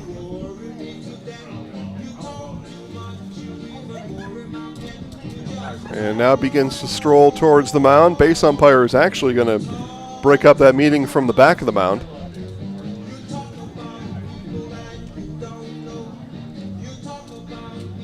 A slow walk out there by the umpire. And now tells manager Chris Jacks that your meeting is adjourned.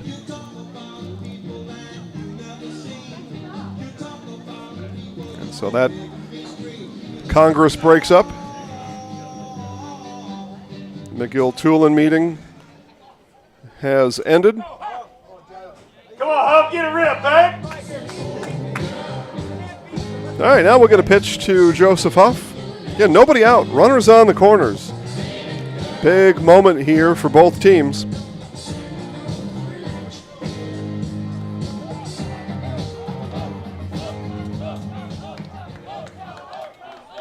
Hey, be smart out there, be smart. And the chances here for Joseph Huff. Let's go, Joe. Strikeout and a ground out for Huff here in game number 2. As John Luke Stevens steps off.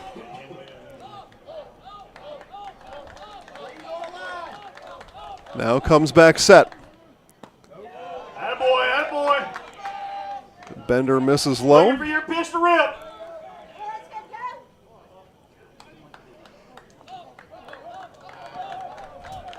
And the 1-0. Foul. Off of the netting. Off to our right.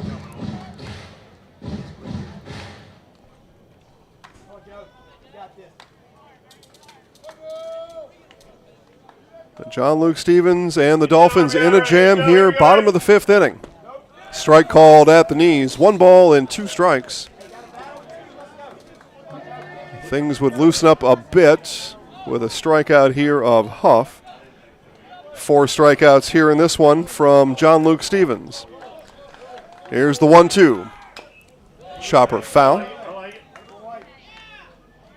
Let's battle, Joe. Here we go, man.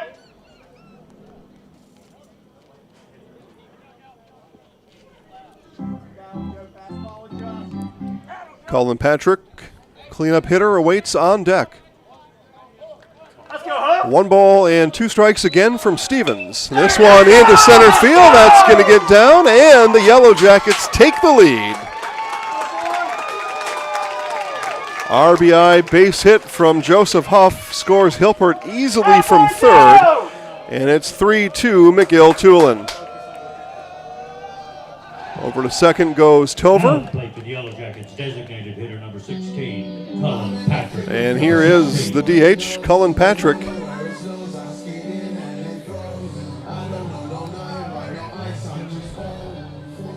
Still nobody out, and out comes Chris Jacks. Way to go, Jackets, way to go! And we are going to get a new pitcher. He's going to come from the field. Dolphins didn't have anybody warming up.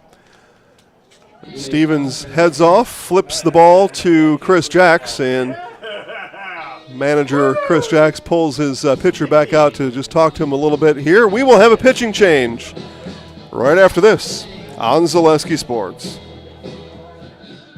What if education was more than just learning? What if it sparked curiosity and inspired innovation? What if it connected us to our world and each other? What if it nurtured every mind in its own unique way? What if education was just the beginning? Gulf Shores City Schools. Discover what's possible.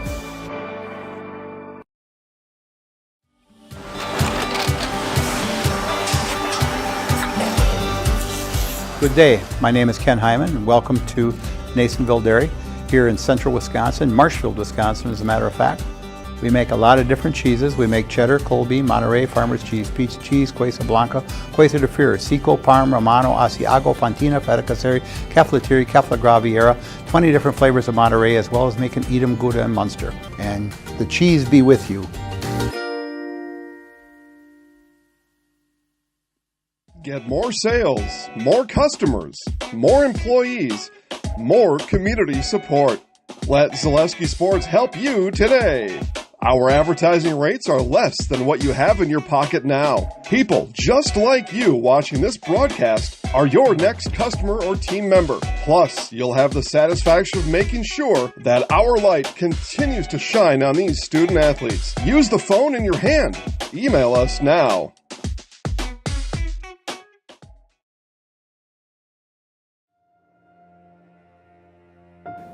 Nicotine is a highly controlling and addictive chemical. Nicotine withdrawal can lead to anxiousness, headaches, nausea, and distracting behavior.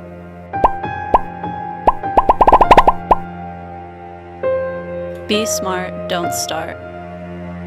It's not just vapor.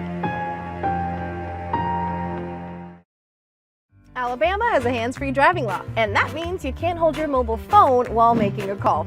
Oh, and no writing messages, recording, or watching videos either. Plus, you can only use a single button or swipe of a finger to answer a call. So what's a driver to do?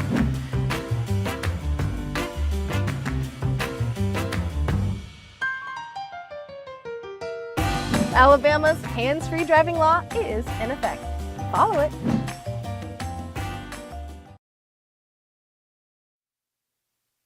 All right, game continues here with Levi Howard moving from shortstop to the mound. So Howard comes in to pitch, and John Luke Stevens heads back to shortstop. So a straight switch, 6-1, 1-6.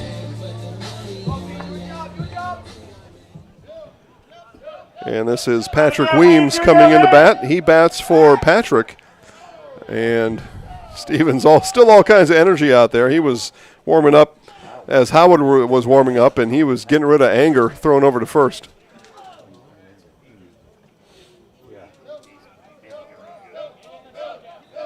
So Weems bats here in the DH spot for Patrick. Howard on to and bunted and foul. Hey, soft, let's go. Now the surprise is off. Yep. Here you go, Pete.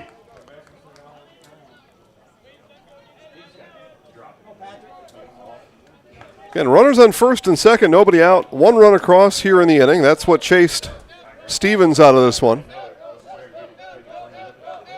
Dolphins looking to keep it a one-run game with 6 outs left. Bunt, and Weems bunts that one foul, and the bunt will be off now with 2 strikes on the board. But that's the goal for Gulf Shores. Keep McGill-Toolen at 3 here with nobody out. It's a tough goal, but that's got to be it. They will bat next in the 6th inning, and outs are becoming few. The 0-2 bunt is still on. It'll be bunted back to Howard. He'll throw to third to O'Brien, and they will get over. So the sacrifice bunt this time doesn't work for the Jackets.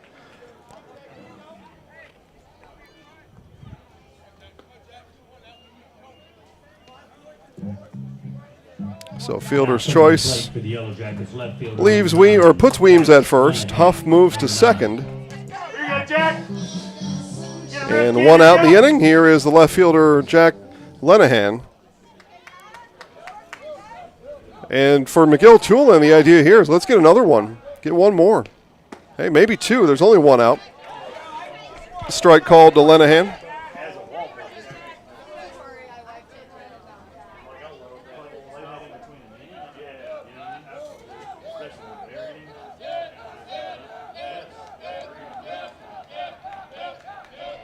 And throw over to first, gets away from Nix.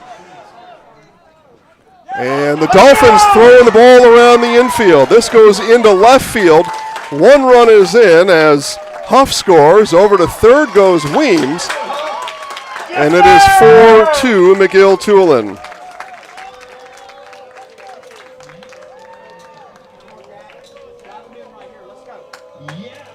Two errors on the play, 1 run across.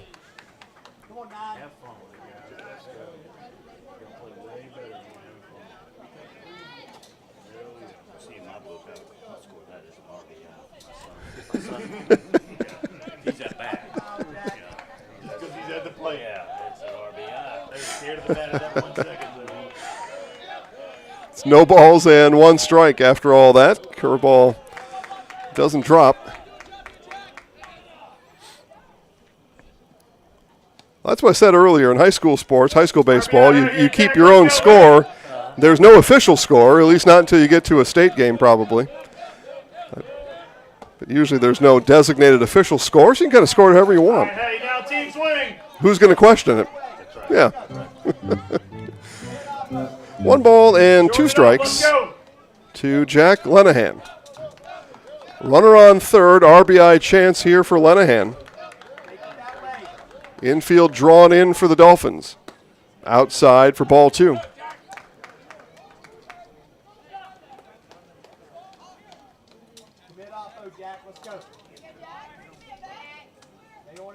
All 4 infielders on the grass.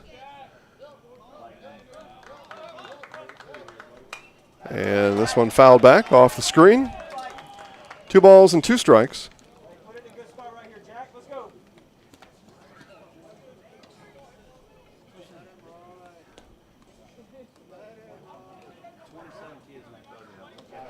Yeah, I was just going to say that. I don't know about having your catcher who's now caught 2 games coming to shag pass balls or foul balls.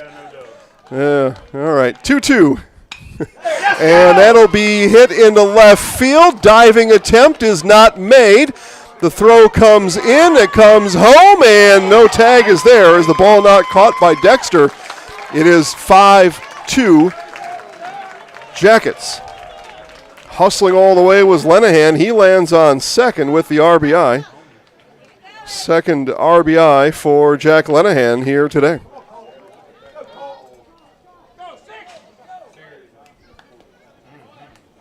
And now the third baseman, Colton Manley.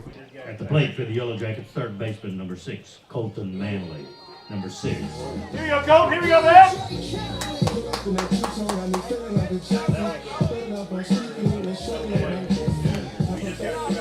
So he charged in from left field and just didn't make the catch. Yep. Just didn't finish squeezing it. And a pass ball. Now Lenahan down to third.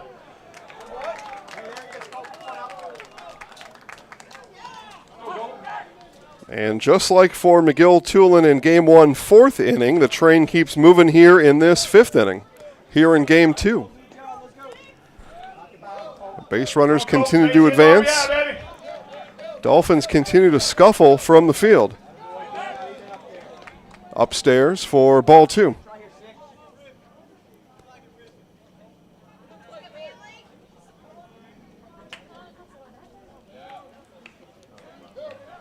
Infield still drawn in with a runner on third, outside corner for strike 1.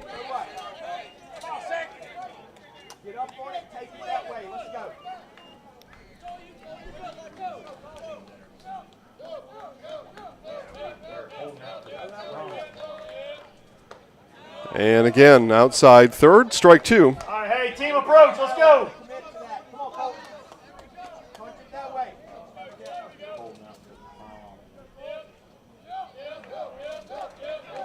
And the 2-2.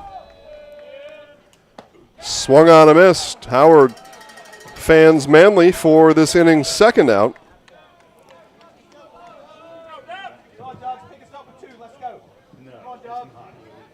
And bring the catcher, number 18, Dubs Wilson. So here's Dubs Wilson now. Number 18. Had shin guards on a moment ago. Shin guards taken off, ready to bat.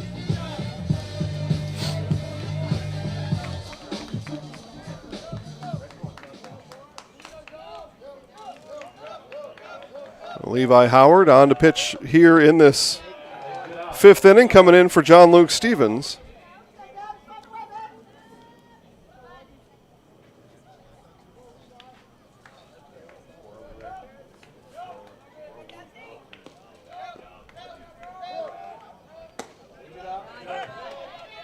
High for a ball.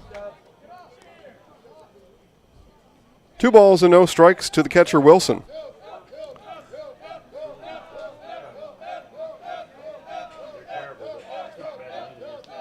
And the 2-0. That missed high. 3 balls and no strikes.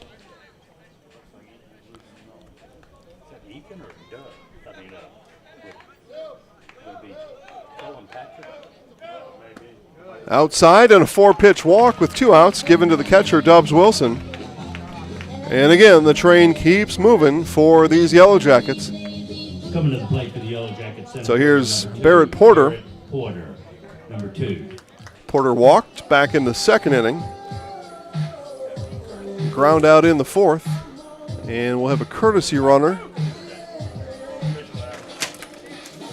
Courtesy runner going to first base, number 3, Mitchell Adams. So Mitchell Adams, winning pitcher from Game 1, will run for the catcher, Dubs Wilson. So Wilson takes the shin guards off, draws a 4-pitch walk, back to the dugout, shin guards back on.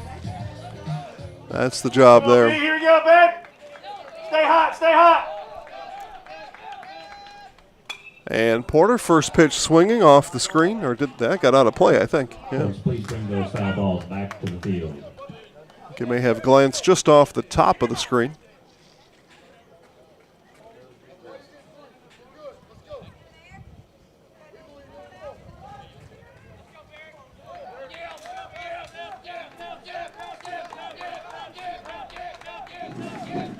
Howard ready.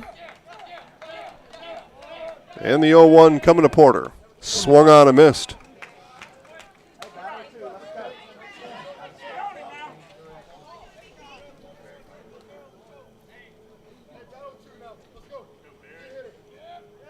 Go on, Barrett. Trust your hands, kid. Howard, quick peek over at Adams at first, and that one's spoiled by Porter.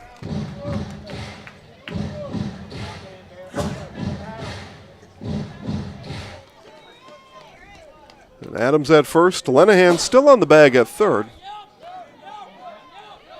2 outs. No balls and 2 strikes coming from Howard.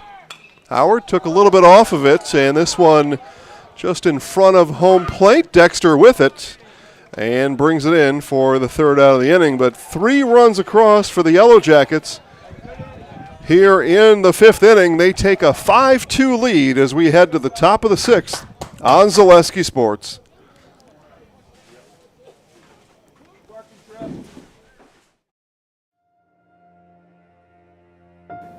Nicotine is a highly controlling and addictive chemical.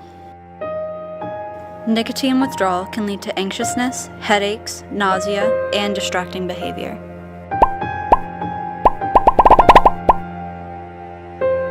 Be smart, don't start. It's not just vapor.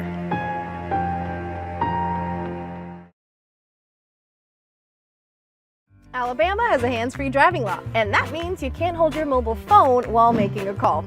Oh, and no writing messages, recording, or watching videos either. Plus, you can only use a single button or swipe of a finger to answer a call. So what's a driver to do?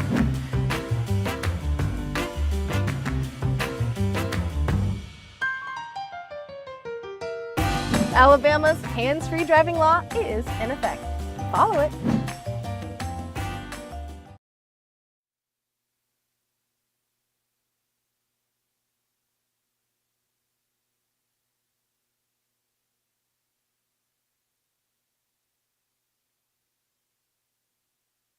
All right, top of the 6th inning here in Mobile. Here at the Lipscomb Athletic Complex here in Mobile. West side, right? West side of Mobile. John Luke Stevens, Judd Harris, and Trace Moore. 4, 5, 6 for the Dolphins. 6 outs to work with. And looking for 3 runs here, minimum. Again, they came into today's doubleheader needing 1 win to clinch a playoff spot, clinch one of the 2 area playoff spots. But prospects, you know, the arrow not pointing up right now for Gulf Shores. They're in a 3-run hole and 6 outs away from being swept here in Mobile this evening. Chopper, Hilpert, and not able to make the play that time. Infield base hit for John Luke Stevens. You get so accustomed to Hilpert making play after play after play, but that was an exceptionally difficult chance.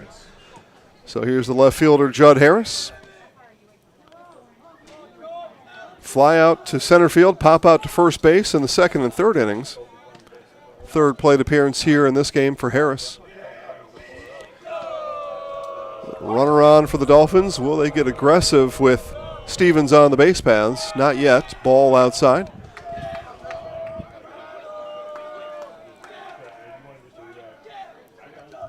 I mean, aside from getting all three or taking the lead here, if you're Gulf Shores, you just get one. Two would be quite an achievement, but you're looking to get one here somehow, some way. Strike on the outside third from Crawford.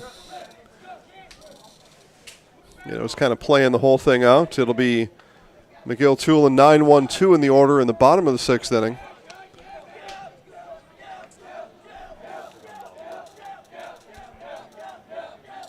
But the Yellow Jackets have had plenty of base runners. Here is a 6-4-3.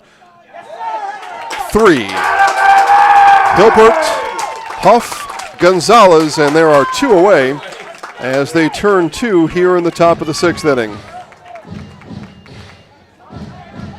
Plate for the Dolphins, second baseman number 3, Trace Moore. So that brings up Trace Moore now with 2 outs, and the base is empty. I mean, when they say tailor-made, that's what they're talking about. That one, you couldn't have, if you were the coach in a scrimmage or practice, you couldn't have rolled it out there any easier than that was set up. And give the middle infielders, Hilpert and Huff, credit. They turned it. They did exactly what they practiced to do. Yeah, that's what practice is for. So 2 outs. Here's Moore. Crawford starts him off the plate. Ball 1.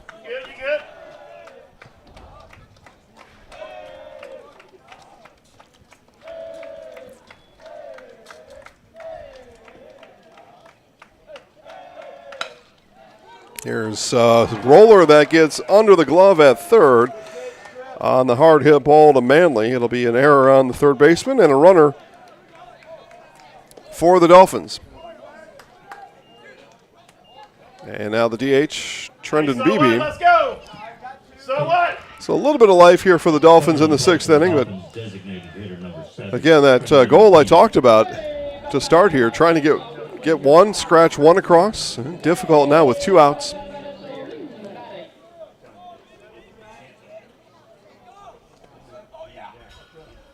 I would just think one gives you a reasonable shot in the seventh inning. And again, no clock in baseball, right? There's no clock to expire, so you get all 3 outs. In this case, all 4 outs that Gulf Shores is left with here tonight. But you get all of them, 21 of them in total. And then you got to get all 21 on the other side. So that's what we have rather than a clock in this sport. Ball and a strike from Trip Crawford to Trendon Beebe.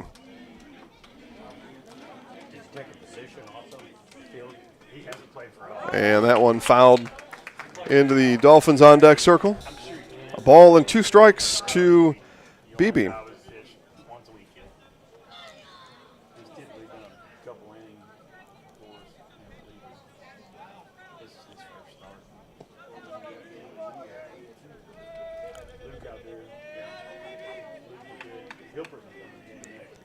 Outside corner, got him looking, and strikeout number 2 of the night for Trip Crawford, and that does it for the Dolphins. They send 4 batters to the plate, a double play, 3 outs, and none across, 1 left on in the top of the 6th inning. Bottom of the 6th coming up. Your score remains McGill-Toolen 5 and Gulf Shores 2 on Zaleski Sports.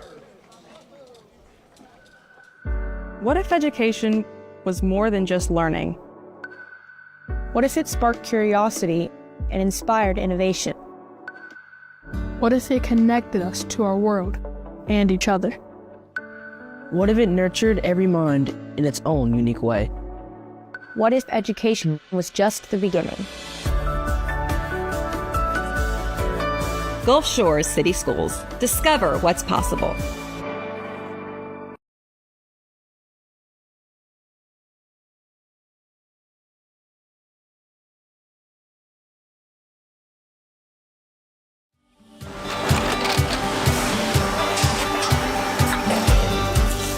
Good day. My name is Ken Hyman, and welcome to Nasonville Dairy here in central Wisconsin, Marshfield, Wisconsin, as a matter of fact. We make a lot of different cheeses. We make cheddar, Colby, Monterey, Farmer's Cheese, Peach Cheese, Quesa Blanca, Quesa de Freer, Seco, Parm, Romano, Asiago, Fontina, Feta Caseri, Cafetieri, Cafla Graviera, 20 different flavors of Monterey, as well as making Edam, Gouda, and Munster. And the cheese be with you.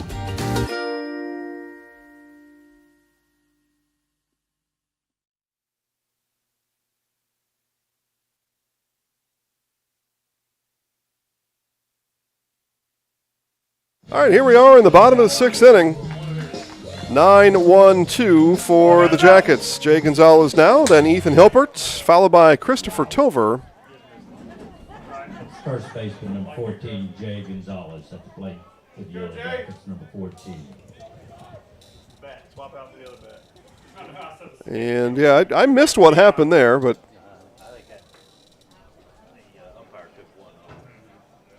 okay.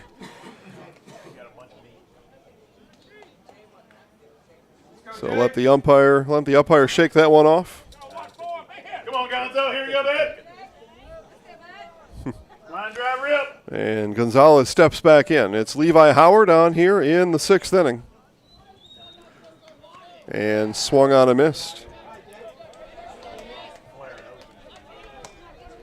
So regardless of what McGill-Toolen does here in the sixth inning, it'll be 8-9-1 in the order coming up in the top of the seventh for Gulf Shores, needing at least 3 runs. And you would figure they're going to need to get back near the cleanup batter in that seventh inning to have a say in this one before it's done. But that all starts on the defensive end. Keeping this at 5-2, Yellow Jackets again, just like they did in Game 1, got a chance here in this inning to blow it open. They did in the sixth inning in Game 1, scoring 4 in that sixth inning to take a 5-3 to a 9-3 advantage. And looking to do the same, you would figure, are the Yellow Jackets here in this one, here in the sixth inning. Ball and 2 strikes to Gonzalez. And bounced in. Gonzalez won't chase.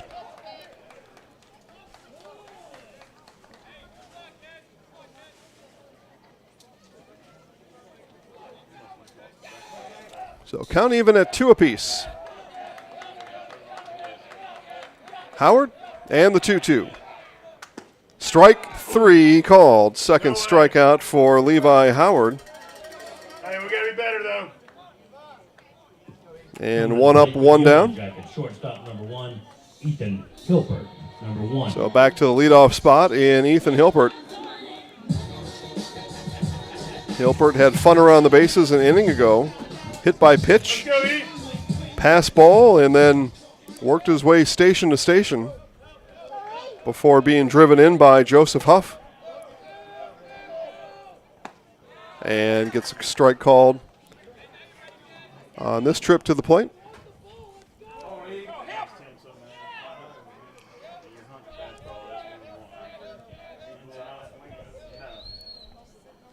Outside, 1 ball and 1 strike.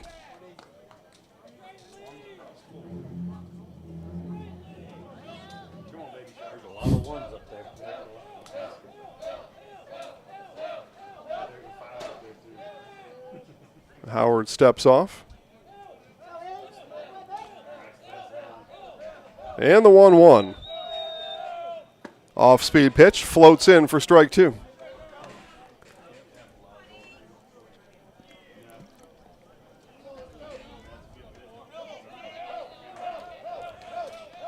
A ball and 2 strikes to the shortstop Hilpert, and he rolls over one.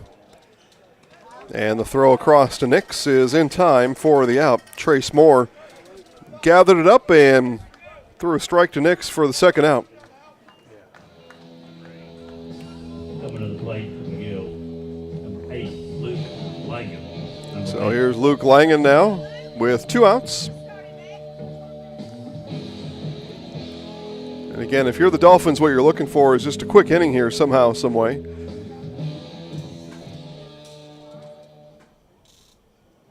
This is manager Tim Becker coming in here to explain the pinch hitter. Home plate umpire makes his notes, and we're set to go.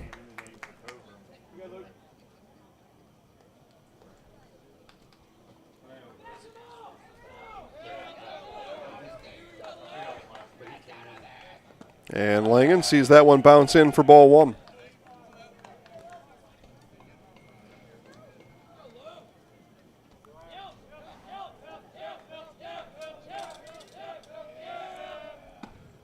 Outside corner, just nipped it for strike one.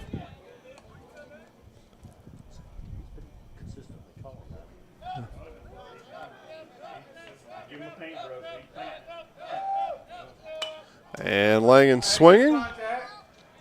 That'll go foul over the Dolphins dugout. Ball and 2 strikes now to the pinch hitter Langen.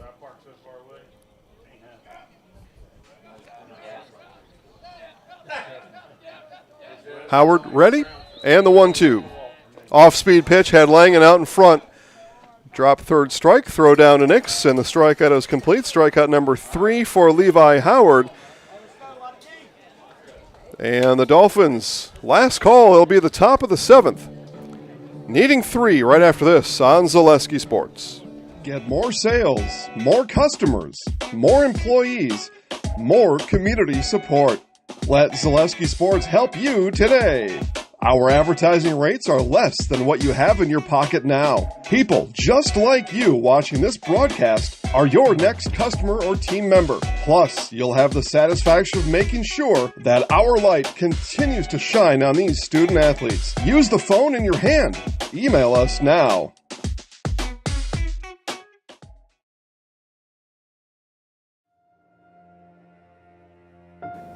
Nicotine is a highly controlling and addictive chemical. Nicotine withdrawal can lead to anxiousness, headaches, nausea, and distracting behavior.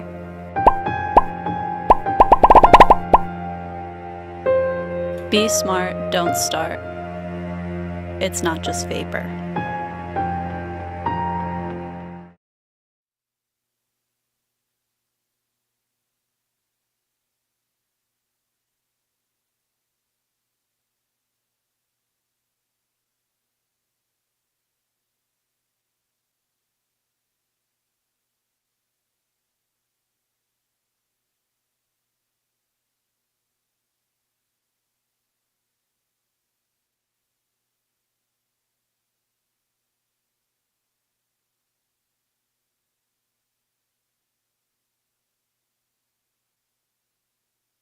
All right, top of the 7th. It is last call for Gulf Shores. It'll be John Will Nix, Carter Jones, and Jacob O'Brien, 8-9-1 in the order.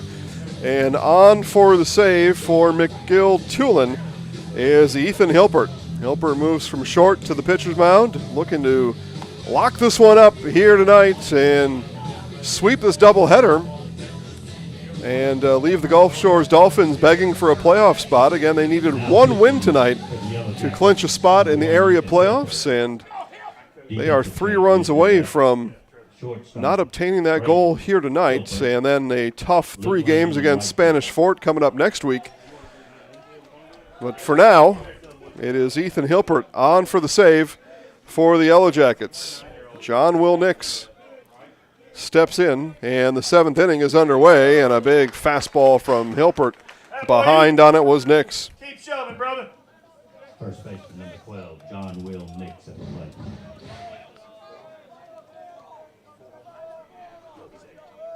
Another fastball, and that one thrown to the backstop by Hilpert.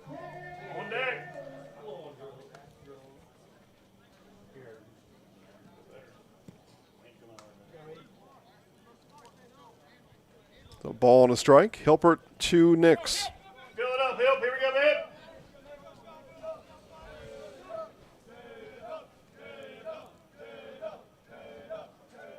Another fastball. That one back up the box. It'll be a leadoff base hit for John Will Nix. So Nick's able to time up the fastball on the third delivery. And comes through with a leadoff base hit for Gulf Shores. So here's Carter Jones now, the center fielder.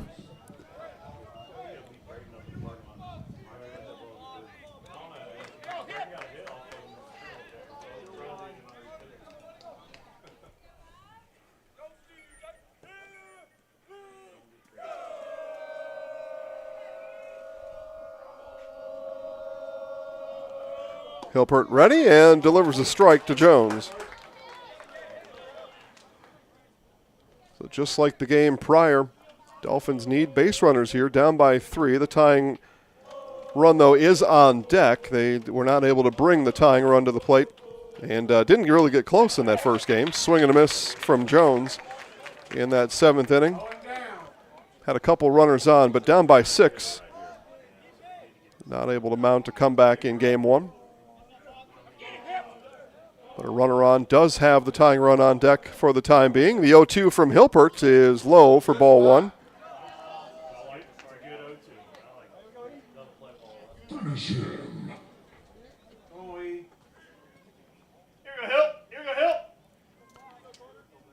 And Ethan Hilpert on for the save, moving in from shortstop here in this second game.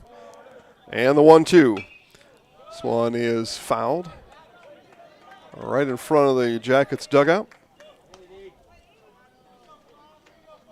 So Jones stays alive. We'll see another 1-2 pitch from Ethan Hilpert.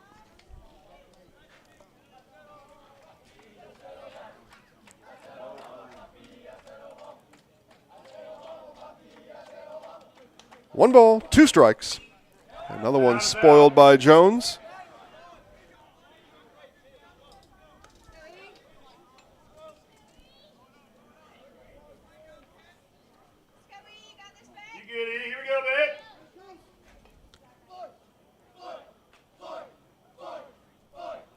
Hilpert again, deals to Jones. Swung on and missed for strike 3 as Jones strikes out for the second time here in this game. And there is one down here in the top of the 7th inning. Top of the order, Jacob O'Brien now. Coming to the plate for the Dolphins, third baseman, number 0, Jacob O'Brien. But again, I pontificated an inning ago that Gulf Shores would need to probably get to the cleanup spot here to put a threat on to climb back into this one. This is the one hitter, O'Brien, and bounced in by Hilpert.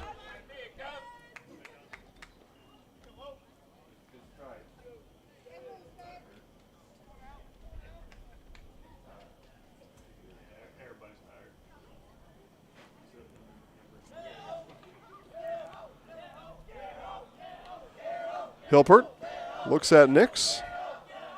And the 1-0. Fastball, strike 1. Hilpert all heat here in this top of the 7th inning.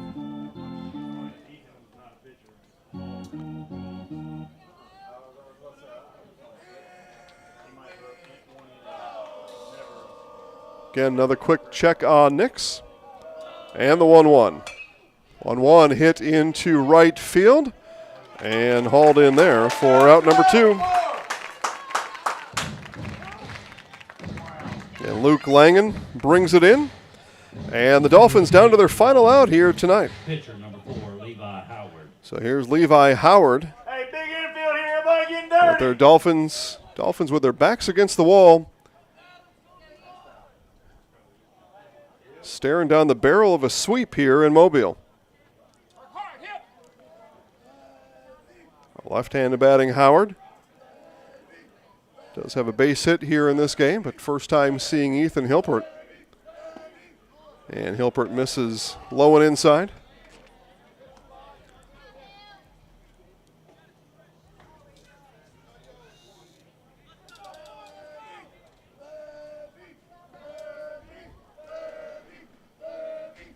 Hilpert ready and delivers.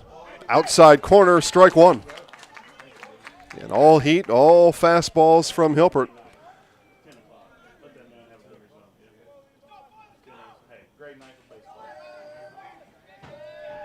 1 ball and 1 strike. Hilpert to Howard.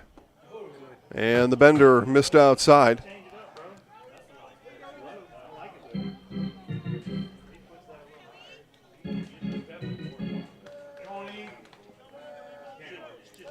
Two outs. Runner on first is Nix. He had the leadoff single. But here with 2 outs, Howard, chopper, chance. And Hilpert fires over, not in time. That's Braden Hilpert playing shortstop. And Howard beats it out on the infield base hit. So the tying run comes to the plate in Price Stevens. Hey, we good. Coming to the plate, right fielder number 9. And my thoughts about if Gulf Shores could bring the 4-hitter John Luke Stevens to the plate here in this inning, then we maybe would have something. And if Stevens able to get on, then I think indeed we would have something. But here it is. The fastball of Ethan Hilpert, the big bat of Price Stevens. 2 outs in the 7th. Swing and a miss from Stevens. Blew it past him.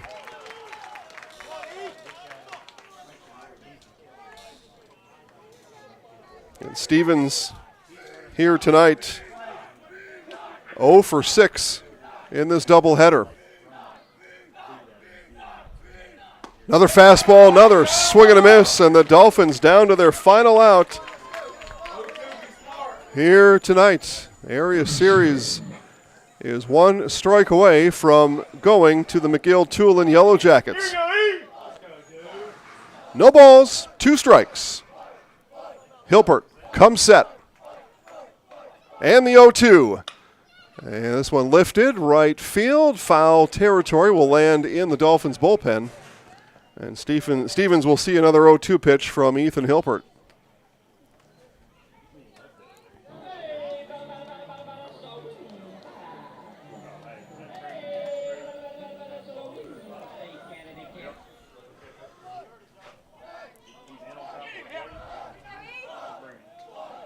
Hilpert again ready with the 0-2. Another one fouled off by Stevens.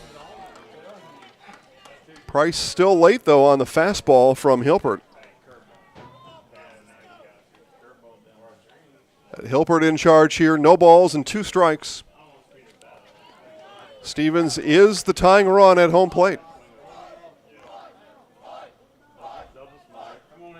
And with 2 outs, the 0-2. Off-speed pitch in the dirt. Stevens holds up.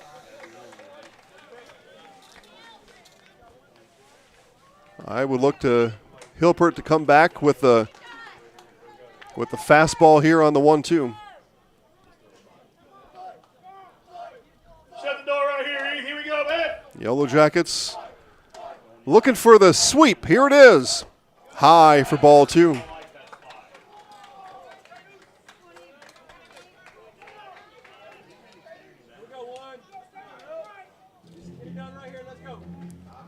Stevens looking to keep it alive here for Gulf Shores. Runners on first and second, 2 outs. Hilpert finds a pitch he likes. And the 2-2. Outside and wild. Both runners will move up. Again, they don't represent anything now but an open base.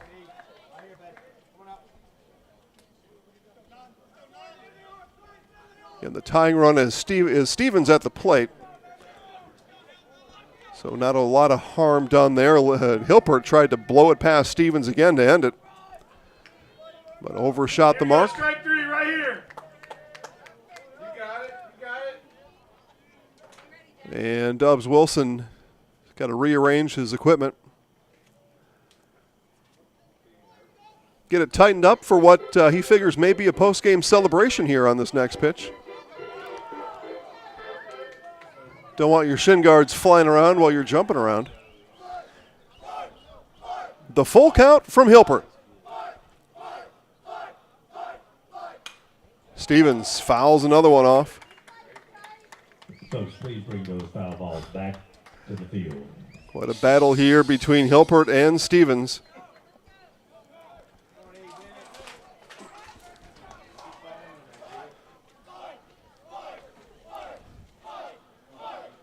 3 balls and 2 strikes.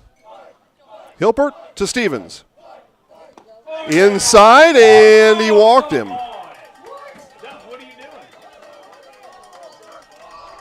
And coaching staff of the Yellow Jackets coming out asking something.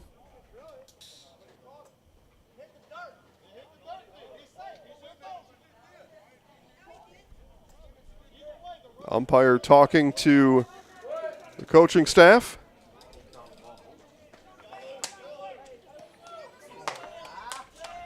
And the go-ahead run will come to the plate in John Luke Stevens.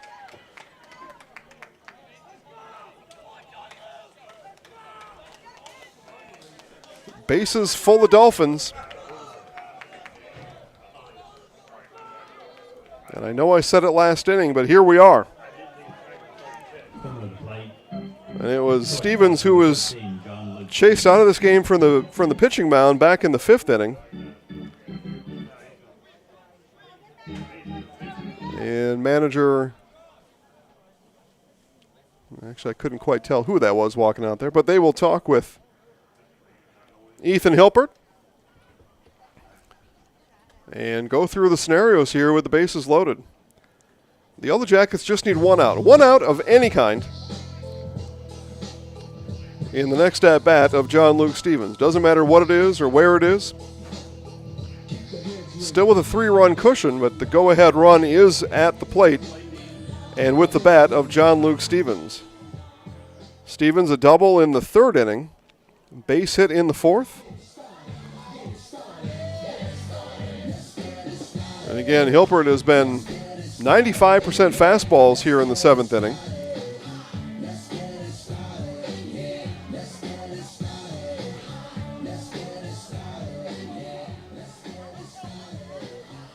But a chance here for Stevens to undo what happened from the mound earlier here tonight.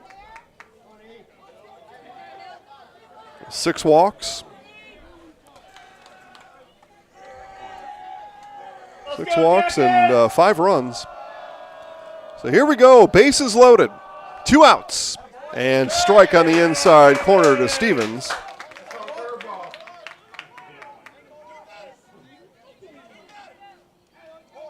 So Hilpert starts with a strike. And the 0-1. Fastball, swing and a miss from Stevens. And once again, the Dolphins down to their final strike here tonight. Everybody getting dirty here. Here we go.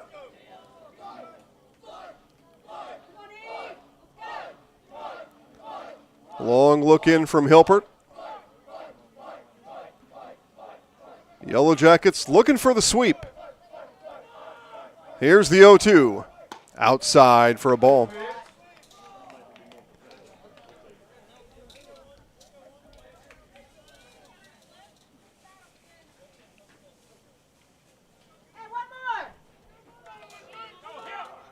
Hilpert with 1 strikeout here in the inning. Next strikeout would end it. The 1-2. Hit high in the air, right field. Going out is Huff, and shallow right brings it in. And the Yellow Jackets sweep the Dolphins here on this Friday night. Your final score, McGill-Toolen 5 and Gulf Shores 2. Gang, Jason Zaleski here.